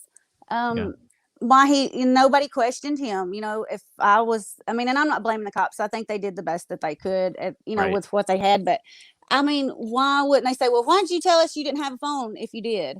It's just crazy. And the camper, where is that camper? I don't know where the second camper is. Let's look at the timeline again because we went through it briefly earlier, but August 9th, there's a post that on August 12th that mentions them being at Arches National Park. So essentially they take pictures and then 3 days later they post them. We don't hear anything for a few days. They post on Instagram at Arches National Park. And then 4:30 p.m. they get a 911 call that's famous by now. I just saw him slap her across the face. And it's a white van with a ladder on the back. Here's the license plate. And they proceed to read that exact. And I've said this earlier today. I'm going to say it again. If I'm calling 911, it's a big deal. You know what I mean? Right. Have you ever called 911? Yeah, I've called 911. Because you saw a stranger get slapped. Have you ever called 911? No, I haven't. I mean, if I had seen somebody, I would, but thank God I've never been in that situation. So Amira just sent $10 on Cash App. Thank you, Amira, for doing that. Every little bit helps. So, and we'll send you a gift. And my assistant, she doesn't work on the weekends, but she'll get in touch with everybody who gave on Cash App. That way we can get your email and send you something. Okay, on the 13th, it says Brian posts on Instagram twice. It's his last Instagram post. And then when did Brian and Gabby leave the area? We don't know that. We know that at 8:30 p.m., the couple talking about Kylene and Crystal leaves Woody's Tavern, which is just down the road. It's a 7-minute walk. It's just down the road. It's like a tiny little bit of a walk down the road from the Moonflower. And they're freaked out. There's creepy people there. They say, if we die, then, something creepy happened. And then that's the last we hear from them. On that same day, it's the same 24-hour period that Brian and Gabby are separated. And people are saying this is a bad theory. I don't need to go down this rabbit hole. But oh yeah, what do you you should. think?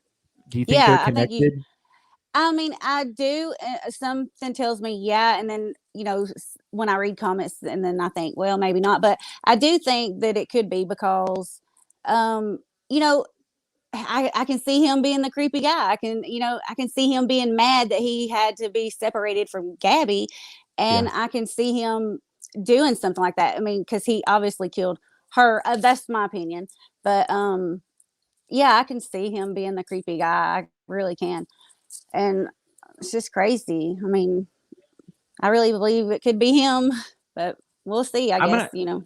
I'm going to ask again in the poll because earlier we had about 8,000 people on and I asked the question, are the 3 murders connected?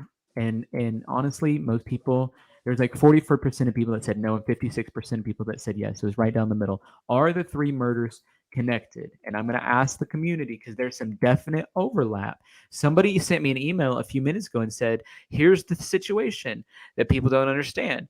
One of the things that's going on is Gabby potentially found out if something bad happened with Kylene and Crystal, Gabby potentially found out and made a deal about it to Brian, and then he freaked out. And so I don't know. Lily, what do you think? Definitely see that. I can definitely see that. I mean, really, and I just wonder why there was something that we're not seeing, that she was so upset, when those officers pulled them over. I mean, she was definitely upset, and he was definitely nervous about something. And then I know that those girls were killed after that, but there's no telling what he's capable of. If I get pulled over, I'm nervous for any reason. Me too, definitely, but not like to that. I guess he probably was nervous that he might go to jail because he was the one hitting her. But well, not only that, they pulled the way I understand the story, and I've read all the police reports and I've gone down the rabbit hole of it. They got pulled over because they were going 30 miles an hour over the speed limit. They weren't getting pulled over. The police officers didn't even know about the 911 call until later, till like halfway through. Oh, really? I didn't know that. I missed that. Yeah. So they were driving. So they had just gotten this fight. The police pulled them over at 4:45, and the speed limit was 15 miles per hour. And Chris's call, the 911 call, ended. And it's on this document, this other document I have. You can't see it on here. The police call ended at 4:44, started at 4:39 and ended at 4:44, and they get pulled over at 4:45. The pullover was not in connection to the 911 call. The pullover was in connection to they were driving 30 miles an hour over the speed limit, and then as the police officer had to chase them through town, he sort of swerves off and hits the curb. And so then what happens is, she gets out of the car and she says, my fault. I was distracting him.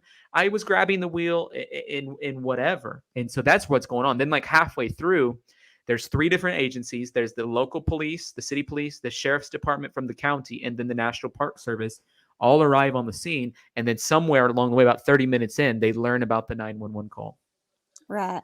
And I think that they did the best that they could. And, people can say, well, if they took them to jail, this wouldn't happen. No, that I believe it would have, because she would have picked him up whether he went to jail or she did, because she obviously picked him up from the hotel. Or, I mean, and I just wonder where she stayed that night. And I think that they did the right thing by letting her stay in the van, because the van was hers. You Yeah. know, I mean, if she was really wanting to leave him and get out, she would have left that night while he was in the hotel. That would have been what she should have done, but I don't think she was ready to get out of that relationship. I mean, she might have been, I think maybe she could have gotten out of the relationship if she had made it to where Rose was at Yellowstone, but Yep. I don't know. I mean, it's just, Some people it's so sad, speculate and I feel bad. Some people speculate Rose was in a secret relationship with Brian. That, who knows? That Oh, might have really? been what was happening.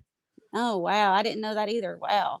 Oh, it's And I crazy. wouldn't be I surprised. didn't even see what Gabby seen in him, let alone, I mean, that's just my opinion. I probably shouldn't say that, but, Well, I will say this too about, number one is he's an assist. He's convinced her, and that's why they're in a relationship together.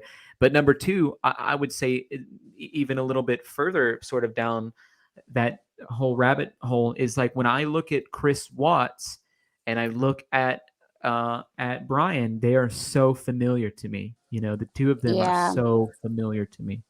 Yeah, I really followed that case too. I mean, that was so sad too, and I just feel so bad for all the families, especially what Gabby's family's going through. My heart goes out to them. I mean, there's so many women I've seen on here, because I've been watching this whole thing most of the whole time, but there's so many women that's obviously been abused or whatever. I Yep. mean, I feel so bad for anybody that's been in that situation. Let's go look at the poll right now. I said, are the three murders connected? And Gavis, if you're watching, you can join the call with us. We'd be glad to hear your insight you gave us earlier. But 60% yes, 40% no. So it's gone up. More people are thinking the two are connected. Let's keep working our way down this timeline. So what happens in this moment then? The police basically take Brian in their vehicle and they take him to a men's battered shelter place called Safe Haven. Safe Haven then takes Brian into something, a hotel Bowen, I think is what it's called. And so Gavis has opposing opinion as me on this, and probably you too, Lula. And so, what do you think, man? Hi, I just, can you bring up Google Maps? Yeah. I just want you to go through the distance and put this to rest. I want I know people it's to. far away, but they were all in the same town of Moab. So No, let's put it to bed. After all, let's just go look at Google Maps. It's easy. Lula, it's 2 versus 1. Us, you and I versus Definitely. him. All right. So let's Definitely. Maps.google. All right. Yeah, and just go to Moab because that's where the incident on the 12th was reported, which is 2 weeks before she was killed. She was killed on the 27th. Positive of it. So there's Moab. Right. So the eatery that they were at, the Mary Woody's Piglet, Tavern, right? The Mary Piglet. No. Oh, the Mary Piglet. The Mary Piglet is not in Moab. Oh, right. Sorry. It's Woody's Tavern. It's in Jackson. Jackson. Sorry. No. Go to Jackson then. Sorry. It didn't take him but 3 days to get home all the way he had to drive nonstop, and that's almost impossible without some sort of drugs or something. No. We're gonna go to Jackson. Well, Gavis, we don't need to go. I don't want to go to Jackson, and here's why. They were not in Jackson. They were not in Jackson at the same time that Kylan and Crystal were in Jackson. They were in Jackson 2.5 weeks later. So on the same day, they were all in Moab. On the same day. Right. So Kylan, I can add to that. The video posted by her dad, Kylan's dad or whatever. Basically, he had pointed out exactly where they were camping, which is, I guess you can go to the Google Maps. It's actually northwest. They were camping at LaSalle Loop Road. Exactly. Okay. So yeah, go to there. All right, I'm there. Right. And we know that Brian was staying at Hotel Bowen, right? Or Bowen Hotel.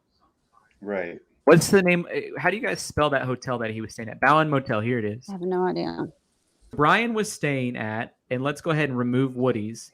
Brian was staying at the Bowen Motel, which is only a 14-minute and 10-mile drive from where the LaSalle Mountain Loop Road is at on the night of the murder. We know that as a fact, on the night Kylan and Crystal were murdered, Brian Laundrie was staying at the Bowen Motel, which is only 14 minutes away from LaSalle Mountain Loop Road. Right, but the two girls were in a campsite just off the road, and he had one of his tips when he was talking. He said that they had a creepy guy that had just camped way too freaking close to them. So that conversation can only take place at the bar that night later on, where they're close to the Brian. And that could have only taken place after. The world famous tavern is literally just down the road. I mean, like Moab is such a, here, I'll do the map, the terrain map for you. Moab is literally, I mean, it's such a small town. Like it's like just a few streets. It's like there's not much to it, and the rest is mountain terrain all around it. And so they weren't in Jackson, and to me, the timelines are completely plausible. Yeah, I think so too. And just like that girl said that picked him up hiking, I mean, he was all along the Snake River. I mean, I just wonder how far. I mean, he obviously can go a good distance on his feet. I mean, I just wonder. What? I mean, he obviously. Kim, we added you, but you got to mute whatever else you got going on because we want to be able to hear you. If you're on YouTube, you need to let go of it. I don't have anything on. Oh, I'm talking to Kim. We added another. Oh, okay. Whatever else you got going on. Okay. To be able to hear you. If you're on YouTube, you need to let go of it. Okay. There you go. I'm off of YouTube. Is that better? What do you think? Can you hear me now? Yeah. What are your thoughts? Okay. So yeah, one of the things, when I know Gavis and I are going to disagree here, but Woody's was right next to the hotel where Brian was staying. And so the girls were at Woody's earlier that night. Brian was on his own that night. Also, they Gabby. Tyler, can I please jump in? Well, let's just say we have the timeline. We know that the girls were at Woody's Tavern on the same night that Brian is separated from Gabby. All right. Correct. And we know that Safe Haven, which is the Battered Men's Institute, took Brian to the Bowen Hotel. Correct. The Bowen Hotel is only 0.4 miles, which is not far for somebody who doesn't have a car because their girlfriend Gabby has it. 0.4 miles away from the Bowen Motel to Woody's Tavern. Correct. I could walk it. Which is where. But Tyler, here's what's important. What they said at Woody's famous tavern is that they had a creepy guy by their campsite. So how can you be at the bar and know that you've got a creepy guy at your campsite unless you saw that the night before? But we don't know that creepy guy is the one that killed them. They just happened to say that they had a creepy guy at their campsite. But we don't have any knowledge that creepy guy actually killed them. So what I was and who's to say that Brian wasn't the creepy guy while for 6 hours Gabby was sitting there working on the website. We know that Brian didn't believe in the website. We know that they went into a place where they had internet. That's the purpose of them being in Moab for the whole day, is so they could go to a place where they had internet so that she could work on her stuff. So I'm sorry to do this to you, man. You could be right. There's a 40% chance you're right. I'll give you that. There's a 40% chance you're right, and there's a 60% chance we're right. Well, one of the other interesting things was they were at the Moonflower for 9 hours that day, Gabby said. Gabby told the policeman 6 hours that they had been at the Moonflower. So they would have been there when Crystal was working. So they did have some sort of at least in passing Crystal at least. So, but whenever you're ready, I have a kind of theory on how this all went down and why it happened, but I'll wait till you're ready for me. Let me just say this. The Moonflower to the Bowen Motel is 499 feet. Okay. Mm-hmm. All right. Give us your theory. So my theory is, and it does have to do with the girls. So my theory is, for one, they had very little money. Brian told the police officer they had very little money. That's why he didn't have the money to rent a hotel. So if something went down, and let's say that Brian did kill those two girls and had their money, possibly a credit card from them. I worked in the restaurant business for 20 years. Not 20 years, about 15 years. And one of the things that happens when you try to use a credit card that belongs to someone else, a lot of times they'll come up, take card. So 2 weeks later, on the 27th, they're at Mary Piglet at lunch. And I can't remember the girl's name, but Nina witnesses an interaction at the restaurant, Mary Piglet. And at the Mary Piglet, Brian gets really upset about something. They're arguing with the wait staff. What if he tried to use that credit card and they had to take it? That's why there could have been arguing over the bill. They leave.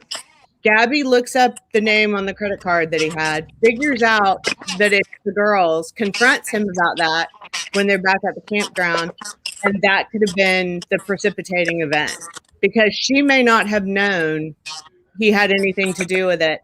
And that could have been everything that happened at the Mary Piglet, because whatever happened at the Mary Piglet happened over the bill. So what if he was trying to use a credit card that was not his? And she looked up the name and realized that he may have been connected to the two girls. Well, you have a good point, but don't you think there would have been some sort of credit card fraud or something like that on behalf of the girls? Absolutely. I think that there definitely would be. So that could be a whole hole in the theory. But there could be some things that the FBI is holding back. So it could be that, in fact, I posted that question on Twitter with tagging the FBI, has anyone pulled the credit card batch from the Mary Piglet on that date to see if Crystal's card or some card was used and reported stolen? Well, that's a good point, and thank you so much for calling in, Kim, and everybody that calls in. We really appreciate it. And Lula, thank you for calling in. I want to square up with Gavis and try to get this figured out with him, because Gavis, I think you had a flawed theory. And I'm not trying to be disrespectful to you, but I think maybe you had a flawed theory. Kim had a great theory just then. Did you, Gavis, at least pay attention to the book? Somebody just texted me. One of our moderators just texted me this. Did you pay attention to the book that he was reading where he kills 3 women? I'll add Kim back. Kim, do you know what I'm talking about? Yes. What was it? Lullaby? Lullaby. Right. Yeah. But Tyler, humor me for 1 second, please, buddy. Go show everybody where the Mary Piglet is. But that's 2 weeks later. Well, when did she get killed? Okay. The same night as they ate lunch at the Mary Piglet, in my opinion. Opinion. I agree. So why do we get all caught up in this Moab situation? I agree.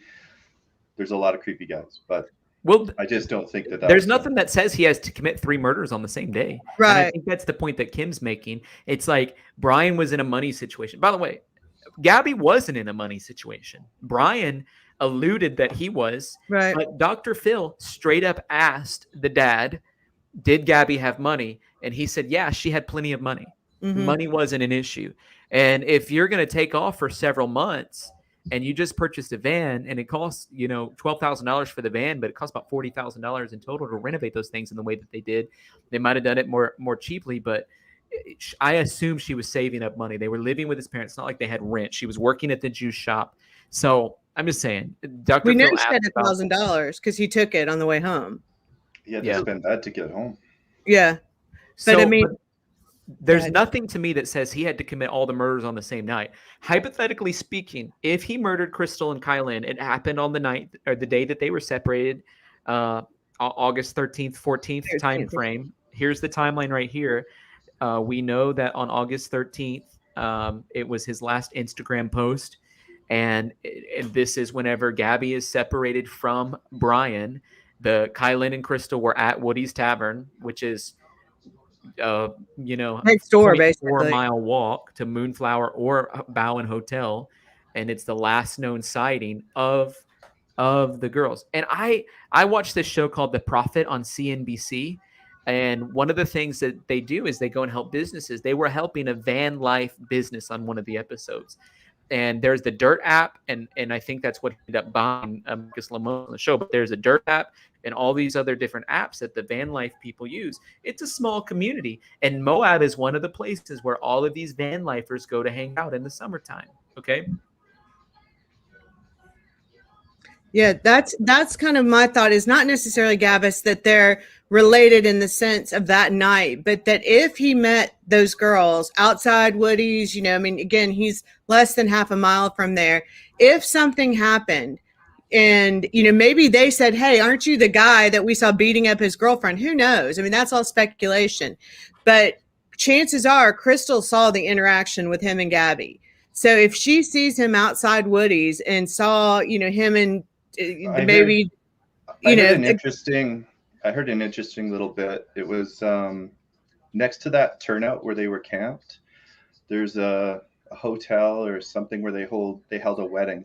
And so if you look at the turnout, somebody was talking about how if you had missed the turn to the hotel, you would do a circle right near their camp because they're 100 yards off the road. So the likelihood of, you know, it just doesn't feel right. Like Brian's got a girlfriend he's been living with in close quarters. He's not in the mood to go out and start raping 2 girls and kill them. It just doesn't, to me, it just doesn't make sense, guys. No, were they raped? I didn't hear that. Yeah. So, they were raped. Okay. And they were both shot. Well, so the theory doesn't say that they were sexually assaulted. The dad says that. The women were found, and people are saying it's likely that it happened, but they were found with no pants on.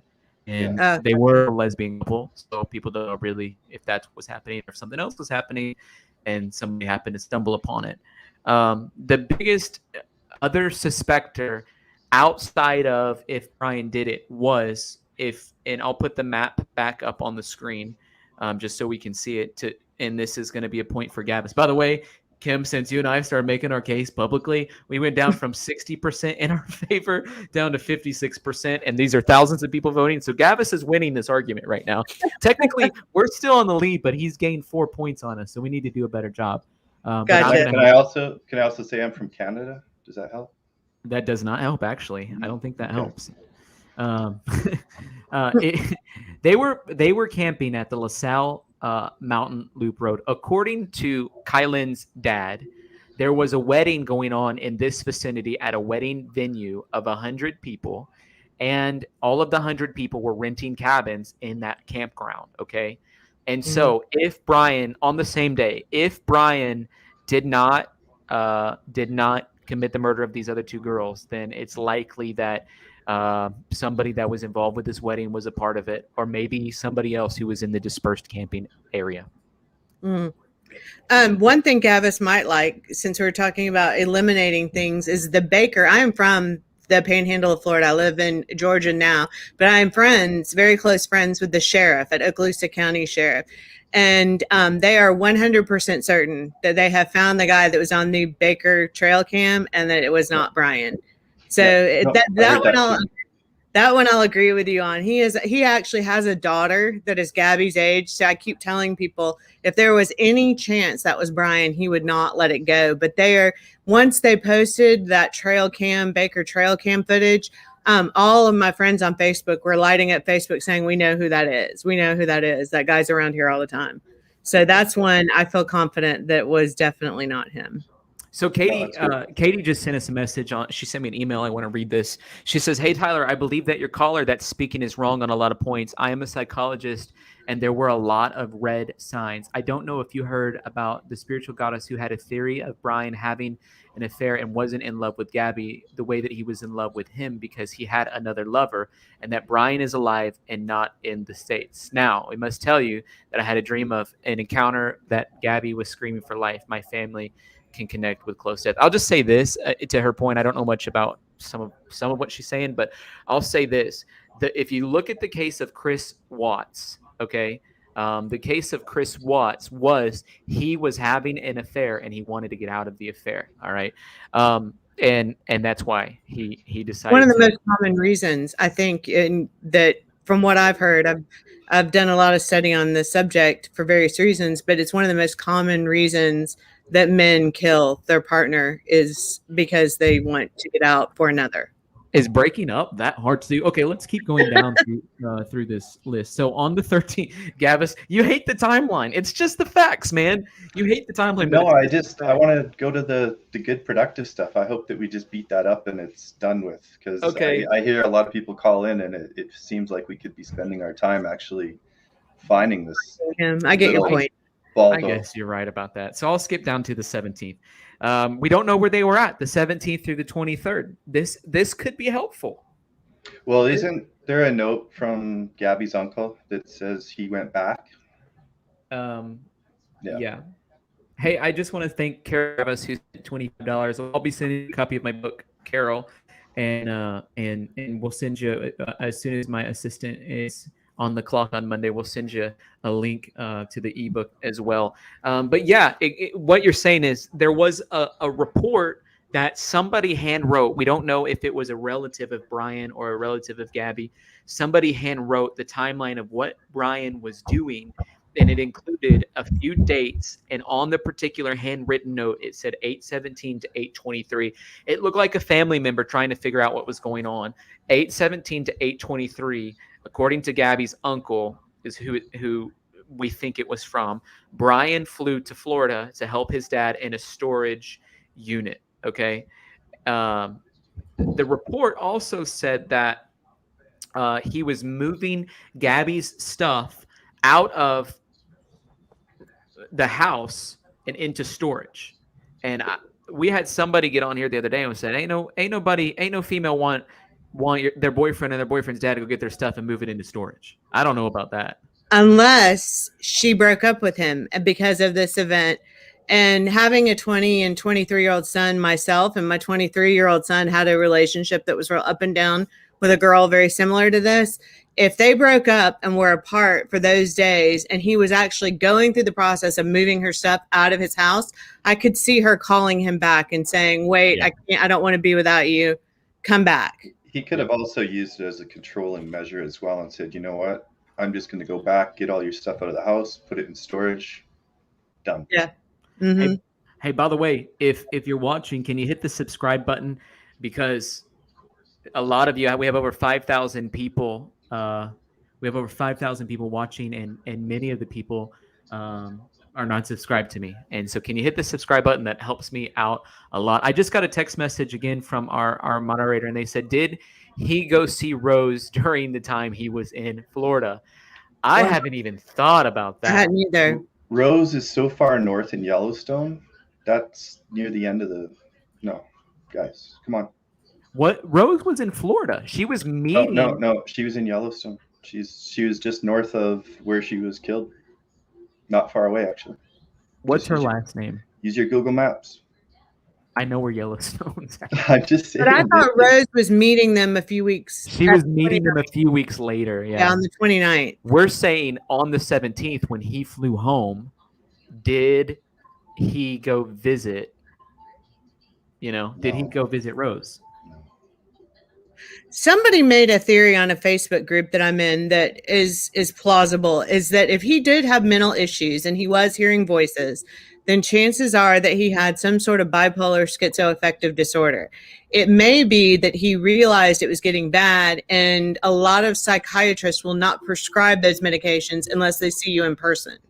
So it could be that he went back to get his medication. And there was an interview with his sister where she cut herself off halfway through and said, I can't talk about that. So I think you're right on that one.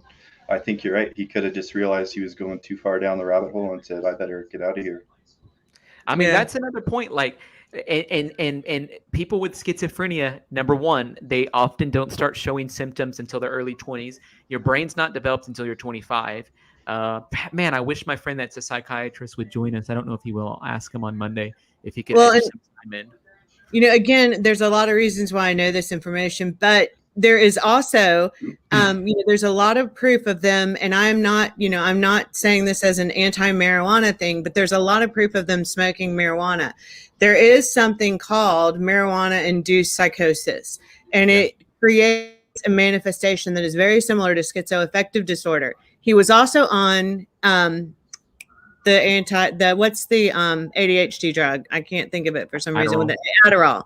Adderall and marijuana together is a very toxic combination and can create a full-blown schizoaffective episode that has nothing to do with the disorder of schizophrenia. And it's especially a risk for people with bipolar 1. So if he had bipolar 1, was on Adderall, and was smoking marijuana, the effect could be dramatic to the point where he could completely lose touch with reality. Do you have a source on? I know the schizophrenic thing has been proven because Rose said it and the sister said it. Both of them have said that he hears voices at night and has lost sleep and has trouble sleeping. Both of them are on the record saying similar things.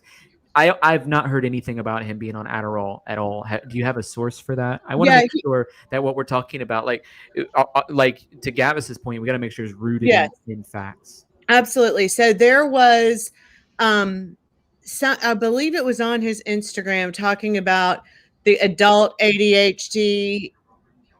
It was on something, one of his Instagram posts or whatever, that was talking about having ADHD, and it mentioned taking Adderall. That's how I didn't just pull that out of the air. That's where that came from. And I can't remember the specifics of it, so I won't say I'm 100% sure, but I'm very sure that came up somewhere because that was stuck in my mind since I have a relative that this exact same thing happened to.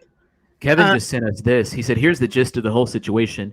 If you leave on vacation with your girlfriend and you come home to your parents without her, shouldn't they ask where she is when you are in her van? Okay, I don't know. And I want to get back to the timeline. I agree. Early 20s is schizophrenia. I think that's likely what's happening. I know that. And you can even not have schizophrenia. And if you have that drug interaction, it will present just like it until the drugs are taken out. Until I see a report, though, I don't even want to go down that trail. Just I want to be careful with what we're saying. Let's not try to get into too I've much studied stuff. it He could in just depth, and I haven't seen anything about Adderall on there. I don't know. And I have heard that they said they don't use. Heard a report said they don't use marijuana or alcohol. And I know that Kylan and Crystal did. They said they found marijuana there. So I don't know until I see it from something credible, Brian Itten, News Nation, or a police report. I want to be careful with it. So let's get back to this. On the 19th, Gabby posted on Instagram with no location. That's weird because typically she has her locations tagged. The 21st, Gabby's dad orders Domino's app in Salt Lake City. Now, people have said this. They said, is she ordering pizza? She was telling her dad, like, hey, I'm having issues getting some food. My phone's not working or whatever. He said, I'll send you some food. Some people were saying, well, is this a sign? Was she trying to tell her dad, I need help through pizza? What do you think, Gavis? No. I mean, just to stick to basics, maybe one of the cards that she owned or had on her was her dad's credit card, just in case of an emergency or something. And is this why Brian was still gone? Yeah, this is why. So, yeah, this is whenever Gabby's staying at the Fairfield Inn next to the Salt Lake City airport by herself. And this is theoretically when Brian is in Florida. Okay, well, she probably called her dad because she's obviously upset. And well, she said, called her I'll dad. send you a pizza. I think this part's weird. She called her dad, who knows nothing about computers. She called her dad to have him help her fix her email on her website, is what he said. And he was on Dr. Phil talking about it. He said, I don't know much about computers, but we YouTubed it, and she was on FaceTime to me, and we figured it out together, and I ordered her pizza from the Domino's app. Okay. On the 24th, Gabby and Brian leave Salt Lake City. Theoretically, this is whenever Brian's arrived back into Salt Lake City via airplane from Florida. They check out of the Fairfield Inn. Gabby FaceTimes her mom on that particular day. And then let's keep reading. And then Gabby posts on Instagram, no location.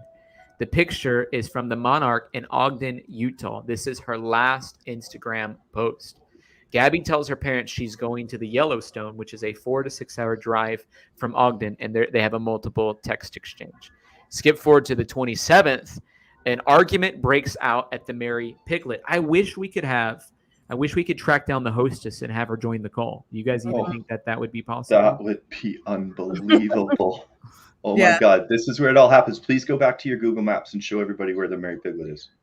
Because this is whatever happened there. I think whatever that was about Oh, led. I guarantee you he was a freak after that incident, because the one waitress said that he came back in and out 4 of times. 4 times. You gotta have some issues to keep going in and out of a restaurant like Yeah, that. exactly. Who here has gone in and complained to anybody 4 times? I've never even seen anybody. Who do here that. has never complained? You know what I mean? Like, there's plenty of people who's never even. Yeah, like you actually get bad complained. food, you just walk out. You don't leave a big tip. End of You're the just story. like, yeah, that wasn't good. We won't go back to that place, right? Yeah, exactly. And I think that's why, and Gavis, forgetting whose credit card it was. Let's just say he had some kind of stolen card. If he was trying to use somebody else's card, then that could create a drama like that, because they would have to take it and then. If you're going to argue and go back into, if you're going to go back into a restaurant 4 times, it could have been anything. It could have been that there was a plastic water bottle on the table. Like, I haven't been to Wyoming, but I'll tell you that I've been to a lot of places that won't allow you to use the card unless your name matches the card. Your driver's license has to match the name on the card. I've been to a lot of places like that. We know that the arrest warrant that the FBI issued is for him using an access device that did not belong to him. I know personally, whenever he used it in Illinois, he used Gabby Petito's card and PIN number. I went to the gas station and confirmed it myself personally. I made a video on it. Tyler, can I slow you down? A family friend confirmed it. However, I want to say this. When the FBI came out with their arrest warrant, what district is it in? It's in Wyoming. Mhm. Okay. Where were they at? They were in Utah before that. Okay. So something happened possibly at the Mary Piglet. Yeah. So Tyler, this is the 27th. The warrant isn't until the 30th. So they were at the Mary Piglet on the 27th. You're right. However, there could have been something going on in Wyoming for 2 days too. Yeah, and if it doesn't batch, I mean, what day was the 27th? Well, this was the 27th at between like 1 and 2 o'clock. Yeah, let me. The 27th is a Friday. Friday. So the machine's not going to batch till Monday. So what the Monday would be 28, 29. Monday would be the 30th. Well, it's like 1 p.m. on a Friday. All right, Tyler, help me help you guys. Okay, so show where that Brian's camper was videotaped by the red, white, and Bethune, and show the distance between that point and the restaurant.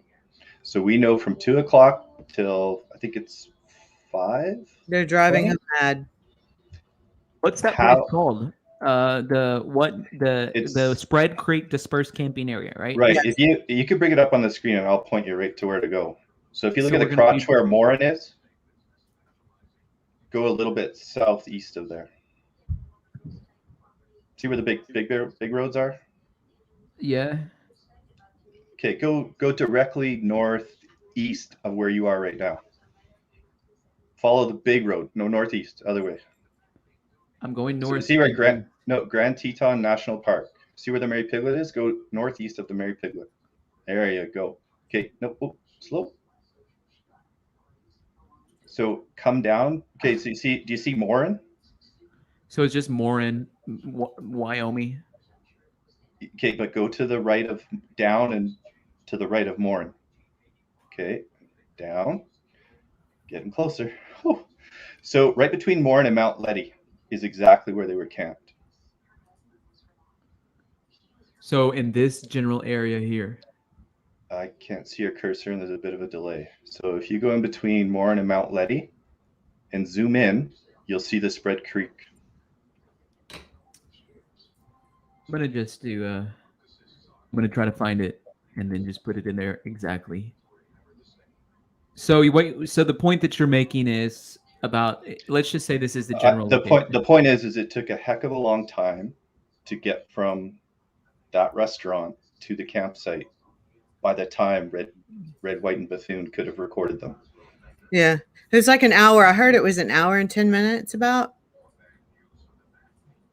So let's go back to the timeline. So we got a general idea. It's an hour drive or whatever from where they're camping to the Mary Piglet. 6 p.m.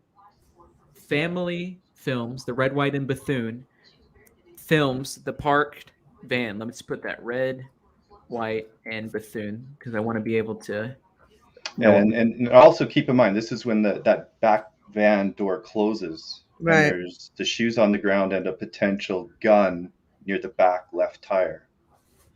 So if it's a gun, it's possible on the other case, just saying. And it looks like the same gun that Gabby was holding in that video or whatever. Gabby, somebody sent me a picture of it. Gabby is without a doubt for sure holding a gun on that Polaroid picture. Yeah, if you look at the van clip, it's identical.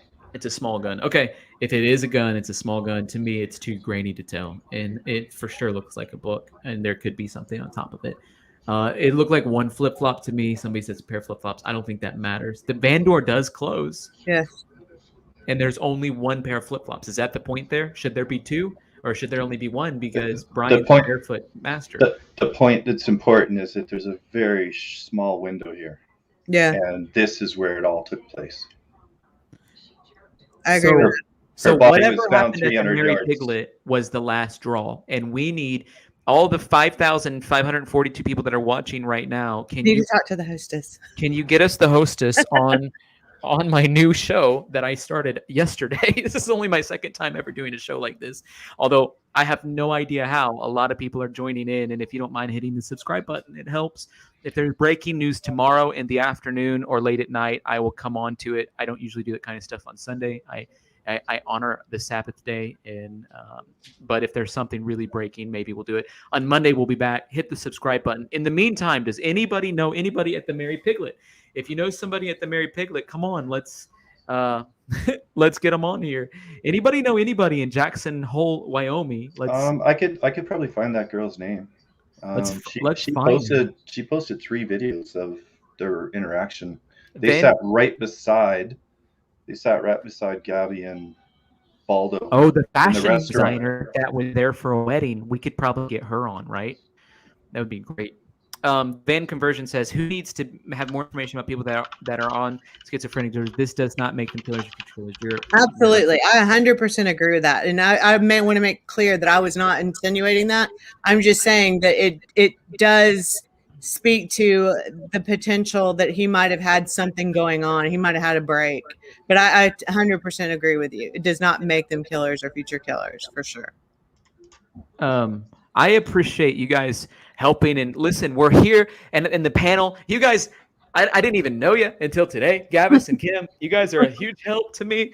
It means a lot that you're on here, even though Gavis, Kim, and I completely disagree with you. Then about 56% of other people do.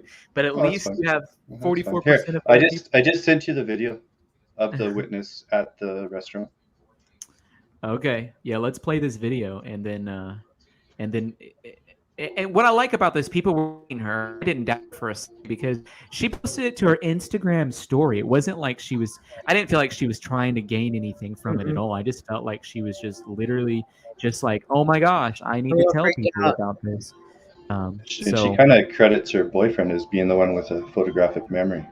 Yeah, which I doubt he has a photographic memory, but I am glad she did something about it. You know what I mean? All right, let's watch this video.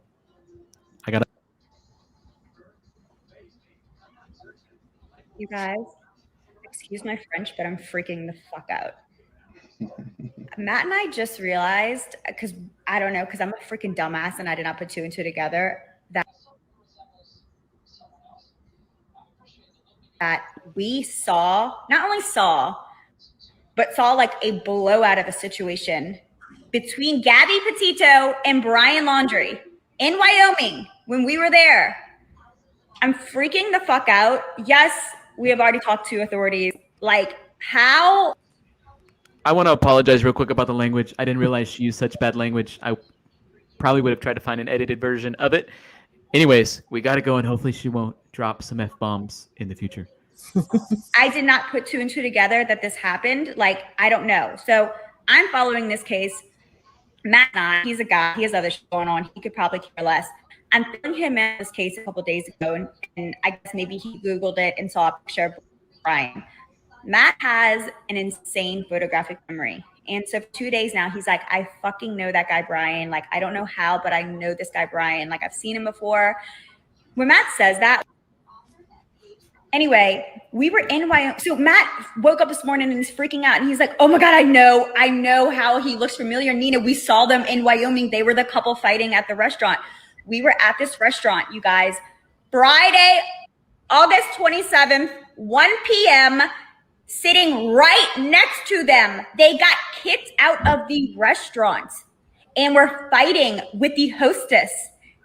They were fighting with the hostess. She was hysterically crying. And she walked out and she was crying and she was staying on the sidewalk. And I was watching the whole thing unfold. And he walked back in the restaurant and he's fighting with the hostess. And I didn't know what happened. I don't even know if they got kicked out, but they like abruptly and like standing on the sidewalk crying. And he walked back in and was like screaming at the hostess and then walked back out. And then he walked back in like 4 more times to talk to the manager and to like tell the hostess off. And like all right, I'm calming down and I'm going to try to speak more clearly. I don't even know if these videos are uploading or if they're uploading in order or if they make any sense. I'm just like, I want to address something real fast because there's people saying that that she's not telling the truth. I want to say this, that she is quite dramatic about this. However, the restaurant came out with a statement and said she was telling 100% truth, and they verified her story, and they verified that Brian and Gabby was at that restaurant on that day. So anybody who's commenting and saying she's not telling the truth, her story has been completely verified. Okay, let's keep listening. freaking out right now. I'm having like an out-of-body experience. How I did not remember this situation, like it just like left my memory. Like we stayed in Wyoming for another 4 or 5 days for a wedding, and we just had like an amazing trip. And like I didn't think about the couple fighting in the rest ever again. But Matt like knew he had seen this guy before, and he could not drop it. And then it just like clicked this morning. He woke up out of bed and he was like screaming bloody murder, and he was like, oh my God, I know, I remember it was them in the restaurant. And it just like, I felt like my blood left my body. It was like, oh my God, like you're right. Like it was them. It's just crazy. It feels surreal. Like now I feel, I don't know, just, it was weird. And I remember this is, oh my God. So I'm going to try to go like more into detail now. I just wanted to get like the general, just like the gist of it out there. Let's stop her Like, for I'm the gonna cry. meantime and This is just so kind of dive into discussion about, because it's 7 minutes long. I don't want to spend too much time just thinking about that. And I'll play the Red, White, and Bethune video in the background as we're sort of discussing it. But what do you think, Right. Kim? She was definitely shook up. Whatever it was, definitely at least made an impression on her boyfriend. But one of the things I thought was interesting is she says she never finds out what happened. But she said at the very end, Gabby goes in and apologizes to them on Brian's behalf. So apparently it was something that angered Brian enough to, as we've all been saying, go back in 4 times. But she never finds out. Nina never finds out what it was. So again, we're back to needing to talk to that hostess. What do you think, Gavis? Yeah, just exactly that. I think it just shows Brian's state of mind. I could never, even if I had the worst service in the world, go back into a restaurant. I mean, and he obviously wasn't drunk because they drove, but Plus, they said so- they don't drink, right? So, Right. So there you go. Like, what does that? I don't know. a lot of vegans, I think, don't drink. But what I really hoping that we get to is this timeline. So you go from the Mary Piglet to this camping spot right here. And they did that within about, what, 3 hours? And So then this video was filmed at 6:30. They were at the Mary Piglet as late as 2 p.m. So this is about 4.5 hours later. Okay, so 4.5 hours, you know for sure Gabby Was an hour was alive. And Gabby was alive at 2 o'clock at the Mary Piglet. And this is pretty much the last we ever. Somebody says Mary Piglet, what a name. Yeah, we've not. Of a Mexican restaurant. I kept thinking it was barbecue. I know. I thought it was barbecue too, but apparently it was. They called it a Tex-Mex, the Tex-Mex restaurant. But so he's in there. You're right, Gabs. Like he's going in there. He calls this the biggest scene in the world, and the next thing we know, they're driving down. This family is driving down this road in this dispersed camping area, and here, let's go back to the part where they pass the van. And so I want to go through the rest of the timeline here too. So I've got it all mapped out. I hope that it fits perfectly well for everybody. So when this door is closing, just keep going just a little bit more. I put it in super slow motion, so that's perfect. So there's people that have broken this down frame by frame, and if you look as we're approaching right now on the left back tire. I'm trying to put it in 4K because it was in 360. So I don't know if it will load since I'm streaming so many different things. It doesn't look like it's going to. Basically, under the left back bumper on the ground, there looks like that same little pistol that Gabby had in that one photo. Now, Gavis, have you heard? There's been a lot of conversation from vapors that is not a pistol in the picture and in the bumper, but that it's a torch. That it's I've heard it's a hairdryer. I heard a whole bunch of stuff, but it just looks too much like a pistol. So if you map it out and you think about this, so let's say Brian is driving back to here and he's had a huge fight with Gab. And that door, when that van was pulling up, slightly closed. There's some sandals on the ground. And then basically over on the left there, you can see that small, potentially a gun. Maybe this is when it happened. This is when he decided he had to get rid of the body, and the closest place was 300 yards across that river, exactly where they're at right now. Some hard reporting from a group of people known as the Daily Beast. Let's see what they say. Is this Gabby? And then what they're going to try to do is probably zoom in, right, and see. And that's the Red, White, and Bethune people doing an interview. Let's go to right here, and we'll unmute it. A little bit because we drove past, we actually weren't able to find any sites, and we ended up driving back through, saw it again, but here. Oh, I don't have the right screen open, do I? Thank you guys for watching, and thank you guys for helping me on this journey of figuring out what's going on. By the way, we're just trying to bring justice for Gabby. If you're new to the stream, if you can do me a favor, hit the like button, hit the subscribe button.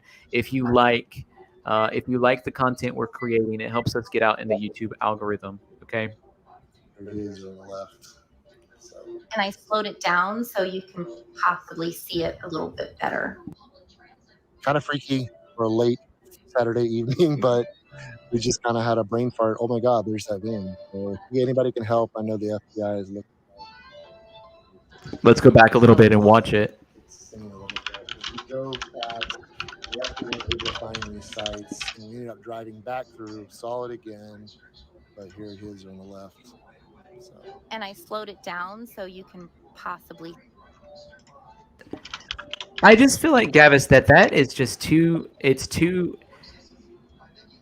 grainy of footage to figure out like what you're seeing. Yeah, I'm trying to find the pictures that I saw earlier. It was actually extremely convincing for me, but that's neither here nor there. Let's just assume whatever. Just another piece of the puzzle. But another interesting point is the body was found 300 yards away, basically to the left of that picture. That there was a little tiny campfire there, and it was, it wasn't a big fire enough to keep warm. It was a fire to who knows, right? So here's what I'm envisioning. I'm envisioning Brian being very distraught, very upset, not trying to draw attention to himself. And he just makes a little tiny fire there, and he's losing his mind even more now.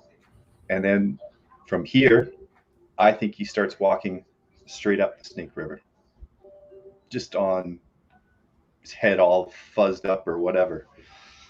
And that's that. And then he walks. So go back to the map, please, Tyler. While you're doing that, Tyler, Gavs, the only thing that I've heard though is there's a guy on YouTube that went out there to the site, and he said that he was, pretty strong guy, and he said that the truck that you would have to make Now, of course, you can't account for adrenaline. If he was actually carrying her, or dragging her, anything, he said, first of all, you couldn't drag somebody. He said you'd have to carry him because you have to go through the river or go across the river. So he was saying that he thought that maybe he chased her out there, that maybe she was running from Right. And the other thing I was thinking is that maybe because he's known for running off or whatever, maybe he ran over there, made a small fire so Gabby would come to him.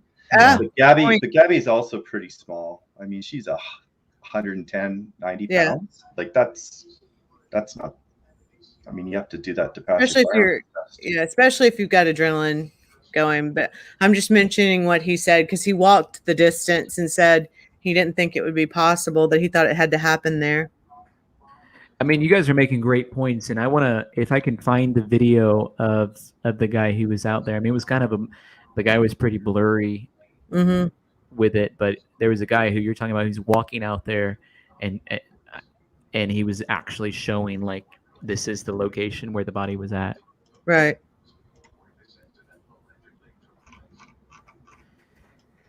So the issue is basically it all kind of comes down to what happened at the Mary Piglet. I think once that's figured out, a lot of things will become clearer. And hopefully we can find Brian Laundrie. We're all here gathered today because on the top of our mind, we desire justice. Okay. And we don't want to speculate too much, but we desire justice for Gabby. And the best way in a situation like this, to people listening, the best way for us, because all of us relate to it in a different way. Some of us relate to it because we've been in toxic relationships. Other of us relate to it because, we can relate to Gabby and her personality. And there's a lot of this that it's connected with America's heartstrings in ways it hasn't before. The best way for us to help is to find justice for Gabby. And so what we're doing today by being on the stream, what you're doing when you hit like, subscribe, it's helping us bring justice to Gabby. And we want more facts on everything. Corbin says, I want more facts on the stop to Florida for storage. Yeah, I do too. That's what we talked about earlier. That would help. It would help us figure out. All right, Tyler, can we do some sleuthing here? Sure. Okay, so zoom in from your map where you're at right now. No, south of there. South. I want to go to Gabby's campsite where the van was spotted. I don't exactly know where that's at. So basically go, okay, see that JP Cunningham cabin? Go to the right of that and down. Okay. Yeah. Keep going. Over to the right. No. Up. There's JP Cunningham cabin. Yeah, go straight across. Go directly east. Follow just a line with your cursor and I'll tell you when to stop. Keep going. I don't know how long your delay is, but well, I stopped for a second because I'm watching the live feed on my iPad. Okay, you want to keep going. Okay, I see your cursor. Right now you're halfway. Right here. No, the next bump you see right there, buddy. Yep, exactly. Okay, a little bit north of that, or actually like go back down that road. You might have to go to. That's where the road splits on the Bethune video. There's the spread key. Yep. Yeah, exactly. Right there. Yeah, so you're there. You're close, but turn on the different layer. This is roads, and yeah, there you go. Okay, so now you can see exactly where the campsite was. So they were basically camped somewhere. Yep. In this general vicinity, right? Yep. Just below your cursor right there, I think, is the spot where it gets really close to the river. You might have just moved your cursor.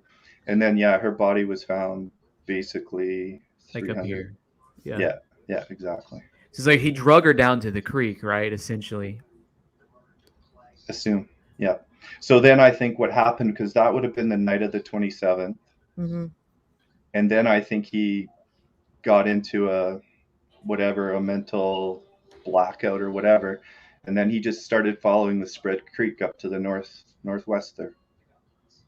And so if you look at how far it is from there to get to the Coulter Bay showers, which is where that girl picked him up from on the 29th, that's a hike that's easily doable. And there's a couple of segments there where the creek actually gets close to the main highway. and he might have been able to jump on there and then get to Coulter Bay even faster. But that one girl confirmed she picked him up from the Coulter Bay grocery store, laundromat, shower place. And so if he was out there from the 27th, the night of the 27th, to when he was picked up in Coulter Bay, he would have been hungry, he would have been dirty. And the girl, when she picked him up, said he didn't smell, he was fine. He was clean. Yeah, exactly. So let's talk about this. So you're saying your speculation is right here, Gavis. Oh, I get my name in lights. Beautiful. Speculation. This is it. That's your speculation. And I agree with that. Yeah, I think he actually, when you see the sandals and the gun, potentially the gun at the van, I think that was when he was going back to get rid of the flip-flops, put on his hiking boots, and go. Yeah. I mean, there's so much to all of this, right? So let's keep looking at this timeline for a second. You have a speculation. It's on the 27th.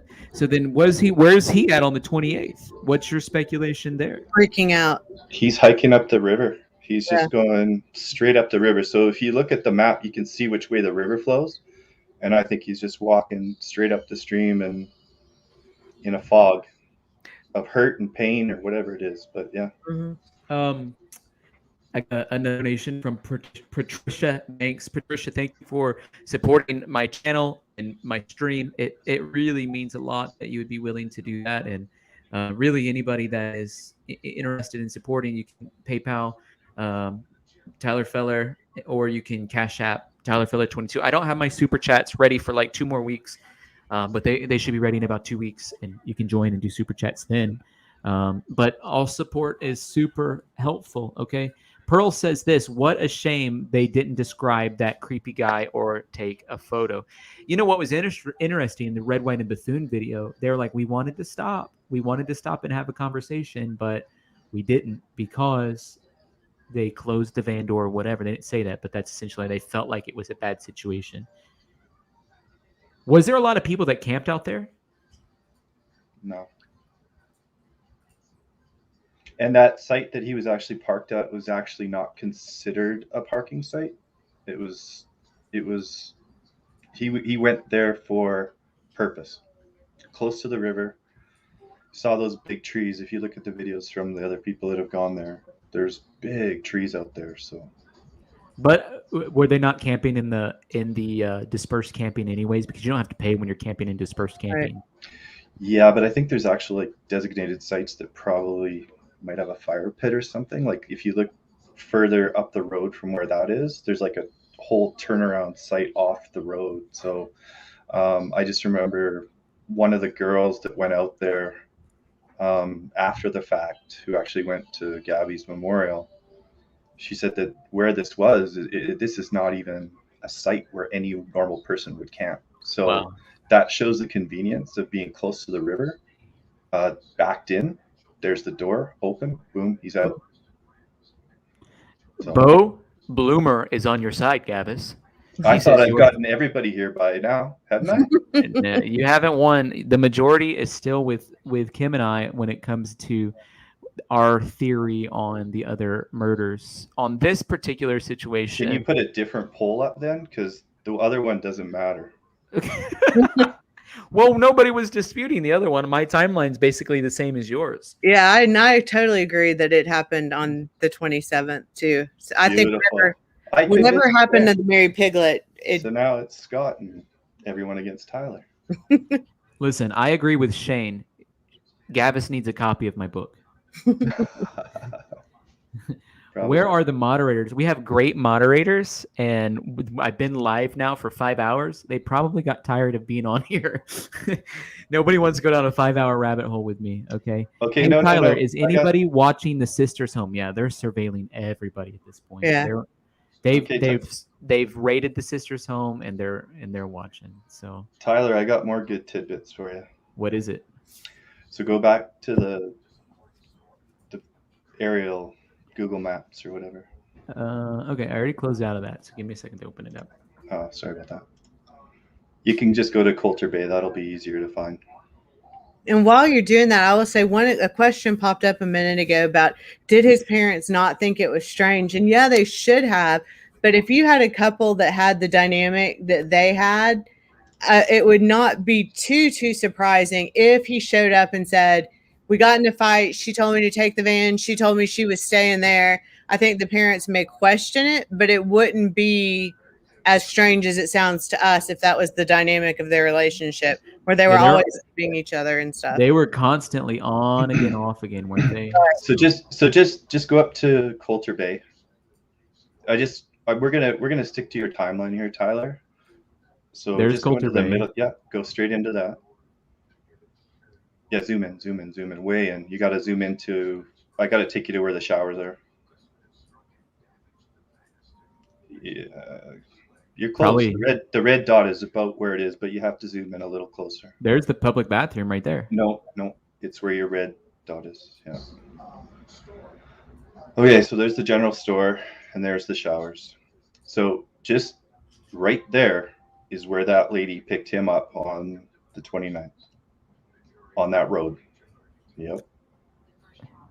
So he was here cleansing himself, not of his sins, but of his dirt. Well, I don't know what you would do after 2 days of hiking up a river. Now, Gavis, was this the second lady that came forward? No, this is the first, and I'm going to do the timeline so you guys all get 100% clarity on this issue, and then a lot of these conversations you can fill people in on. So if you actually you can go into the laundry room, you can look at the website, you can see pictures. They have surveillance camera inside that laundry room and in the general store. So if you've just hiked for 2 days, you're either hungry or you need a shower. And the fact that girl said he wasn't dirty and he didn't stink, there's got to be a video of Brian going into that laundromat and probably getting food at the same time. Wow. And so if there's any evidence on him, like he changed his clothes or there's a blood stain on his way going in, that I thought would be really important. And I actually called the store today, and they said the FBI already knows.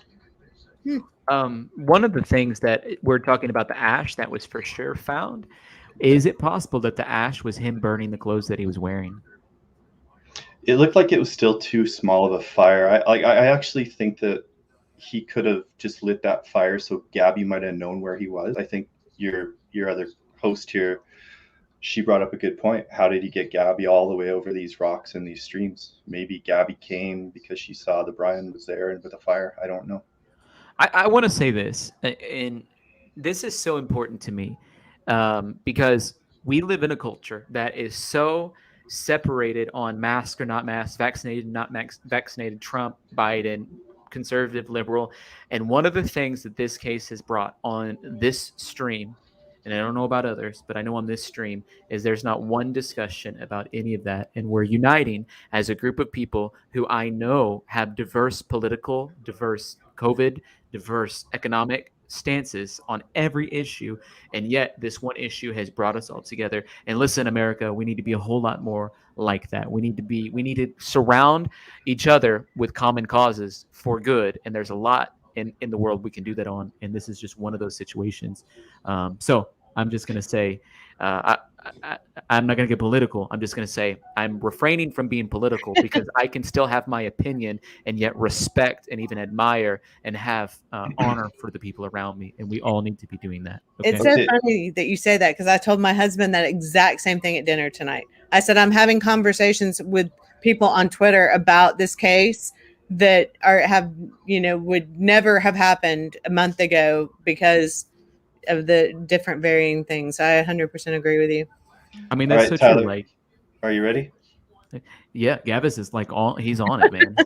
Well, no, you know what? I think great point in what you brought up earlier. And I think important that we get this story straight, and maybe somebody at a rest stop, maybe somebody here might have seen something, can contribute. You know, if somebody was in that shower on the 27th of August let's timeline it perfect, or 29th, sorry, the 29th, at just before 5 o'clock is when the girl picked him up, right? Go back to your timeline, Tyler, sorry.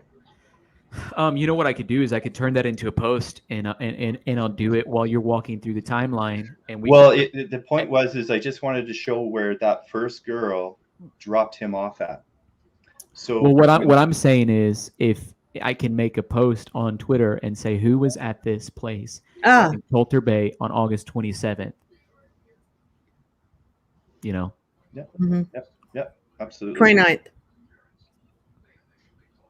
Yeah, it was the 29th.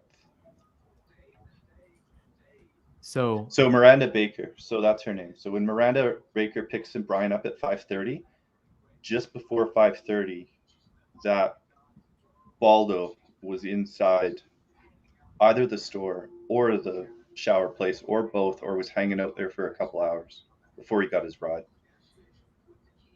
So let me make a tweet real fast. And if you guys are on Twitter, go over to Tyler Feller 22 on Twitter and retweet it. And I'm going to say, who was at this, what is it called? Campground on August 29th. This is actually Coulter Bay. Coulter Bay showers. Yeah. And this is where people start losing the timeline and get all messed up. And this is why I think it's important to get through so people understand exactly what's going on here. I'm going to say on my live stream tonight, we determined Brian Laundrie was here. Please help bring justice for Gabby. Okay, so I said, who was at this campground Coulter Bay Showers on August 29th? On my live stream tonight, we determined Brian Laundrie was here. Please help bring justice for Gabby. I'm going to say was on here at that time. Yeah, he had to have been there at 5 p.m. Had to have been. Okay, so if you have Twitter and you're watching this live stream, I just tweeted that. Let's help make it go viral. Go hit the retweet button. If we can get 100 or 200 shares on it, maybe exactly what, hey, we're doing this because we want to bring justice for Gabby. We're not just doing this because we're just talking. We're doing this for a purpose.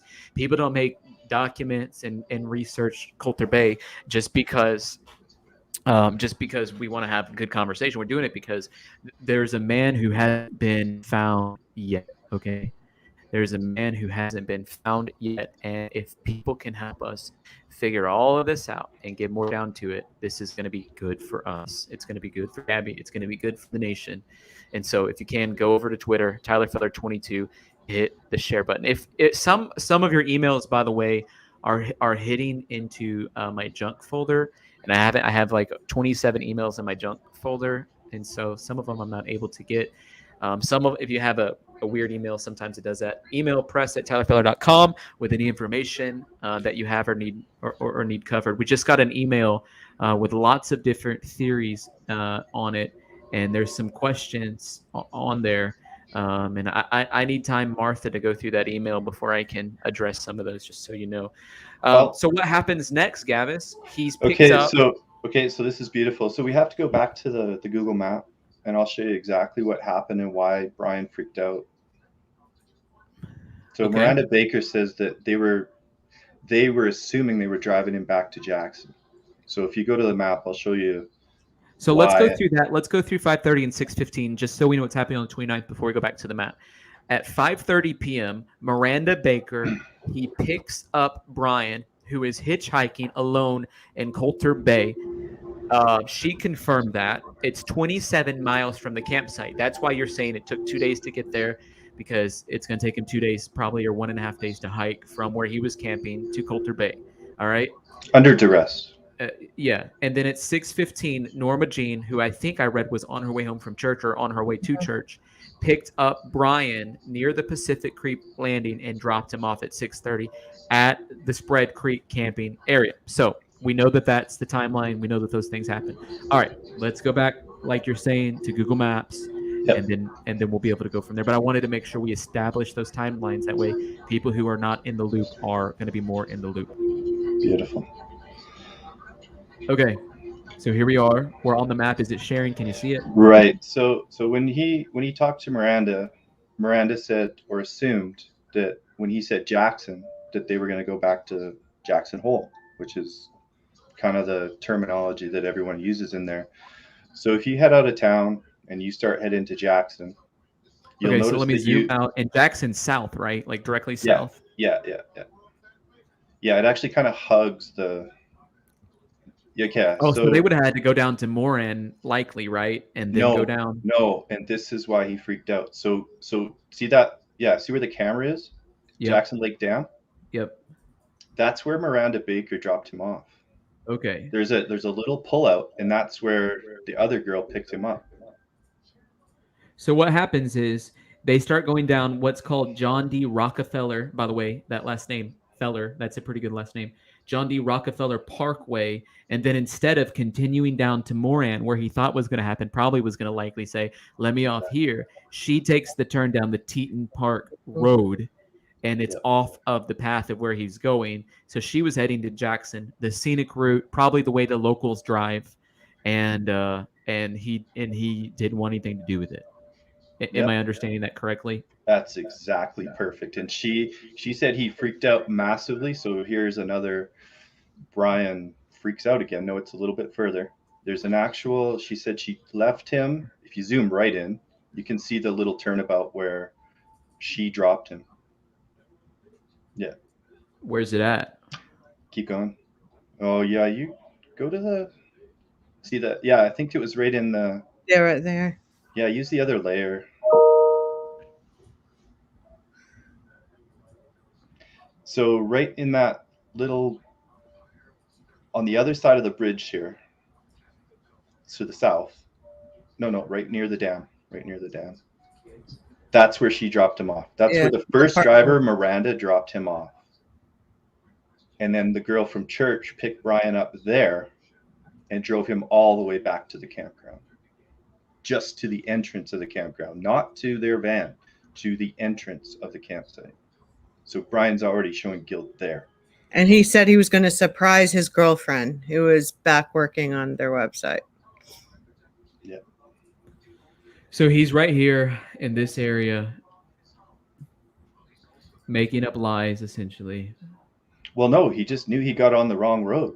So now we're going to go back to Gabby's website, and you're going to see exactly how far this road would have taken him off the course. Well, let's go to Coulter Bay real fast. And then, so it's 13 miles. And then once they make that turn there, he's probably like, oh, crap, this is not the wrong way. Yep. And that's when he gets out and he looks for a hitchhike. And then he hitchhikes back to, he finds the nice church lady, and she drives him right back to the front gate of the Spread Creek dispersed camping area. The nice, by the way, nice church ladies are very nice. And I love all the church ladies we have in my church. They would do this. They would pick up anybody and help them. It's just the way that some of them are. Okay, so you're saying from right here, he's picked up, right here at the Jackson Lake Dam, he's picked up. Yep. She drives him all the way back. Yep. Okay. So then what about her website? What are you saying about that? That's what he told the lady, why he had to be dropped off at the entrance instead of at his camp or at his van. He there said, it is. If you guys can see where I just put that pin, that's where. Let's just do from the Jackson Lake Dam. Tyler, can you do another poll soon? Because I want to make sure I have 100% before this is done. Good luck getting 100% on anything, but what's the poll? I'll do a poll right now. Is Gavis right or wrong? About what? Because people are going to think that you're wrong when it comes to the situation involving Kylan and Crystal, including Kim and I. Well, well, how about my timeline from the 27th to the 1st? Well, yeah. I'll agree with that. Everyone's going to agree with that. I agree with you on that. Good. Well, then my job here is done. And I hope it puts to bed a lot of these other crazy things, because once you set it out in this timeline, you know that it's plausible, you know that it's right, it makes sense. We still don't know why, though. That's the part that just keeps spinning in my head. Yeah, no, that's true. I just made a poll. It's called "Is Gavis Right?" or "Is Gavis Correct?" and I put in parentheses, clearly not about everything. But on this timeline, you are, and I appreciate the time you've taken to study it, and I'm glad that you found my live stream one way or another, so that I'll be honest, I was just trying to get to a channel that I could actually get in and talk to people and try to set this timeline straight, because there's so many crazy theories, and it just doesn't feel like a lot of people understand that Moab is not connected to Spread Creek and just the whole timeline of things. It's really kind of annoying, actually. So yeah, Moab's not connected specifically to Gabby's murder. However, Brian still, in my opinion, may be connected to Crystal and Kylan. And to your point, whether he is or whether he's not, it doesn't matter if we're going on a wild goose hunt. Hey, let me check my Twitter real fast. I want to see how good we're doing on getting that out. And then so let me zoom in on this post real fast. It says, who is at this campground, Coulter Bay Showers, on August 29th? On my live stream tonight, we determined Brian Laundrie was here on that date, 5 p.m. Please help bring justice for Gabby. So I'm up to 51 tweets and 9 quotes. And let's go through some of those quotes on here and see what people are saying. Tyler, this is Denise from YouTube. Denise is my nickname. I emailed you something urgent. Okay, you're going to get copyright strikes because you're playing videos of others. Thank you. Thank you for that update. I wasn't aware of that. I just joined the live feed. If you email press@tyler.feller, they'll send you a link to go live. If you want to go live with us, and we're going to be going live on other days. Thanks for working on that. This info doesn't tell anyone where he is now. What do you say to that, Gavis? What's that? Dorsey CatFan41 is saying this info does not tell anyone where he is now. No, and I think the last time I was on, I talked to Tyler about that, and I wanted to get this timeline down, and then really, people, let's focus in on where this kid is. So we can go into that now if you want. I think that he obviously didn't have much money. He was using Gabby's money to get back. Mm-hmm. That's confirmed. His parents may or may not have money, so that doesn't matter. He seems to pride himself on being a bit of a survivalist. He's proved that he can camp out in Appalachians for 3 months. So Gavis, you'll like this. Explain it to me. One says, P.S. Gavis is probably right. So yeah, I think, and even Dog the Bounty Hunter, that video you played earlier, I've actually watched that just before you did. And, people are creatures of habit. And so I think that if we can get people out there now looking on that trail, and I don't care if you want to take the weekend, Saturday, Sunday, and just pick a spot like that girl earlier, she was saying what the Pinote, beautiful spot. I think that's a great place to start. I don't care if people take a dirt bike and just hammer through that area, even at night, wake people up, just get up there, just travel the whole thing. So what you're saying is that you don't, without a shadow of a doubt, you don't think he's in the Carlton Reserve? Without a shadow of a doubt. There was a lady called in, and she said she hikes or goes for walks near there, and she said you can't. She said the only time you can go in that reserve is like November, December, and January. She said the mosquitoes will eat you alive. The spiders are horrible, and the snakes will get you. So she said she just don't go in there. So, but one thing that was interesting also here, I'll add another thing, is somebody had an air traffic controller showing where the helicopter was flying. And the helicopter seemed to be flying in a perfect circle. Yeah. Probably right in front of Brian Laundrie's car. So, the police know a lot more than we do, obviously. But for a helicopter to circle literally in that one little bowl, I don't know. Maybe they're looking for something giving off heat. I'm sure that if a gun is left out in the sun and it's underwater, they circle around, it's probably still going to have some sort of a heat signature later on that night. So maybe that's what they were doing, is looking for a gun or a phone or something like that. Gavis, here's a question for you from Stacy. Why do you think Brian traveled by foot so far just to return days later? I assume she's talking about why did he travel for 2 days by foot to Coulter Bay just to return back to the dispersed camping area? Yeah, no, I just think he was extremely distraught after having done what he did. And like some people go for a walk, I think he was lost. And, he just started putting one foot in front of the other and doing what he does. He hikes. And I think it might be interesting to find out if, obviously we're not going to know this at this point, but if he called his parents at that time and they said, go back and get the van, because that seems odd, but, they went back and got the car if he was supposedly there. Maybe they told him, get back to the van, go back and get the van. Yeah. Well, it's pure speculation. I don't know. Yeah. The one thing, the girl that did go out to the Gabby's site, I think it was later, might have been yesterday, but she said she did have cell phone service out there. So, well, but it I depends don't on believe carriers in and all that any stuff too. situation that the mood that Brian was in at that point. He was in the mood to talking to anyone. I think Brian's a bit of a loner. Let's do an overview of the timeline again. And just from the get-go, July 22nd, 2020 engagement, December 11th van purchased, because I want to get past August and get into that. July 2nd, they leave for the trip.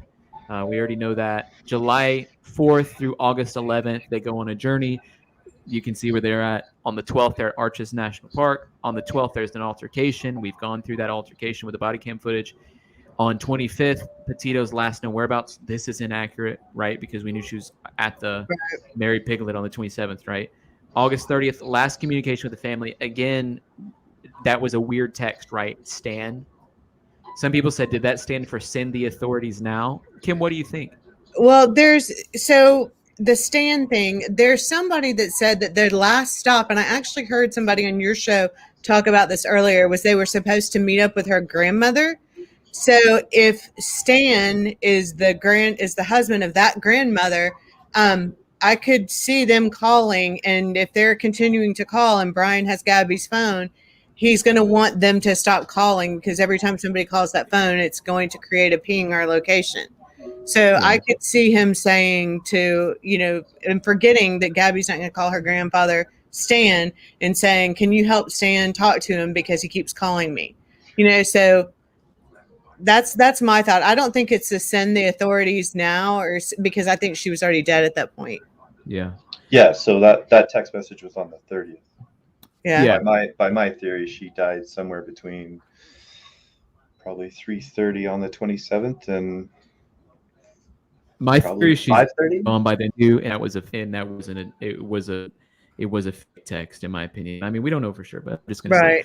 So the last communication that the mom gets is on the 30th, and there we go. And then on September 1st, I know on August 31st, it's not on here. August 31st, I confirm this. He stops at the gas station where I live and gets gas and withdraws money from an ATM using Gabby Petito's debit card and PIN number.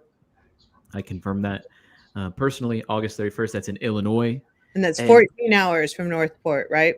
It's a 14-hour drive from where I live to Northport. And so then September 1st, Laundrie makes it to Northport. That's confirmed because of the license plates of the van are on there. Neighbors see him. Multiple neighbors see him in that 11-day period. On the 11th, this sucks. This is what I hate about this. This sucks that it's all the way till September 11th that the family is reporting missing. Hey, we have Carol who's going to join. Carol, what do you have to say?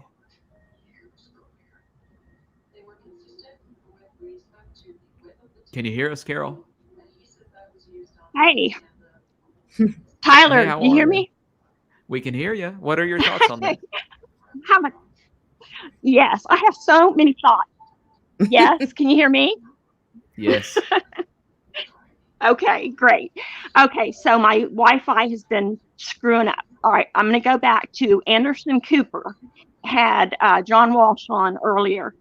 They said that in that park down there where Brian lives is in there. There's a gay community, a gay campground, gay something another. So they brought that up. All right, the two girls were gay. If Brian, one of your people that just wrote in, said they think Brian is gay. So if Brian is gay, the two girls that were killed were gay. Some gay people, they have a thing about other gay people. But I just found that interesting that they have in that area with all that swamp and everything, there's an area that gay people have a community and they get together and stuff. That was one thing. All right. His sister, we talked about earlier, his sister being kind of weird about her interview. She spoke in past tense. My mother loved Gabby. We loved Gabby. Mhm. My boys loved Aunt Gabby. It was all past tense. Yeah. Like she knew, it wasn't present tense. Like we're going to find Gabby and this is, my Right. kids love her. My mother loves her. All right. The household that they lived in. Now, narcissistic people, a lot of times, runs in the family or whoever's raising them or whatever. The mother and father living in that same house with the son and Gabby, they have to know. He doesn't, not slap her around, not, he doesn't care. He does whenever, whatever. So I know that mom and dad probably in their minds, if he didn't say, oh God, I did something to Gabby, they know something happened. And the parents, that is just so wrong. How there's 4 parents up in New York, and then the dad is down there. I mean, that's just so wrong. All right, You bring up that one Carol. week that they talked about. Carol, Uh-huh. thank you for calling in today, and I know you were patiently waiting on here for like hours to be on the live stream, and so I appreciate that. You gave me something that I didn't think about, which I don't know much about the gay thing. I don't want to talk about that because that's purely speculation, and I don't feel like it's appropriate for us to get into that. Yeah. I was But just I saw but things I going will by about it. say I did not, and people have been making speculation about the sister. I did not pick up on that she was using past tense and all of that. And so I Yeah. appreciate your feedback. I want to get back to, Yeah. thank you, Carol, for coming in. I want to get back to this timeline. By the way, if you're watching and you haven't hit the like or subscribe button, if you do that, that really helps us get out into the YouTube algorithm. So could you please do that? It's really helpful. If you can go on Twitter and retweet that one tweet, that's also really helpful. This is the part about this timeline, Kim and Gavis, that I hate so much. What day, Gavis, do you think that Gabby was murdered? Probably at like 3:30 to 5:30 on the 27th. Mhm. On the 27th. So there's Yeah. 4 days in. I mean, that it could have been later. I mean, I'm not sure why there's a little tiny fire there. Maybe this is part of his distraught Ritual. mind freaking out and trying to figure out what to do. Maybe he sat there. Maybe he went back to the van and he made a bag. He was like going to go try to live in the forest like he did at Appalachia or whatever. I don't know. I can't piece that together. We don't have enough information to be able to do that with any certainty at all. We just know that 2 days later he ends up at Coulter Bay. So what you're saying is exactly right. But my point is, it's 4 days most likely in August, 11 days in September, 15 days, 2 weeks plus 1 day, until she's reported missing. Yeah, it's despicable. It's literally despicable because we know from the credit card use and the warrant from the 30th to the 1st, so the 3 days is when he drove back to Northport. And so from then is when him and his parents made a plan. And then they got the new camper, they loaded it up. There was the 3-day long weekend camping trip that the neighbors across the street confirmed. They left on the 11th, which was the long weekend. So they traveled for 3 days. So I like that we're getting down to this focus. It's beautiful because like that girl that was on earlier, she said you spelled it out, the Pinote Reserve. The that connects in, Reserve, yeah. That connects into the trail. That's critical. I don't know if it's that specific trail, but she was just mentioning like this is sort of the base of Appalachian Trail, and it could have definitely been in that region, right? I think it's a good place to start. I think that's the best thing we have to go on right now. That swamp is not where he is. From what I've heard too, the Pooler, Georgia sighting, which is along that. But that was discredited. Oh, was it? Okay. I didn't hear that. Okay. And those of you who are sending emails, and I appreciate it so much. Thank you so much for sending those emails in. Wow, this is incredible. And so many people are commenting. I just wanted to pause for a second on the 11th and say, how horrible is it that this family thought their daughter was okay and just without signal for 15 days while Brian Laundrie is walking around eating ice cream and fresh juice with his family from their juicing company whenever Gabby is having a corpse that is ripped into shreds by animals and different things that are coming for 15 days up into this point when she's reported missing. And thank God for Red, White, and Bethune, who happened to find them, right? And happened to go through their... Or he could have gotten away with it. I just had a really interesting thought, Tyler. So what was that case you were talking about, the one that was horrible with the 2 kids? The Chris Watts case. Right. Remember how he didn't say anything to his dad until later? What if Brian came back, said absolutely nothing, told his parents that I need to go camping somewhere. Let's take a camper and we'll set it up over here. Right.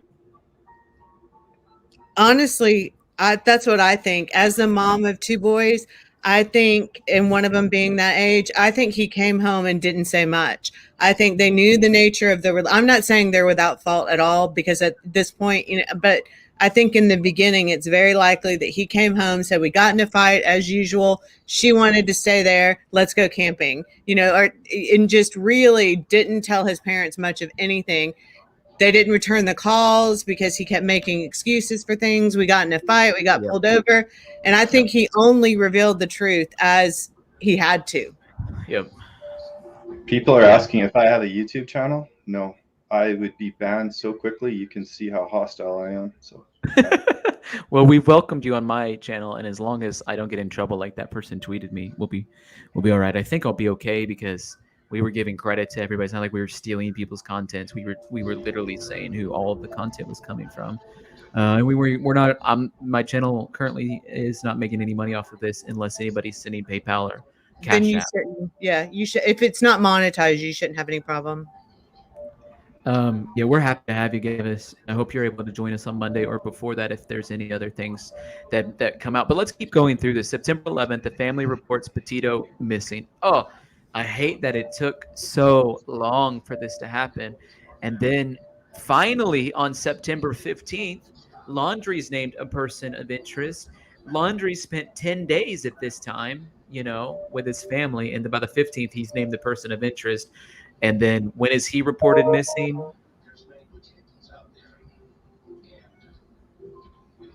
There was another interesting. He's not reported missing until the 17th. Yeah, Laundrie reports him missing so 6 days later he's reporting missing. But many people think that he went missing on the 11th. As soon as that happened, they think he went missing. Well, there was that Brian Entis. He said that he was on the ground at that park, and he was saying something about the Mustang being home Wednesday night. Right. So it wasn't Thursday or Friday like it was reported. It was actually a lot earlier. Yeah. I hate all this is so heartbreaking, and even just going through it, and even the Gavish helping us go more in depth in it. It just breaks my heart even more. It's like pulling at my heartstrings, thinking about how this family had to endure this. I don't even know how the parents are even able to function right now. You know what I mean? And they've done a great job. The dad's done a great job. Everybody's done a great job trying to make sure that before they found her remains, they've done a great job of letting people know, what was happening. Okay, 16th, the Northport press conference with the father, Petito family letter. 16th and 17th, Laundrie's sister speaks to Good Morning America. Anybody remember what she's saying on this call? She's saying, hey, I nobody's talking to me. I'm not allowed to talk to my own brother. I really don't know what's going on. Now, right here, notice though in the quote, she was quoted as saying she's like a sister, not like she was like a sister. So that's kind of interesting. Well, She's actually, using past tense there. Well, Cassie Laundrie is Brian's sister, and she was saying that Gabby is like a sister because they lived together. I mean, it was already like she was their sister-in-law. Yeah, she didn't give hardly any information in that video, and even at one point she stopped when she was asked, "Well, how did Brian get home?" I assume he flew.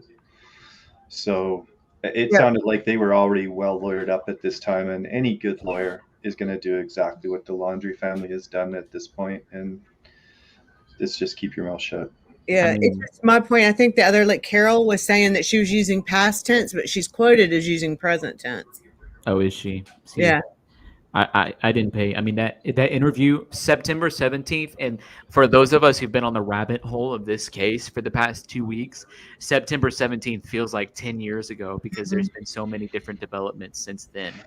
And some of those developments are all the way back to, like we're saying, the Mary Piglet, but they've came more recently. And then the homicide thing came also. So September 18th, dual searches begin. They're searching for Laundrie as a person of interest and a missing person, and they're searching for Petito as a missing person. FBI Denver, who is in charge of the Wyoming area, are sort of in the lead. And then on the 19th, it's the day that broke everyone's heart, and I felt it in my heart. I physically felt it in my heart when I got a push notification on my phone. It said a body was found of Gabby Petitio, and it broke everyone's heart. And her dad Joseph made this incredible tribute and put hashtag Gabby Petitio. She touched the world, and it's a picture with the angel wings. What a cool picture, though. I mean, that beautiful picture, but it's just so sad that at the time you never would have known, September 20th, the Laundrie family's home is searched. Not much came of that we know of, but they certainly took boxes and boxes and boxes out. And then this was a big day. The autopsy confirms that the body belonged to Gabby Petito and then eventually ruled a homicide. Divers then join on September 22nd, the search for Laundrie. On the 23rd, arrest warrant is issued for Laundrie, and that arrest warrant was for using Gabby's debit card to a value of $1,000 or more with an intent to defraud. Well, if she's dead, he didn't have permission to use a dead person's card. And so that pretty much brings us up to speed. Gavis, what do you have for us? Well, I was just thinking right now, as we were trying to figure out exactly how we could find this creep. If we go from the 11th, which is when the neighbors confirm the camper left, and we head towards the Appalachians Trail or whatever, he's been out there for so long, we should be able to triangulate the distance you can hike and almost pinpoint this little sucker. If we knew for sure that was a starting point. But right, I guess we could do that. Hold on. If we go back, we can use the starting triangulation to how far he could have walked now, and we'll pinpoint him. But you're saying if he started from either Appalachian Trail or the Carlton Reserve where the Mustang was found? No, he didn't start at the Carlton Reserve because nobody walks in that area. If you walk to where his parents could have drove on the 11th, you could pick 16 points off the end of that where he could have got out and started hiking from. Now, how far could he get from the 12th or the 13th to today? Yeah. And that will narrow the search right there, if he's hiking at a reasonable rate. And I'm with you on it. We have several people who've emailed me a certain video, and I'll just play in the background as we're continuing to talk. It's a video of slow motion footage of them in the van, the red, white, and Bethune, a slow motion video. And we'll just get that playing in the background as we continue to talk. To me, I wish I could have found the video that I wanted to play wherever the guy he went out there and was actually searching for the spot where they found Gabby's body, and I found it really interesting.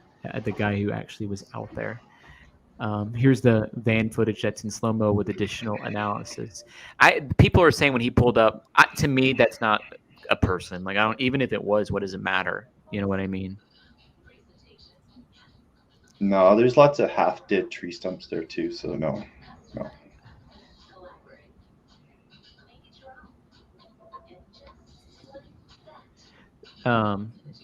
Somebody just messaged me a question and said, could there still be people camping in the Wyoming campground who aren't done camping and haven't been talked to?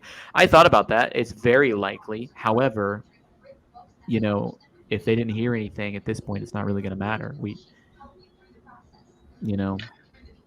I'd sure like to see the video from that store and that shower place.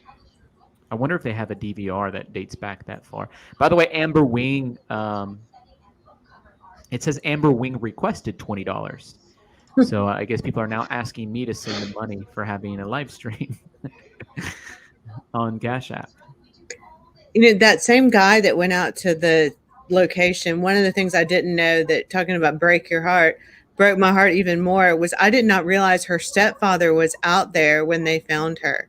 And Yeah. that's how they were able to make the positive identification. And probably what shook up that FBI agent so much is I didn't realize he was out there with them.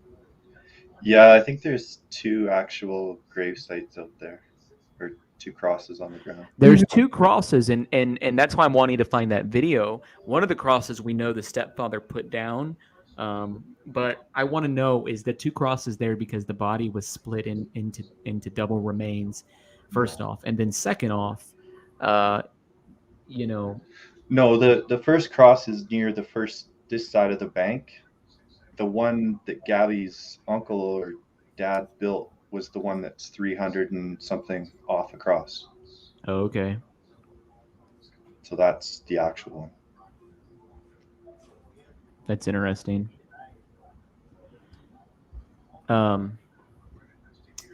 There's some questions rolling in. It says, what about the red van that was seen on the Bethune video? I haven't watched the full Bethune video, but there was a Chevy Silverado truck. Yeah. And they talked to that people and they didn't know anything that was going on. It was like older people and they had no idea. Yeah, just stay focused, people. We're gonna stay focused because we want to bring justice for Gabby and the attorney. I think Brian Laundrie's attorney is I think he is a man. He's not a very good guy, is he? My goodness, it's probably an understatement. We don't know him. He could just be doing his job and his duties to help, honor. But I'm gonna do a new poll. You had a lot of people voting in your favor on that previous poll, Gavis, and so we appreciate your input. Somebody asked me to ask this question, and the question is this: is this case going to end up as a cold case? Yes or no? We're interested. There's several thousand people watching. I'm interested myself on that, or I wouldn't have asked it. I want to know, is this case going to end up as a cold case? What do you think? By the way, the best way that you can help us get into the YouTube algorithm, we're going to help bring justice to Gabby. Hit the like button, hit the subscribe button. By doing that small act of liking and subscribing, it helps push us. It helps push us out into the YouTube algorithms, and it helps bring justice to Gabby faster. If you feel it in your heart and you want to support the content that I'm creating on this channel, you can give on the PayPal, Tyler Feller, or Cash App, Tyler Feller 22. I just saw a question for me, Tyler. Okay. It asked that if it turns out on the police report tomorrow that Gabby was shot, would I then give some credence to the 2 other girls getting... I don't know who asked that question, but I like that question. So to give the question, and hopefully it's going to be finally dead, there's no chance that Brian did. It's just not his mindset going into this. The 2 girls, when they were close and Brian was at that bar or whatever, or close to that bar, the girls had already, as their dad had said, the girls were creeped out by somebody that had camped just a little bit too close to them. Yeah. So that's the issue, that this is not connected to Brian. So if you're going camping and some guy goes 10 feet away from you when their whole field is open, right, it's a little creepy. So that's what she meant when she was at the bar talking about a creepy dude. Yeah. So I don't know if that creepy dude was still camped there when they got back from the bar that night, but that creepy dude was there the night before going to the bar, which takes Brian out of the picture completely. So stop it, people. Well, I'm still thinking there's a chance. Well, you're wrong, Tyler. Don't be like that. Don't be like that. On your question, Tyler, about whether or not this will become a cold case, I think his parents are going to crack at some point. I mean, at some point, I think they were still holding out hope, maybe even holding out hope if he told them it was an accident. But the more that comes out, I think they're going to realize that if somebody else finds him, he may not come back alive. I think they're going to eventually give up what they know, and I think that'll be helpful in finding him, because I'm not convinced they didn't drop him off somewhere to hide.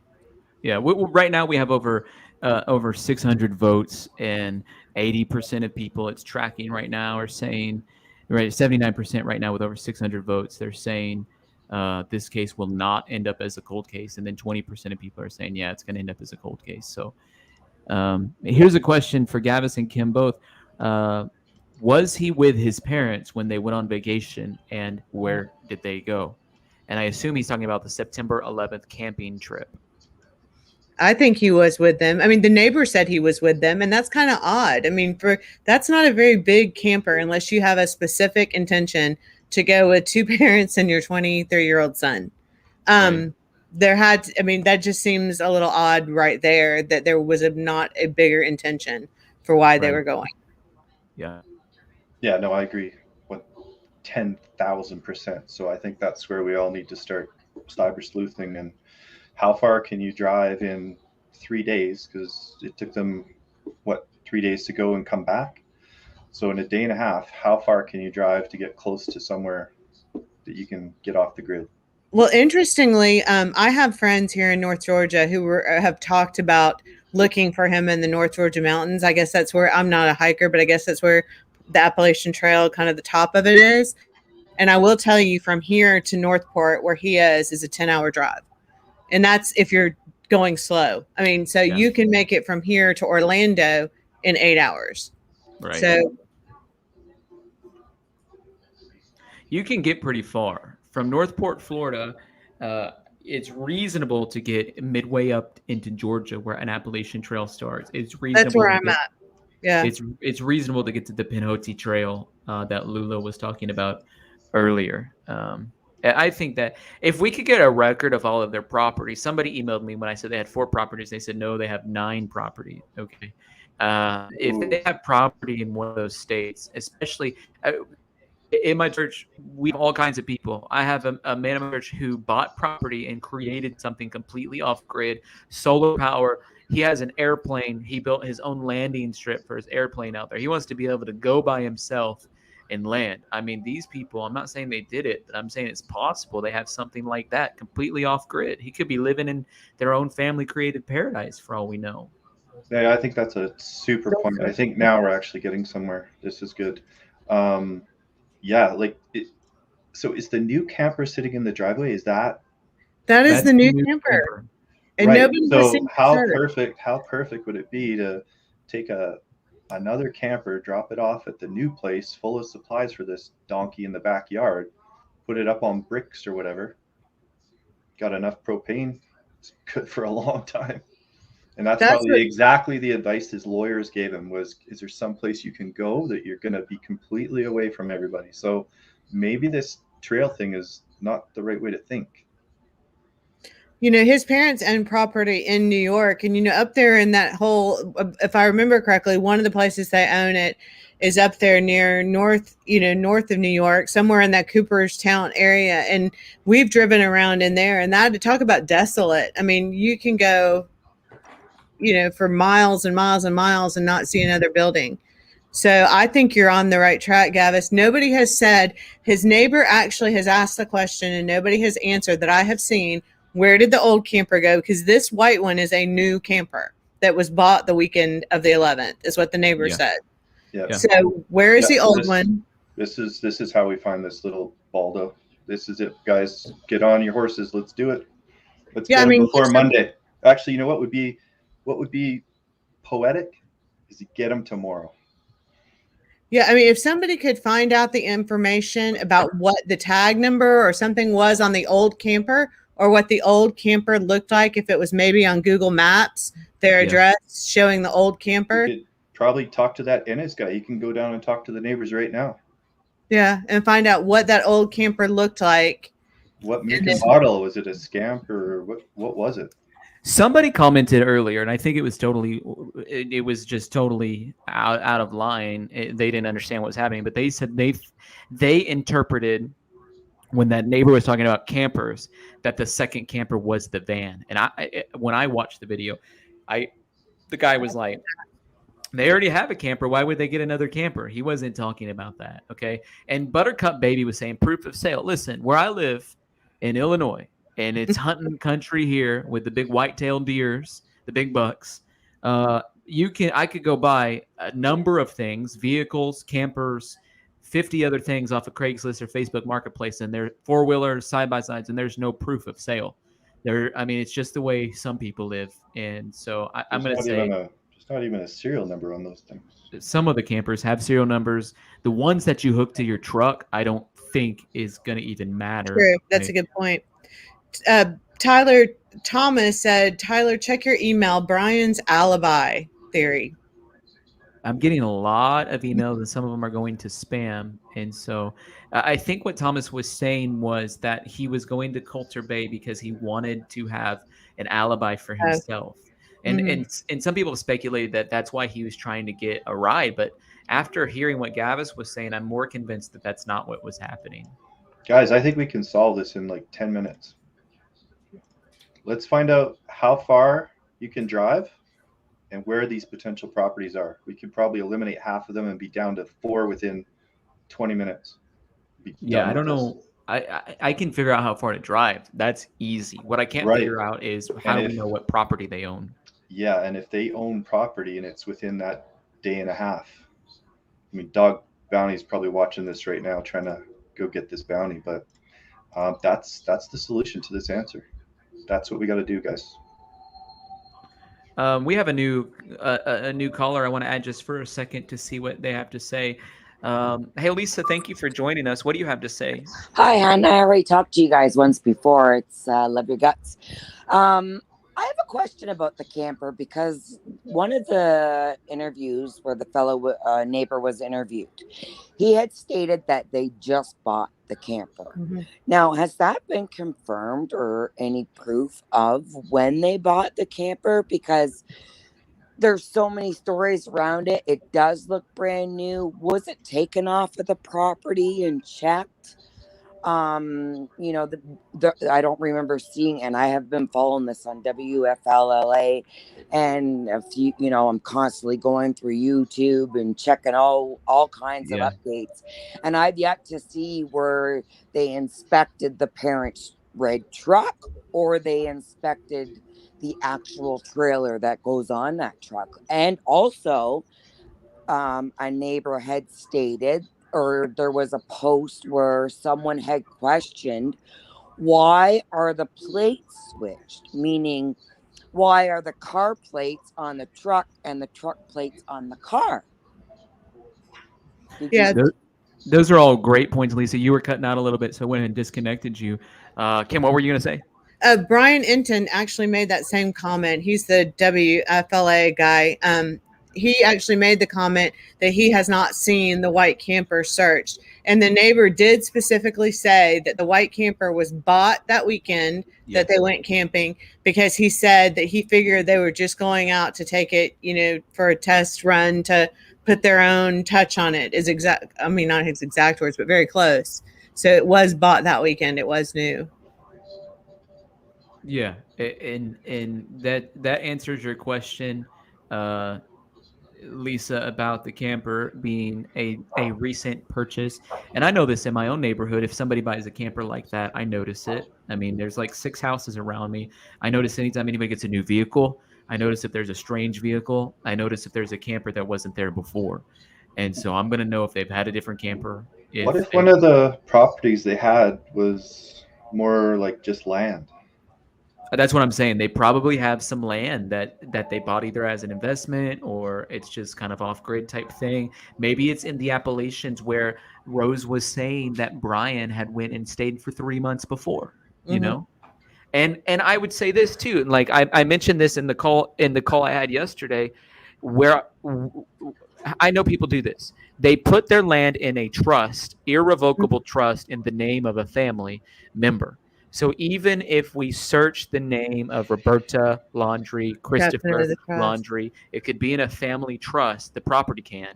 and it's not even traceable back to the Laundries directly. We don't know, Roberta, whatever her maiden name is, whatever her mom's maiden name was. I mean, there's like so many different caveats to all of this. Okay. Okay, I think I saw a decent estimation of how far. Remember, his dad and mom are old, and they would have had to have been swapping because he would have been hiding. So I think we can safely say 1,500 miles maximum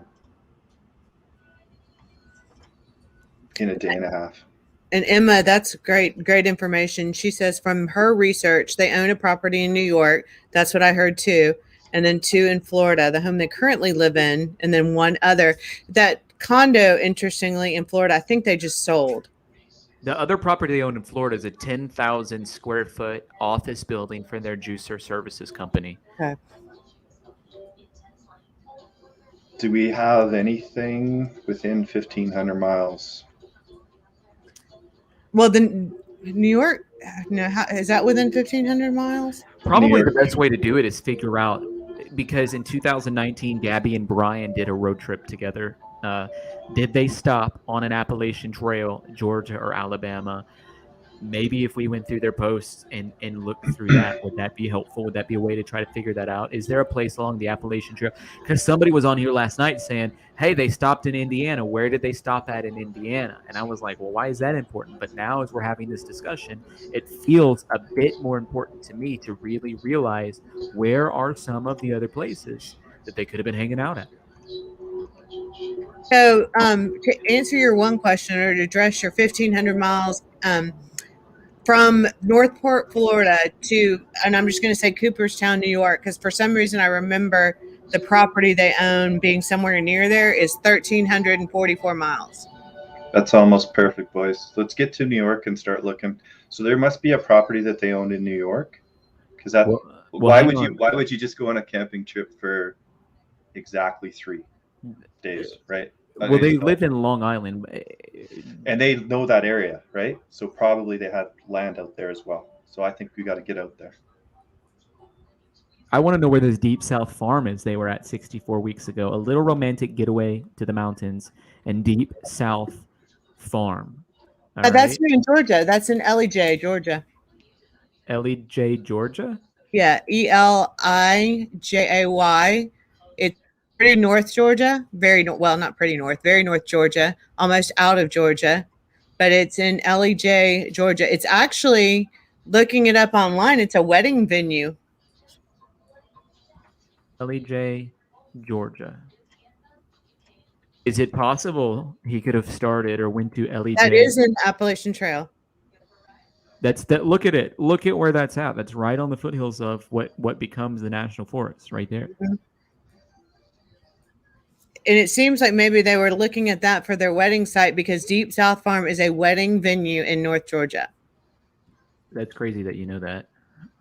No, I looked it up. I knew Deep South Farm was in Elijay, because that's only about an hour from where I am. But so I didn't know it was a wedding venue. So Elijay is it appears to be an 8-hour drive. Oh, see, this could be one of the points to get on, but that's all. But whatever. I kind of like the other one with the camper better. I think that's the smart way to go. Like some off-grid property they own. Yeah.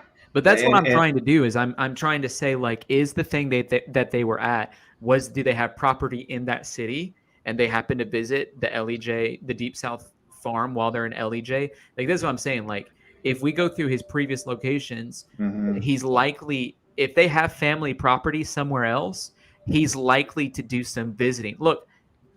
Well, now, if you look up Elijay, I will tell you right now that there is plenty of places you could park a camper and nobody would think twice, because it's a lot of just nothing, lake, river, woods. I mean, so you could park a camper even if you didn't own the land, and I promise you nobody would think twice about it. Well, what I'm saying is, like, if he's on a trip to Elijay or wherever else, it's possible that he's going to a place, like we're saying, where the family owns property nearby, where they could be. Oh, that's what you're saying. Mm-hmm. Okay, what's the property in New York? Because that's within the limit. Suffolk County. To me, that's a stretch because that's Long Island, New York. I mean, But they would have known that route, and once you're on the main roads, I'm sure you can smoke it and make up time. I want to say real quick thank you to Judy Weber, who sent $20 on PayPal. Thank you for those of you who are supporting my content creation on PayPal at Tyler Feller or Cash App $ Tyler Feller 22. Every portion of money that we get, we're giving to Gabby's family and helping support them as well. Where do you want me to look up, Gavis? Just that house that, or the property that his parents owned in New York. Like, does it have a place so you can hide a camper in a garage, anywhere? Because his parents are from New York. That's where he met Gabby. I mean, if they know that highway or that road, I mean, they probably were blazing that road at I'm Canadian, so 140 clicks. I don't know what that is in miles, but they could have just hammered it. I don't know, but I'm saying like there's not property in Long Island to be had. You know what I'm saying? I don't know the address of the location. I'm trying to Google it and find it. I don't know it, but I'm saying there's not property in Long Island is a place that's on the other side of New York City. It's a Long Island on the opposite side of New York City, and it's just like people don't have property there to do stuff like this. He couldn't put it in a garage? I don't know. I'm not following that. We know. I don't think they could even have driven from Northport to New York City and back in that amount of time. So let me do, and especially with traffic. So let's do Northport, Florida to New York City. I just don't think it's possible to drive there and back in 3 days. It's a 20-hour drive one way. I'm leaning towards LEJ, personally. All right, well, let's crack this. Let's get it done. I kind of want to go back to his Instagram and look at this other location that he was at. I don't think New York, that's too far. But when I'm looking at this terrain on his Instagram post, so he's at this place. Kim, you're saying this is a wedding venue, right? That's what it says. Deep South Farm is a wedding venue in North Georgia. Okay. The post after that is he's with the love of his life. It looks like they're attending a wedding, right? So that makes sense. All right. Then they're at the Soap Creek Paper Mill Runs, and he says ruins of a paper mill getting pulled into a creek years after a massacre by Union soldiers. Cool spot to chill. I've never That's wanted in to Marietta, chill. Georgia. Marietta, Georgia? Mm-hmm. That's a little bit more inland. That's a little bit south. So how far is Marietta, Georgia to LEJ, Georgia? 2 hours, maybe? 1 hour is what it says. So I would say if I had a conversation with you, Gavis, or any of our online warriors, one of the things that I would say is in this vicinity, if we drew a circle around this, is there any property that could possibly be owned by the Laundrie family? Okay. That one's closer to Atlanta. It makes more sense. They would be in Marietta because it seems like their city, you know, they got to have close access because they're working in multiple states. And Jeremy, I saw you. LJ. Sorry, I'm saying it wrong, apparently. LJ. Okay, I didn't know how to say it. I just comment. I was repeating what you were saying. Yeah, apparently I was saying it wrong. Sorry about that. Yeah, we need a circle. We need a circle grid, sort of like if any. Does anybody know how to search Georgia public records to see? And even if, and I know this, like I like if I'm gonna go on a trip, there's times where I'm feeling adventurous, and there's times where I want familiarity. And if he's in this situation, I feel like he probably wants familiarity, and so he's probably gonna try to go back to someplace he's been before. And so I wouldn't be surprised if he went from Northport to Marietta, Georgia, or to LJ, Florida, or Georgia, because it's familiar to him. What do you guys think? Yeah, I think the North Georgia mountains is a possibility. I know I'm reading some of the comments and people saying that in LJ people are nosy. I don't necessarily disagree with that, but there's a lot of land outside the actual city that's in that area. We don't mean the actual city. We just mean the region. Yeah. Just some pictures. There's no location tag on that one. Here's another one. Let's see what the no location tag on that one. When we scroll down, I mean, this is at the Carlton Reserve right here. Me and my coolest kid and nephew, BFF, since the day he was born, Carlton, Team Avery Carlton Reserve. Where's this photo from? This photo is from Los Angeles. That's whenever they went on their trip before. Where's this photo? Now, should we go to Gabby's page and look and see if she has any photos? Yeah, she seems to be better at tagging her photos location-wise than he did.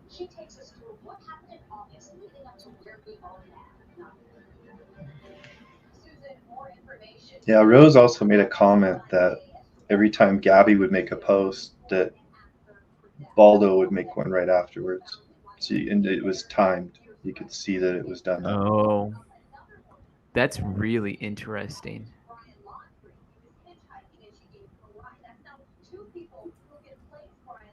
In Puerto Rico or Cuba. I mean, it's possible. Use expensive drones. The problem with drones is that they run out of batteries quickly. It's like you get 20 minutes of flight time and then it's done. And so it's like a constant. You can't get too far with them. You got to keep the weight down so it's not like they can add more battery power. Gabby's services, he's in or near New York. Hey, here's a question for you, Gavis. Go ahead. Go ahead. Who you calling Baldo? That's what he says. Okay, let's well, go to Gabby. There's a funny picture of Brian dressed up as "Where's Waldo, and that's where the Baldo comes from. I hope we can put that up because it's pretty funny, actually. Tongue out. Is that her brother? Yeah, it's her brother. Yeah, where's Waldo? Where's Baldo? So this looks like it's on their other trip, right? They're at the Garden of Gods. That's 101 weeks ago, and the Georgia picture on his page was 64 weeks ago, so we can keep going up a bit. Santa Cruz, California. Is there any pictures from Brian doing his 3 months out in Appalachia? That's what I was trying to find, and I didn't see any, but I thought if we go through Gabby's photos, we might be able to find one. That's what I'm doing right now. I was trying to see, is there any type of connection to that region on either of their pages? I didn't find any from his page, but maybe from her page we'll be able to find some. Santa Monica, she posted a lot of these pictures from. They must have had a great time in California because she's posted a lot of pictures. Yeah, California must have been a good trip. Sarasota, Florida, Pismo Beach, California, in the middle of nowhere, hashtag Arizona. Big Sur, California Dreamin', Melbourne Avenue, California, San Francisco, California, California Coast. This looks suspicious, this tree here. Earth Day. Grand Junction.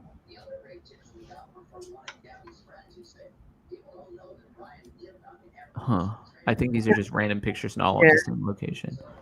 What about these pictures? I won an adventure through an abandoned golf course. I found some creepy spots with vines. Okay. Hello again.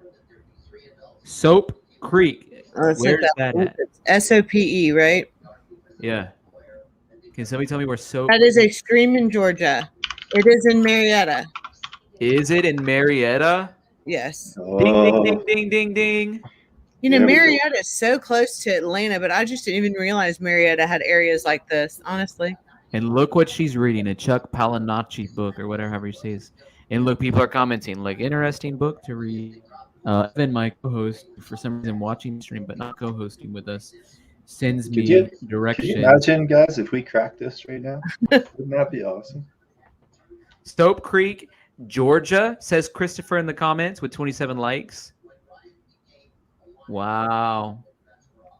Well, I'm glad that this conversation went in this direction and not where it was going earlier, because I think we finally got on the right track here.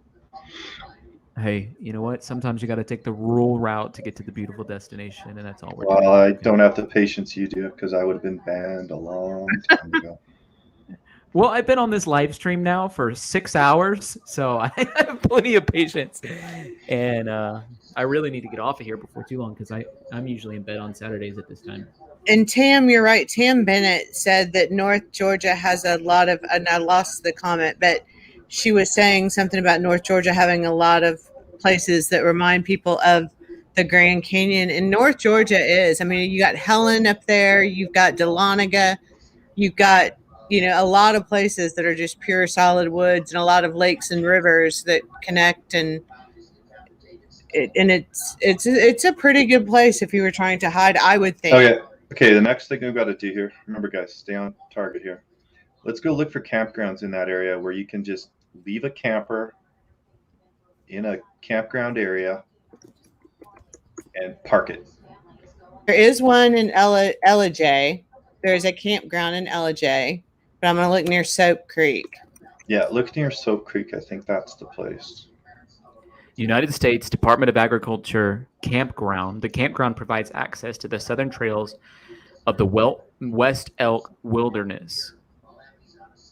It's $14 to camp there. So we need dispersed camping at Soap Creek. Oh, yeah, that's a good point. There's 3 near His parents could have gave him like $300, right? He could have paid up to September 29th, 4 days. Yeah, but you got to register. Parents could have registered. Oh, you know what we should do? TheDirt.com and search Marietta, Georgia, because that's where all these people are doing this from.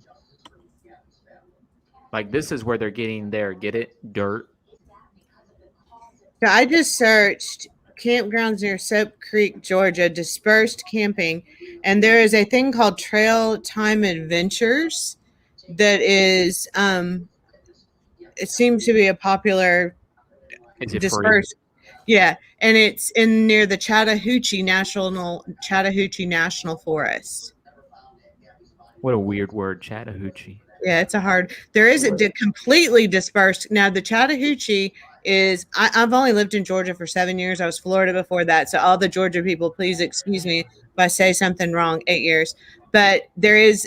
The Chattahoochee goes through a lot of Georgia, and apparently there is a big dispersed camping along the Chattahoochee from the USDA Forest Service, and it's called the Soap Creek Campground Dispersed Camping in Gunnison.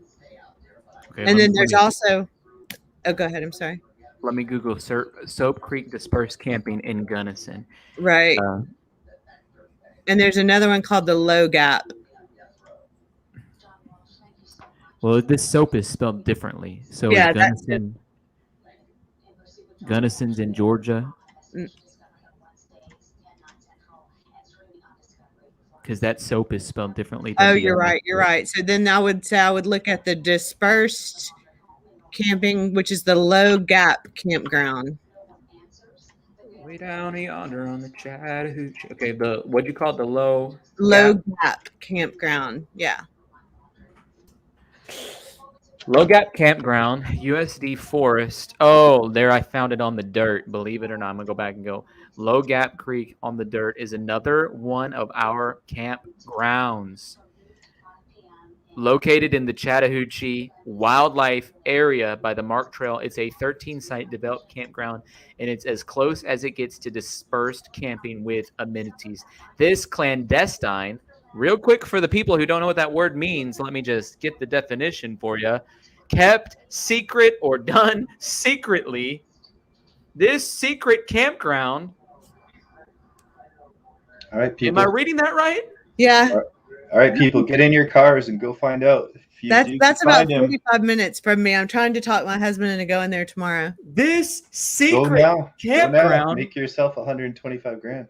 Listen, it says on here, pack a camera. Okay, boys and girls, let's pack a camera. I can't do it tomorrow, all right?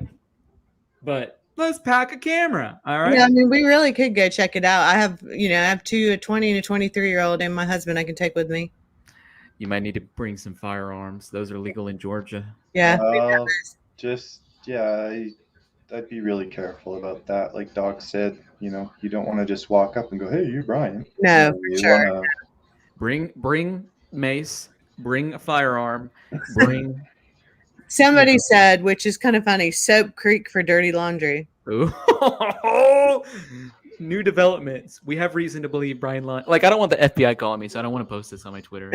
Like, I thought about posting this on my Twitter. Like, new developments. We believe that Brian Laundrie is at the Soap Creek campground. Yeah, that, I'm trying to see who said that. That was Tyler, I just sent you a video of Rose Davis, which is really personable, and it shows you exactly what kind of relationship she had with Gabby, and it'll put to bed all these people thinking that Brian and her had something and whatever. Perfect 10 was the one that said Soap Creek for dirty laundry. Oh, Skylar just sent me some man, Skylar just sent me some great lots of really high quality photos. Those are Skylar, those photos you just sent me were the highest quality photos I've seen of some of that stuff. I want to share. I know you said you sent me something, Gavis, but I want to share real quickly my email so we can look at these photos. I think it would just be easiest if I shared my email. Okay, there's my email. Is there a way to hide my inboxes? Okay. Slide it over. Yeah, slide. So he sent this picture, which we all know. I mean, like, clearly she's holding a gun. Yeah, that does I have no look like reason. a gun. That doesn't look like a torch. And it's printed on a Polaroid. I mean, you know. Yeah, that definitely looks like a gun.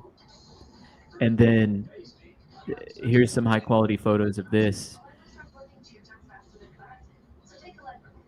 Again, that they said that is not a sonogram picture. Those are labels saying you can't use these logs for, and it's on multiple. I mean, look, and it's on multiple logs. You can't use these for firewood. But then here's the van, and there's the thing you say is a gun. I have a lot of books. Books are 6 inches by 9 inches by standard. Here's a book I have by a guy named Bob Russell, a friend of mine, after 50 years of ministry. Books are typically 3 different sizes, and a typical book's like 6 inches by 9 inches, and on a print size. And so a handgun, I mean, it could fit on there. I don't know. Do you guys see 1 or 2 shoes right there? I see 2. And they look bigger than Gabby's feet. I was going to say the same opinion. thing. They look like Brian's to me, the ones that he was wearing. And so this is, I think, at the point where he was really distraught, and he's hiding in the van. That's when you see the door. So Gabby's already dead at this point. Yeah. And this is where he puts on his hiking boots and goes for his 2-day-long river walk. Okay. Well, listen. Or not quite 2 days, day and a half. I feel bad because we have so many thousands of people on here, but I've been on here forever, and I got to honor the Sabbath, and for me that means I got to go to bed and get ready for it. If there's a break in the case, we'll be live tomorrow, and Kim and Gavis, I'd love for you to join me. If there's no break in the case, then I'm not going to go on until Monday, and I would love for you guys to join us on Monday. If watching, thank you so much for watching. Please hit the subscribe button. Please hit the subscribe button. Yeah. Can I just have one last comment? Sure. If you're in that Soap Creek area, go and kick Baldo's sleeping bag and wake him up and turn him in so that we can have a nice funeral for Gabby tomorrow. How many people, if you're with him, say yes in the comments? If you're in the Soap Creek area, go check it out. Anybody say yes in the comments? Let me see your comments. Yes in the comments. And Julie Labrador also said, and I'll write this down, Blood Mountain and Vogel State Park in Blairsville is where she thinks they were in that picture in April. So okay, I'll write that down. Okay. Anybody that wants to give on PayPal, I'll send you a copy of this ebook, A New Mind, 10 Declarations to Set You Free. PayPal or Cash App, Tyler Feller or Tyler Feller 22 on Cash App. Thank you guys for watching. I'll be back if there's a big break tomorrow. If not, I'll be back Monday. Thank you for watching. Hit the like button, hit the subscribe button, and don't forget to go on Twitter and share that post that we made on Twitter, Tyler Feller 22, and you can follow me on Instagram at Tyler Feller.